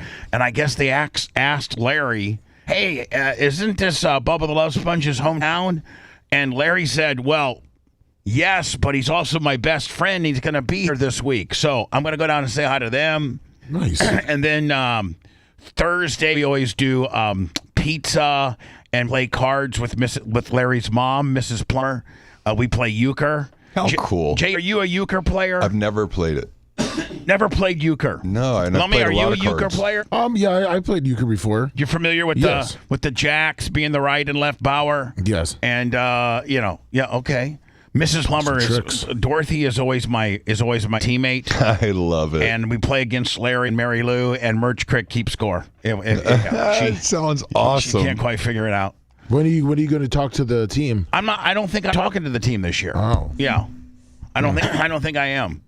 By the way, they were 10th rate. Warsaw was 10th. The season opened up last week, and Warsaw played their 10th in 5A, and Fort Wayne Snyder was 5th in 5A, and Warsaw was down by 12 points, Lumby, with 3 minutes and 50 seconds left in the game, and somehow scored 13 points in 3 minutes and won the game 33-30. Wow.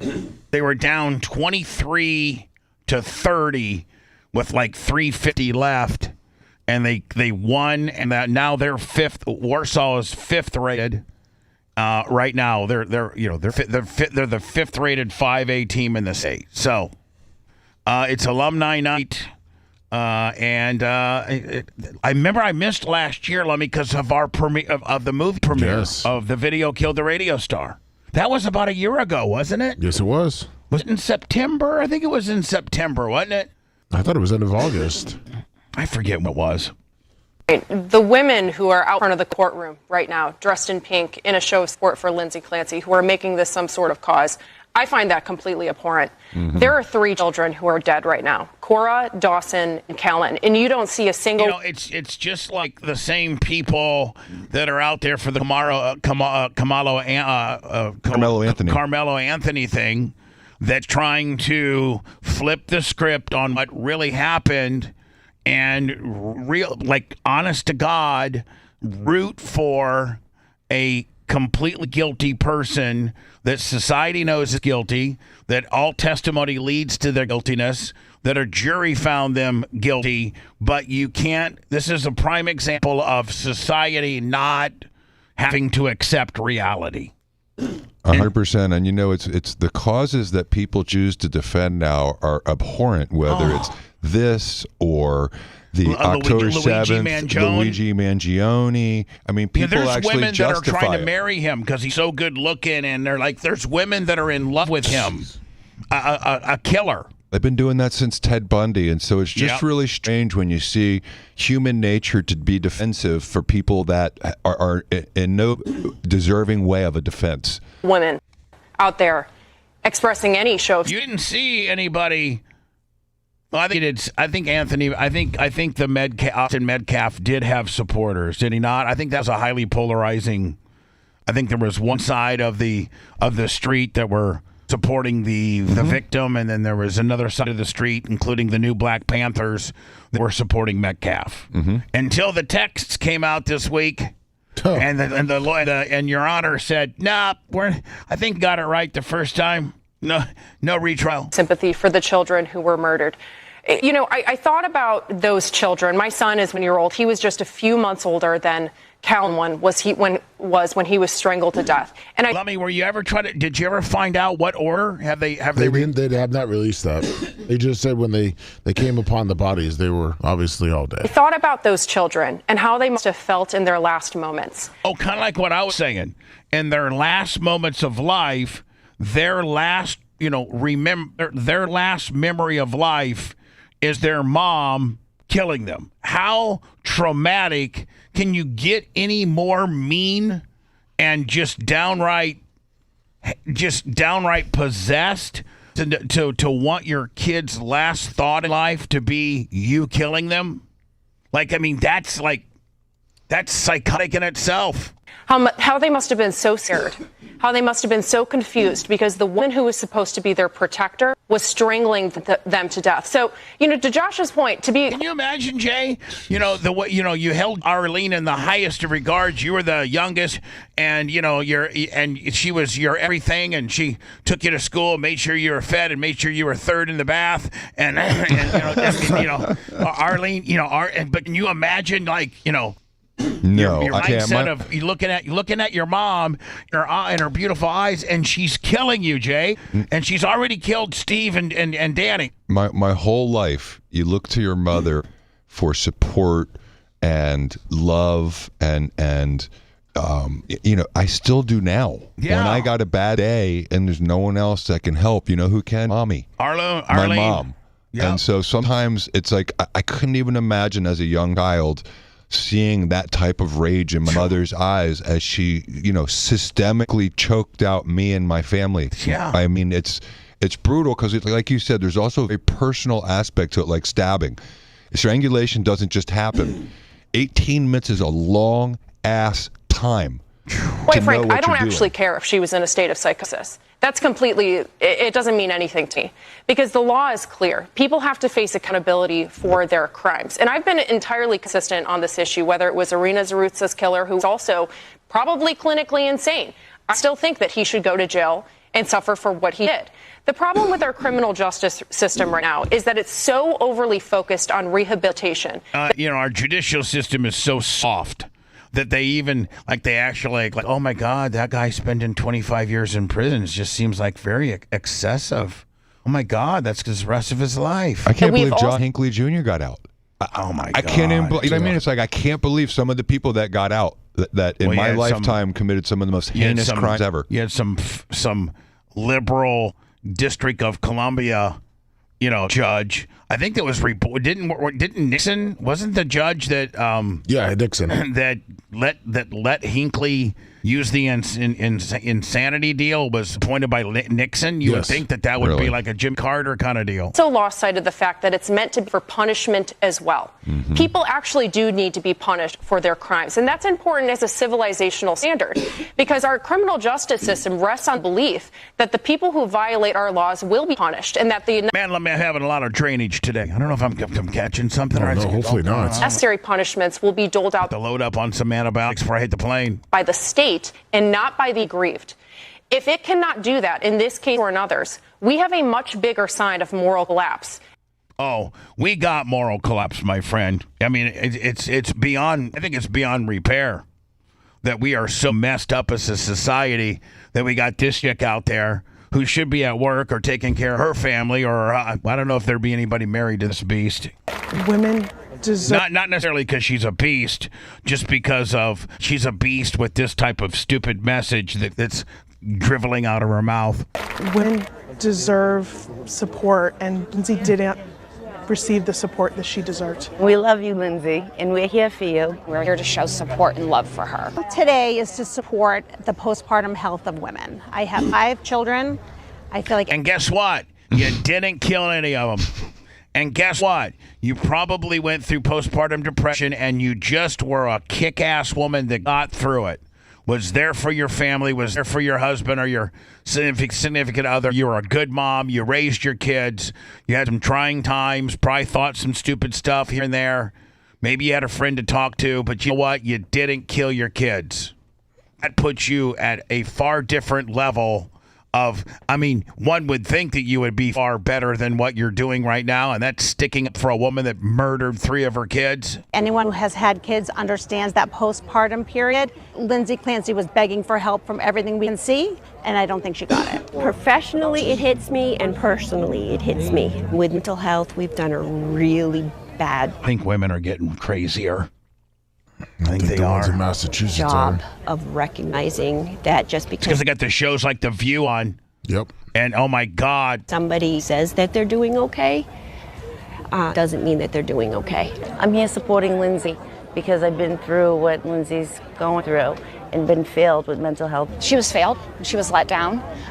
So many women suffer from postpartum, and they don't always get help that they need. It means a lot. Hey, they're right. They don't. But you know what? They're woman enough and strong enough to get through this very, very, very bad time of their life without having to kill their kids. Not 1, 2, but 3. Strangulation, 18 minutes.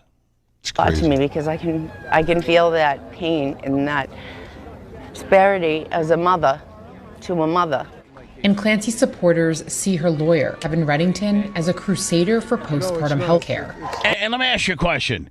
Did this salty dog, is he noted for, anything else? Has he done any other high profile stuff? Or did Salty Dog just catching out a lightning in a bottle algorithm now and everybody wants to make him something, he's just a normal criminal defense lawyer somewhere there in Massachusetts. I don't know that he's ever got any high profile people, out of a jam or anything like that, right? And all of a sudden he's the GOAT. Right. He's the GOAT because he's representing some crazy bitch that killed her kids, and there's this groundswell of crazy bitches that are trying to support her, which now makes him the greatest, criminal defense attorney of all time.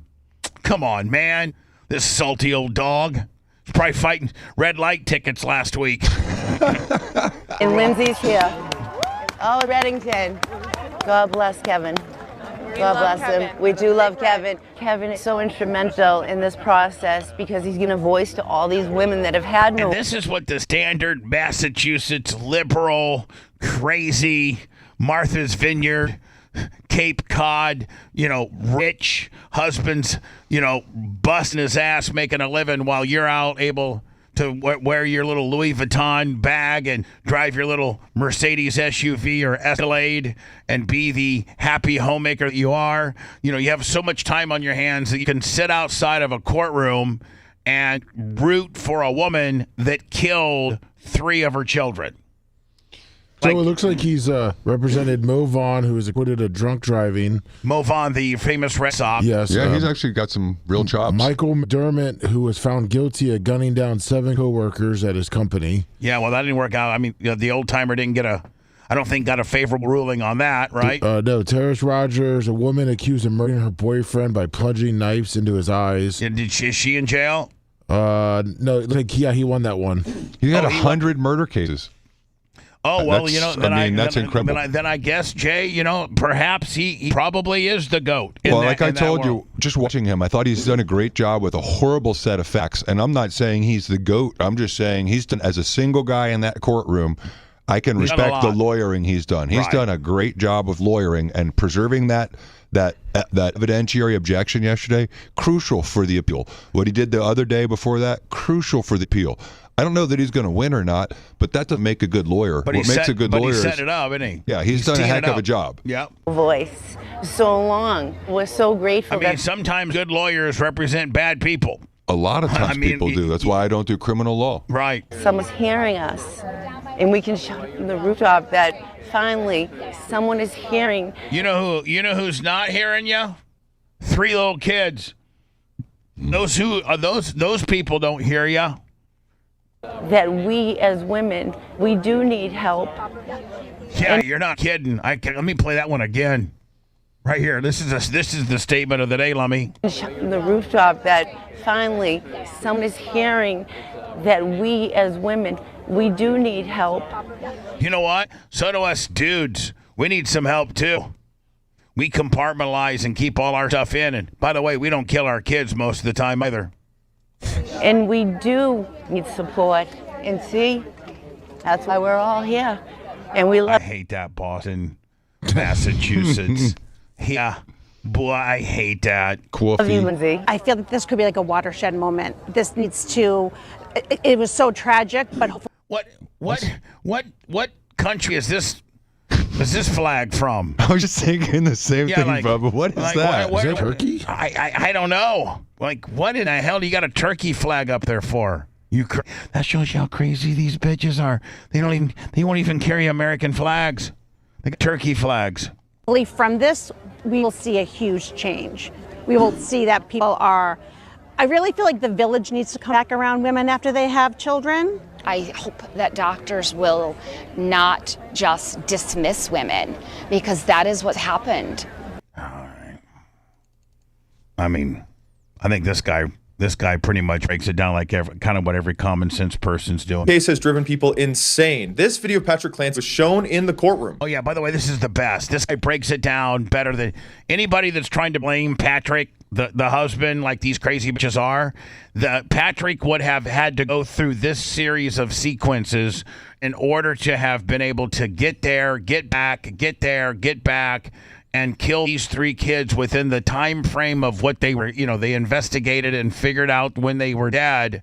Based on the investigation, Patrick Clancy would have had to do the following. This guy breaks down the timeline and how absurd it really is. Lindsay Clancy case has driven people insane. This video of Patrick Clancy was shown in the courtroom. This is real evidence. It's time-stamped. And yet, women online believe that he did it. He ran a 4-minute mile, go home, do it to his own kids, and stage it as if his wife did it, and fake a phone call while he was with her, while simultaneously throwing her out of the building. And then he ran a 4-minute mile back, and then he got stuff from the store, and then he went to go pick up food, and then he came back, and then he faked another phone call. Women are gathering outside of the courtroom to protest in solidarity with Lindsay Clancy. Women on TikTok are posting videos sympathizing with Lindsay Clancy, saying, "Same Lindsay," with the videos of crying babies.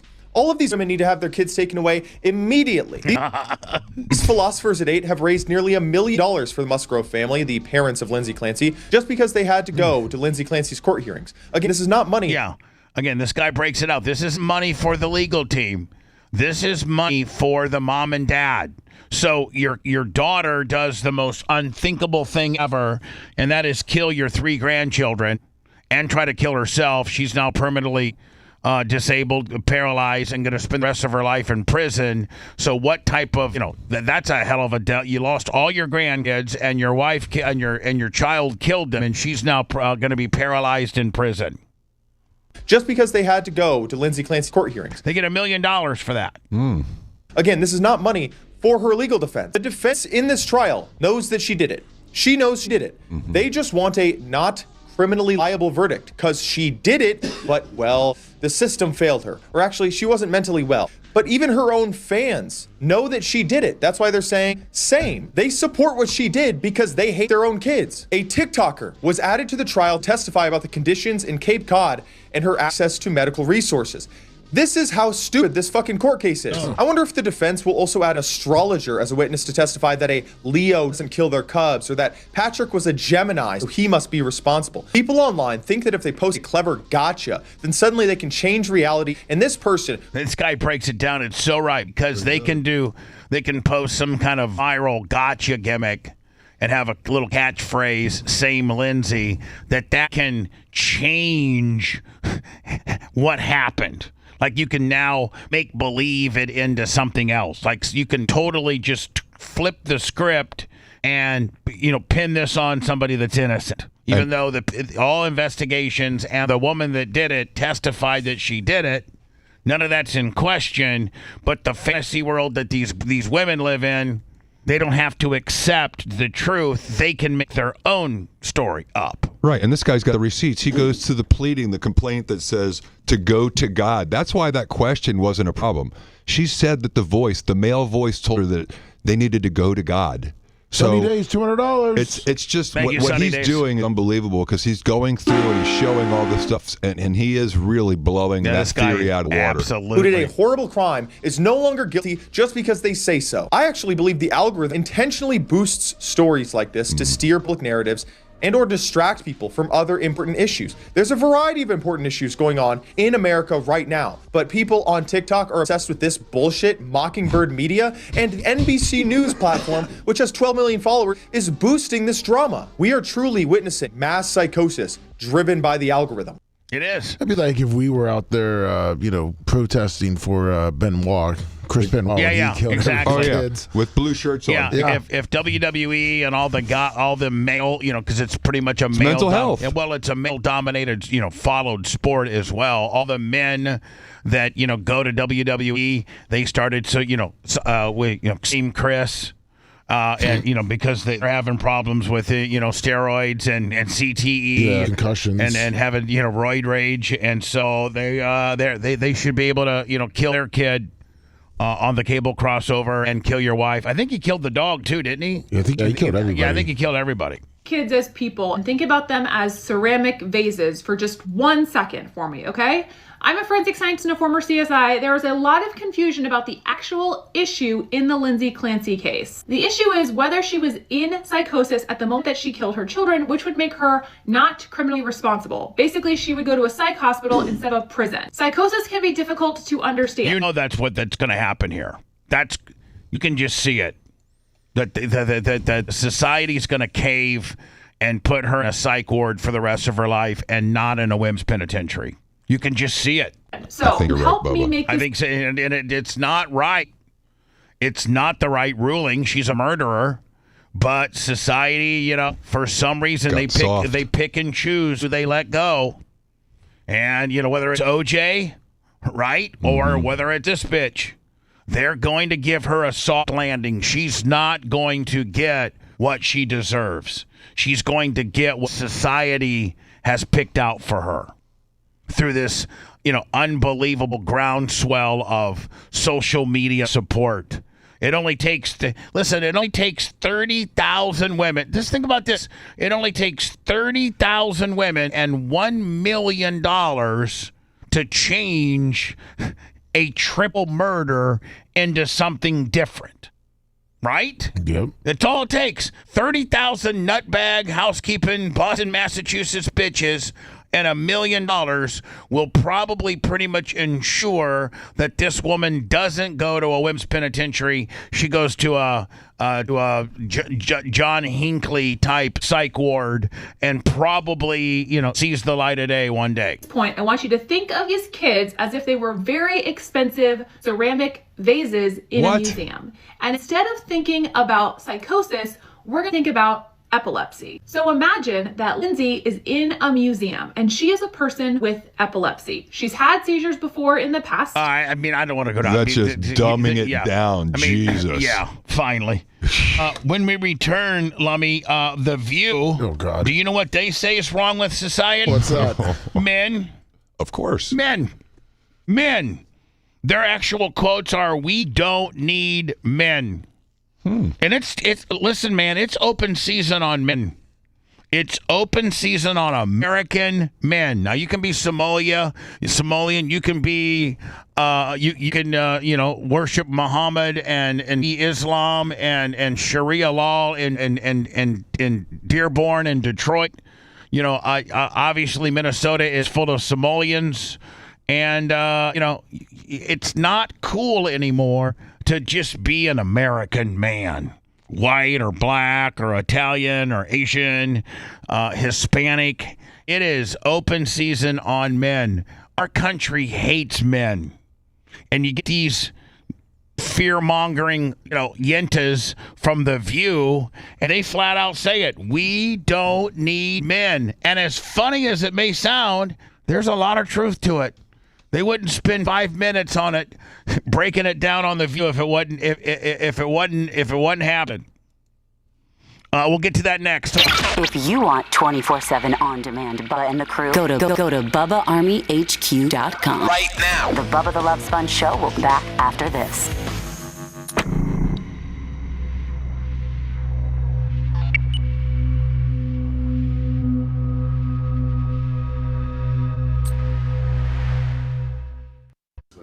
hates me. Or when she made out with that other dude a couple of weeks ago. Did you see where the guy, a male actor, came on The View and Joy Behar grabbed him by the face and did a mouth kiss on him? Which, For like, real? Yeah, like if one of us did it to a female, we'd be in like it'd be sexual battery. Right. Yeah. And she goes, "What? I'm a woman still." It's ridiculous. Look, we would be fucking in handcuffs. 100%. And then, Jay, they roll you out like a real fucking weirdo. Jay Diaco, he played a conservative lawyer by day, but deep down he was fucking a woman, a monster. It's really unbelievable, the double standard. But I do think it's a small percentage of women. I don't think it's all the women, because there's a lot of women that love men and want to have children, and it's all No, good, it's but just it's crazy. They're trying it's to this fringe. Yeah, but they're trying to, like you're saying, they're trying to brainwash society. Mm-hmm.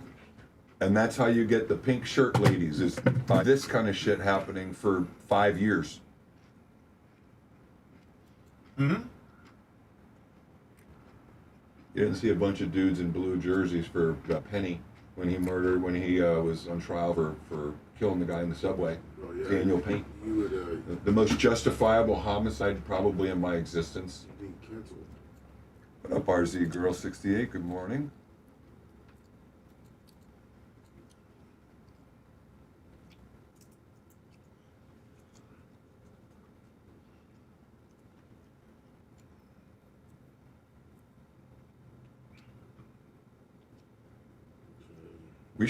We should have like what does everyone think as far as not guilty, and see who's right or wrong on that. I think you're right, Bubba. I think the right legal ruling should be guilty, but if I was going with what I think the jury's going to do, I think the jury's going to do not guilty by reason of insanity, and that she's going to go to a funny farm. That's what I think. Me too. RZ girl. I agree with you. Hey, Rainy Oklahoma Realtor. Good morning. Steve the grumpy old man.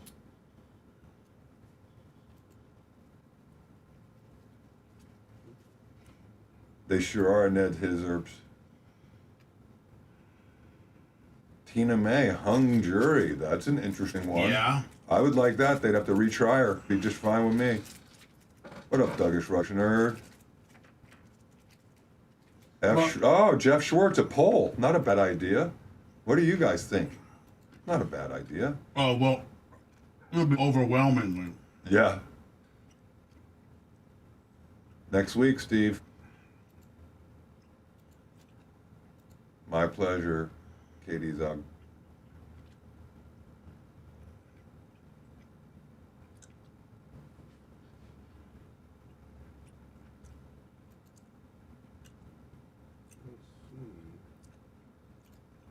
I appreciate that, sunny days.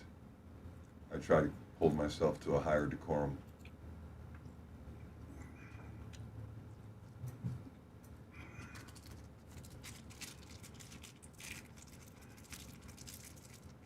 I'm Koraki, that's funny. What's up, Joe?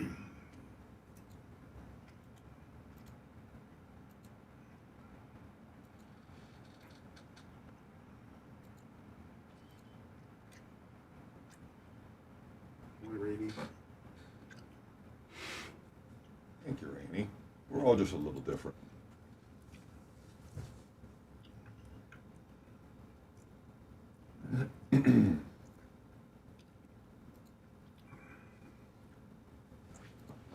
But I do appreciate it. Believe that.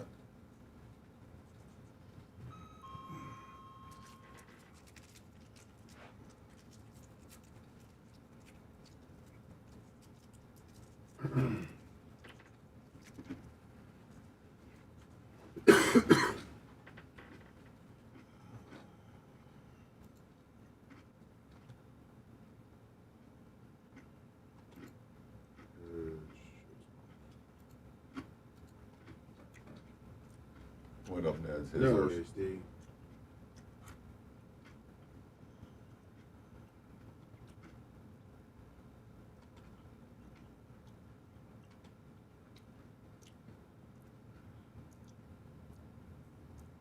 See, I like that color a lot, Jay.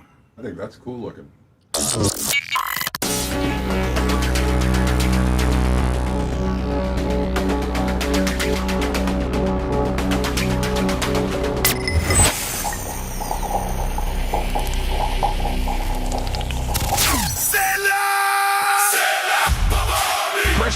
Harley-Davidson in Homosassa has the hottest deals this summer. Tell a Bubba Army and get a free helmet with any new motorcycle purchase. Wear any Bubba Army gear when you're at the store and score an extra surprise HD swag bag Monday through Friday. Take a test ride and grab a free summer swag bag loaded with mystery items, past t-shirts, koozies, challenge coins, and more. Or jump into the payment swap event. Trade your car, truck, boat, RV, or anything with a payment and ride home on a Harley. Stop by Crystal Harley-Davidson today. Your next adventure is waiting. You can always check him out online at crystalharley.com. Too human to be predictable. Bubba the Love Sponge. More now. This is the Bubba the Love Sponge Show.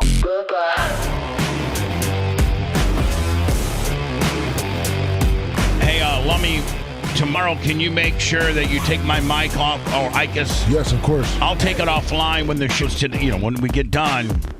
And you guys determine which mic you're going to put in there. Yeah, we'll put... but I don't mind being talked into. Not a problem.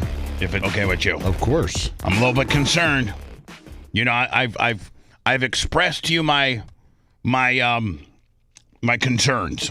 Hopefully you'll be able to police and have me and your thoughts tomorrow as you are executing the format, my friends. You're always in my thoughts. Thank you. Clip going viral online of a dozen women being asked the following question: do we need men? Most answered very quickly, no, because men are useless. I mean, because you haven't had one in a from month. The Hill, it caught my eye. Most young men are single. Most young women are not. Young men have fallen faster than any demographic in America. It's true.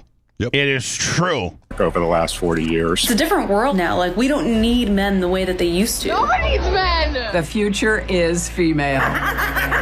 Men and women are drifting further apart, and society is crumbling because of it. Yes. For those that really want to be intellectually honest about this, it is. Like men and women complement each other. Men can do things women can't. And women can do things men can't. And together as a team, and when they're getting along, they love each other, they got each other's back, and they make one hell of a combination. What dad can do to help raise a kid is way more significant in some areas than the mother, and vice versa. There's just some things that you got to learn from your dad, and there's other things, and the nurturing and things like that come from your mom. And working together... That's the all-American family, is a mom and a dad that stay together, that don't, and what is it? What's the divorce rate? 60% now? So it's at least 50%. So, sure. The odds are not in your favor that you're even going to make it. And then families that can stay together, like much like, you and Steve, that, stayed together through, with your, basically your younger, Steven's college sweetheart. He's been with her his whole life. I think they actually met at kindergarten. I mean, they are completely attached to the hip.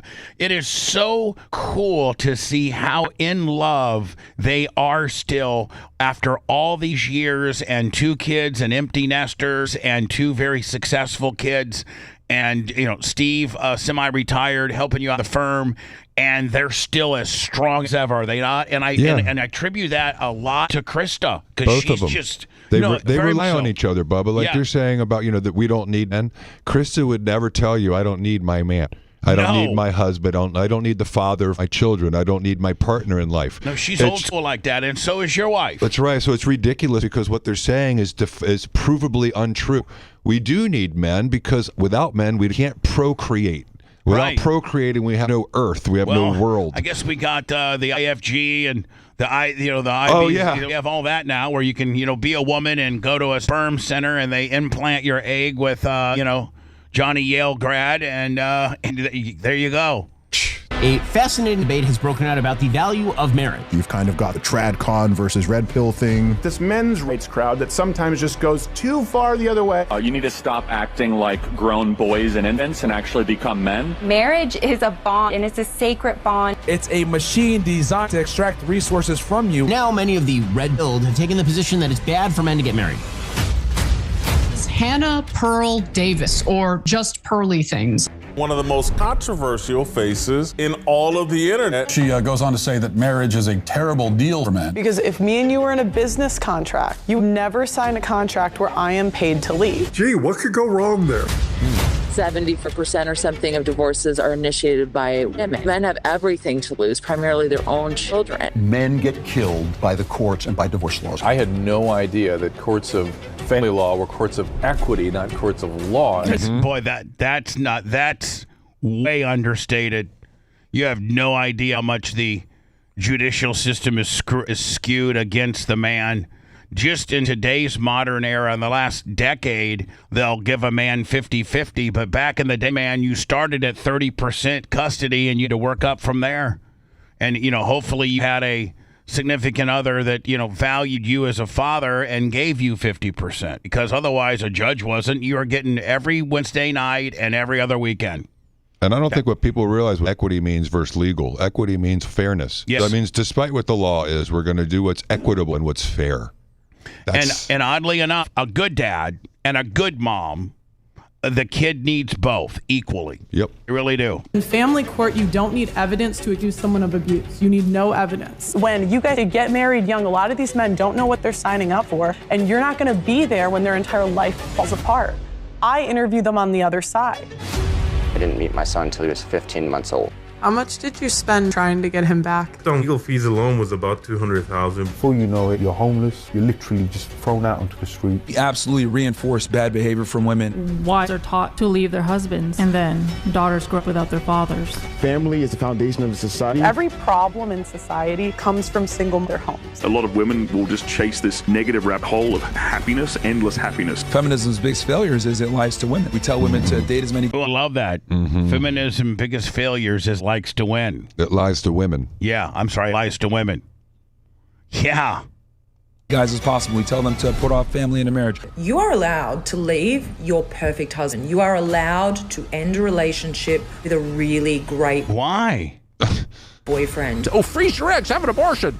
What? You're evil. I don't think there's anything else in life that we actually ever go into preparing to fail. Right. Like, if you have the mentality of this is going to go wrong and be pessimistic, naturally the outcome is going to be that it's going to fail anyway. Yeah. It's self-sabotage. And that's the thing, like, women are so willing to leave marriages because they're not happy. This is not about happiness. The most important thing is the children. And the problem is we have a modern society where it's me, my feelings, leave when I feel like it, instead of doing what's best for the kids.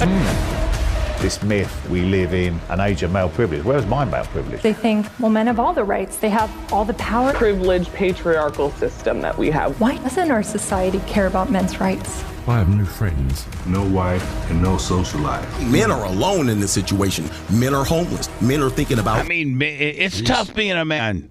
I've got a dear friend going through a divorce right now. Oh, I wouldn't wish that on anybody. No, I'm not going to say any names. And it's absolutely brutal what the system does. Especially when you have a little bit of money, a little bit of influence, maybe your own business, and she has been this kept woman that raised the kids and did the motherly, cool, kick-ass, really good stuff. But now she is the empty nester. The kids are out. And she's been determined to make life an absolute hell on you, because guess who's paying the bill? The rich guy is. In the state of Florida, I think your mom helped establish Hays Law, and when there was a disparagement in income, the man has to pay for the women's legal fee. Something like that. And, and what's a shame is, just like this is saying, he's just on the ride. He's on the wild ride, and he can't do anything to get off of the ride other than let the process play itself out, which may take a year. And hundreds of thousands of dollars. Yeah. So I mean, man. For anyone going through it, male or female, we saw how it affected Dan, and they had a really an amicable divorce. But they didn't. They don't hate each other. No.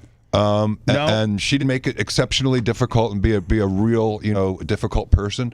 They respected each other, and they're going to have co-parenting. But there's two sides to that fence. For every good situation like Dan and Romina is one that we've had a couple friends go through. Yep. And the women just blow through the money, and the people that get the most rich on the whole deal are the two divorce attorneys who are probably in on it to deal.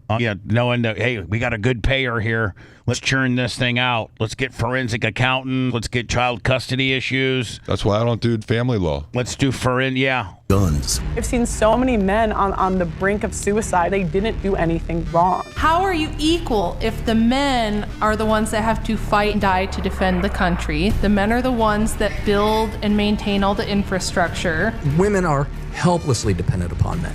So-called deaths of despair from suicide, overdose, or alcohol, 3 times higher among men than among women. Culture is telling men you're no good. You got to get your act together. I think men have failed themselves. What kind of a man are you?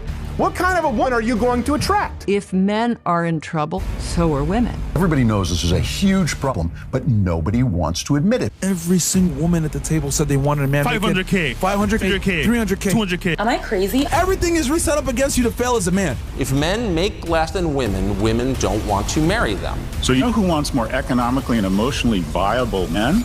Women. I don't want to be an independent woman anymore. I don't want to be a strong, independent woman. I'm over it. When is it going to be my turn? Where are we meeting the men that don't? I mean, at the end of the day, I think girls need some D. You know? I can't keep having these same conversations. The only simp here is you, Pearl. You simp for men. I think you simp for women. She's a provocateur, says stupid stuff, but Pearl is right about this. It's already happening. It's just not out in the open yet. I didn't realize she's an advocate for men. When I first started watching this piece, I thought that Pearl was somebody who was, against men. But she's saying men are being treated poorly, and look at this. She actually kind of. I like her. And I did a turnaround. I thought when you, like you said, I thought she was going to go down that I hate men, they suck, and she's kind of the spokesperson and advocate for the average dude out there. Culture is going to be our fairy tale ending because men don't want a wife and women can't find a husband. The future, if everybody follows your path, is there no future. We go into population decline and our economy goes into decline. Civilization will crumble. The American... Well, I mean, listen, I got to go to words. It all starts and stops with parenting and how you were raised. And that's where it starts and stops. And the bottom line is, if you can't live this double life of everything being so blissful, and look at us and our Facebook and our TikTok and our whatever, and we were living this perfect life and vacations and Airbnbs when deep down you hate each other. But you're living your best life on the social media, and everybody sees you on Facebook, and you got this new car and this new handbag and what have you. But deep down, you are, miserable. And it's a lot of it has to do with the fact that you can live a double life. The life that you are really having in the type of healthy or unhealthy relationship you could potentially have with your significant other, or this make-believe, look at us. Look at our Facebook, look at our trips, look at our new car. When realistically, they're sleeping in different bedrooms at night because they hate each other. I mean, that's the reality of it at the end of the day. It's tough being a man, but it's tougher being a woman. Let me leave you with this. If you're 45 years old and you're a man and you're, divorced, society's still, like Dan. Dan's out killing it. Dan's having fun. But if you're a woman and you're 45 and you are, freshly divorced, society looks at you a little differently, right? I mean, we still got that going for us as men, where at 46, hey, Len, he's an older guy. He just, he raised his kids with his wife. They both went to different directions. They're friends, but he's out dating some hot 20-some-year-olds, and when people speak of her, it's like, wow, she's 45 and she's divorced, and she's gonna be able to find a new dude,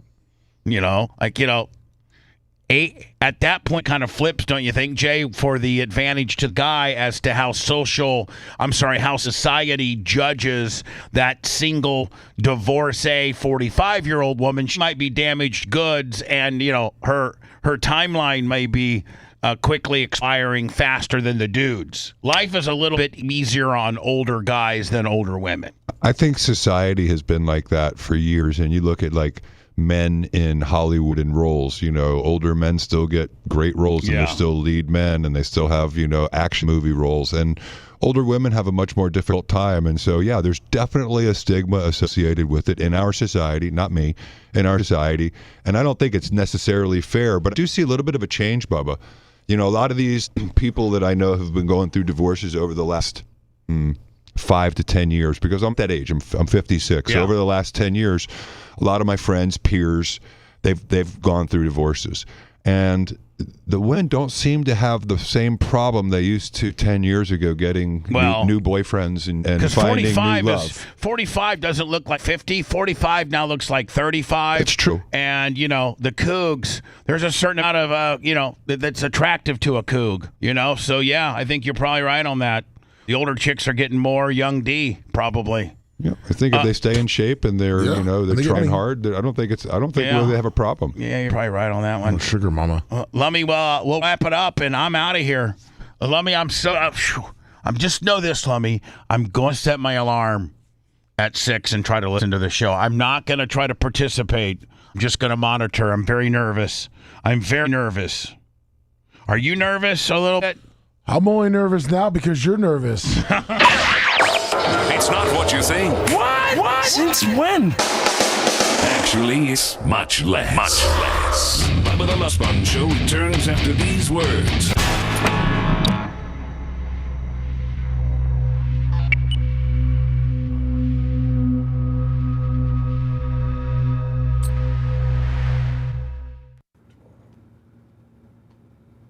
Not till 1. Depo's at 1.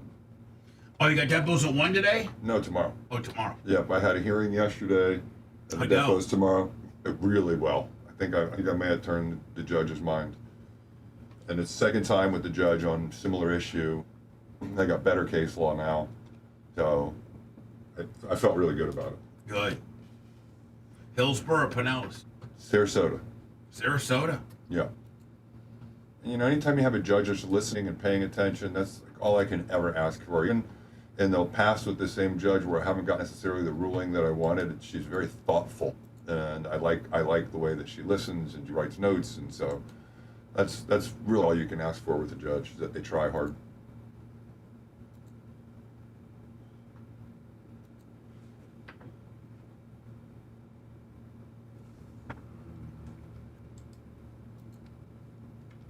$9:47, 11 minutes, everybody. Let's see what we can do there.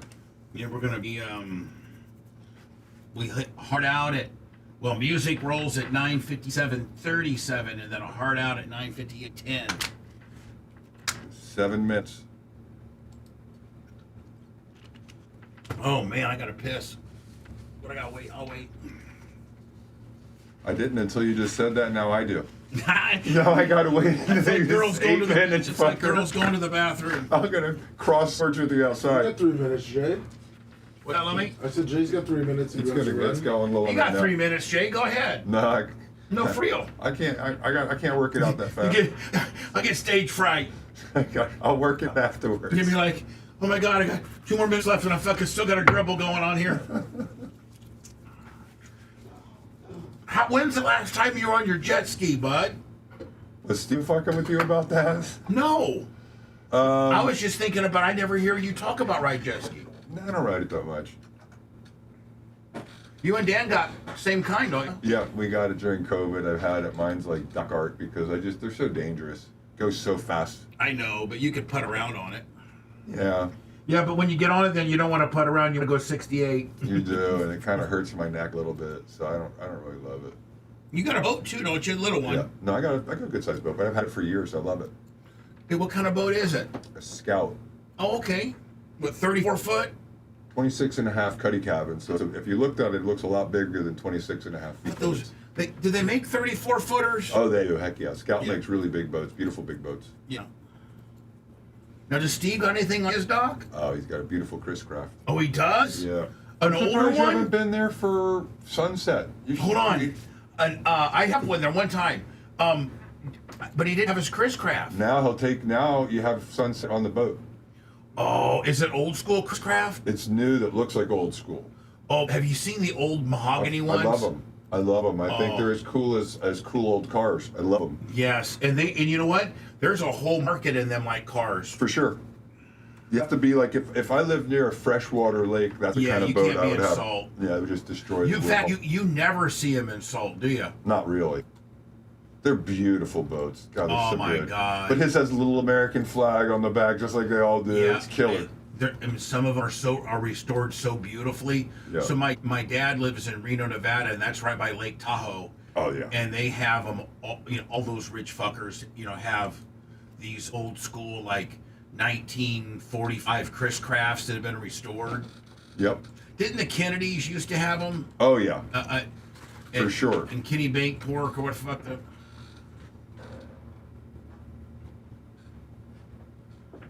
So Lummy, I'm going to, when we're done, I'm going to clear all my pages. Okay. And probably restart it or just leave it? Should I leave it on or just restart it, or should I leave it off? Oh, yes, watch. I know we talked about restarting it, but maybe it'd be better off to be off for right now. And then we'll start it before Babyface gets here.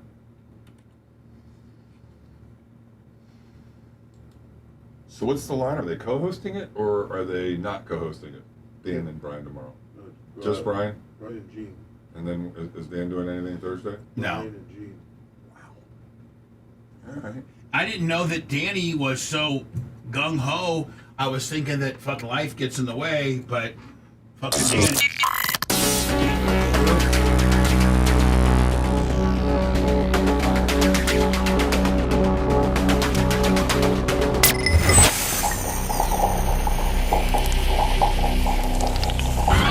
There's nothing sexy or glamorous about this broadcast. Just press play. Bubba the Love Sponge. You're listening to the Bubba the Love Sponge Show.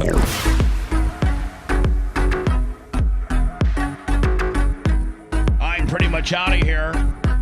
Leaving today. Got it. Hey, you travel so much that I do. When the day's here, I'm leaving today. Yeah, it's exciting. I packed last night, so I just got a few little things like a toothbrush and a couple, a little bit, some toiletries to throw in there. Do you check or do you carry? No, never check. That's one of my rules. Yep. Carry on, Willie. The only thing I check are surfboards. I like to have my luggage and all my personal stuff, my DOP kit on me so that if it gets lost, I don't want it to get lost. Yeah, I never go. I never check nothing. And I'll actually spend the little extra money and park at the very top of the roof in short-term parking. I always park in Blue 98. That's for me and Hogan. Blue 98 will make you feel great. That's where we always parked. Blue 98. That's awesome. Very, very top. Blue, and from the top, or from any of that short-term parking garage, you can go right to your gate. For sure. Like Merch Crick's we can go to short-term parking and take the tram over. I'm like, nope. I know it's a little bit more expensive. It's actually $32 a day for the short-term. Yeah. So I'm gonna be my short-term parking bill is gonna be about $134, but it's worth it. It really is. I used my Southwest Visa credit card, Lummy, to book. I didn't pay nothing for this flight. So you get the points. Yeah, I did it the Brian Matroni way, built a bunch of points, and I'm flying Southwest, and guess what seat I'm in? Which one? One. Nice. One. That cost another $46. But I had all these points. I'm I'm just gonna burn up all these points, see what I got. And so I'm sitting in seat 1, and Southwest doesn't do the mass boarding anymore, where they 1 through 20. I think they have assigned seating now. Yeah, they do. Well, have you flown? No, but I was looking, then I went and looked at my Southwest account that I haven't used in 7 years, and I got 50,000 points. Oh man, you can fly. I know. I'm sorry, Lummy. I don't know who's on hold, but I don't have time to go to the phones. Nope. So sorry, people on the phone lines can't get to you. Brian the Babyface Matroni will be the host tomorrow with Gene Lasker. Now, Lummy, I got a couple of sniffs as to what Brian might be doing. I'm never going to step in and tell him that, creatively that he can't do anything.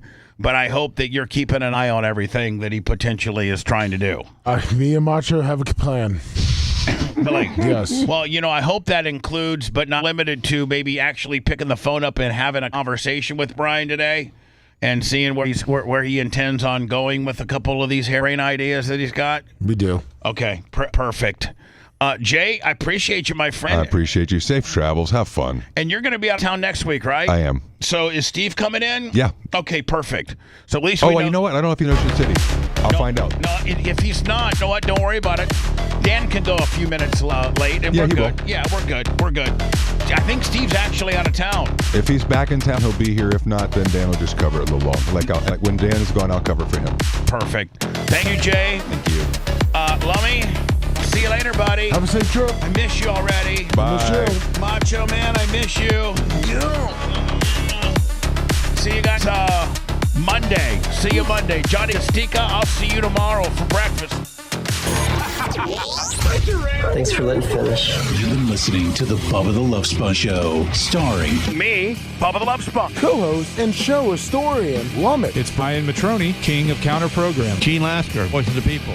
Glad you get to hear me. Gary Cantrell, video editor. Yeah, back here wiring up. It's Mini Macho. The BRN agent, Thomas Duffy. Co-host, Dr. Dan Diaco, Esquire, of Counsel. Co-host, Jay Diaco, Esquire, the Spitting Cobra of Counsel. Now, time for the legal disclaimer. Exactly. The Bubba the Love Sponge Show is intended solely for the enjoyment of our listening audience. Any rebroadcast, retransmission, or other use of this show without express written consent of Bubba Radio Network is prohibited. We must dissuade him of this delusion.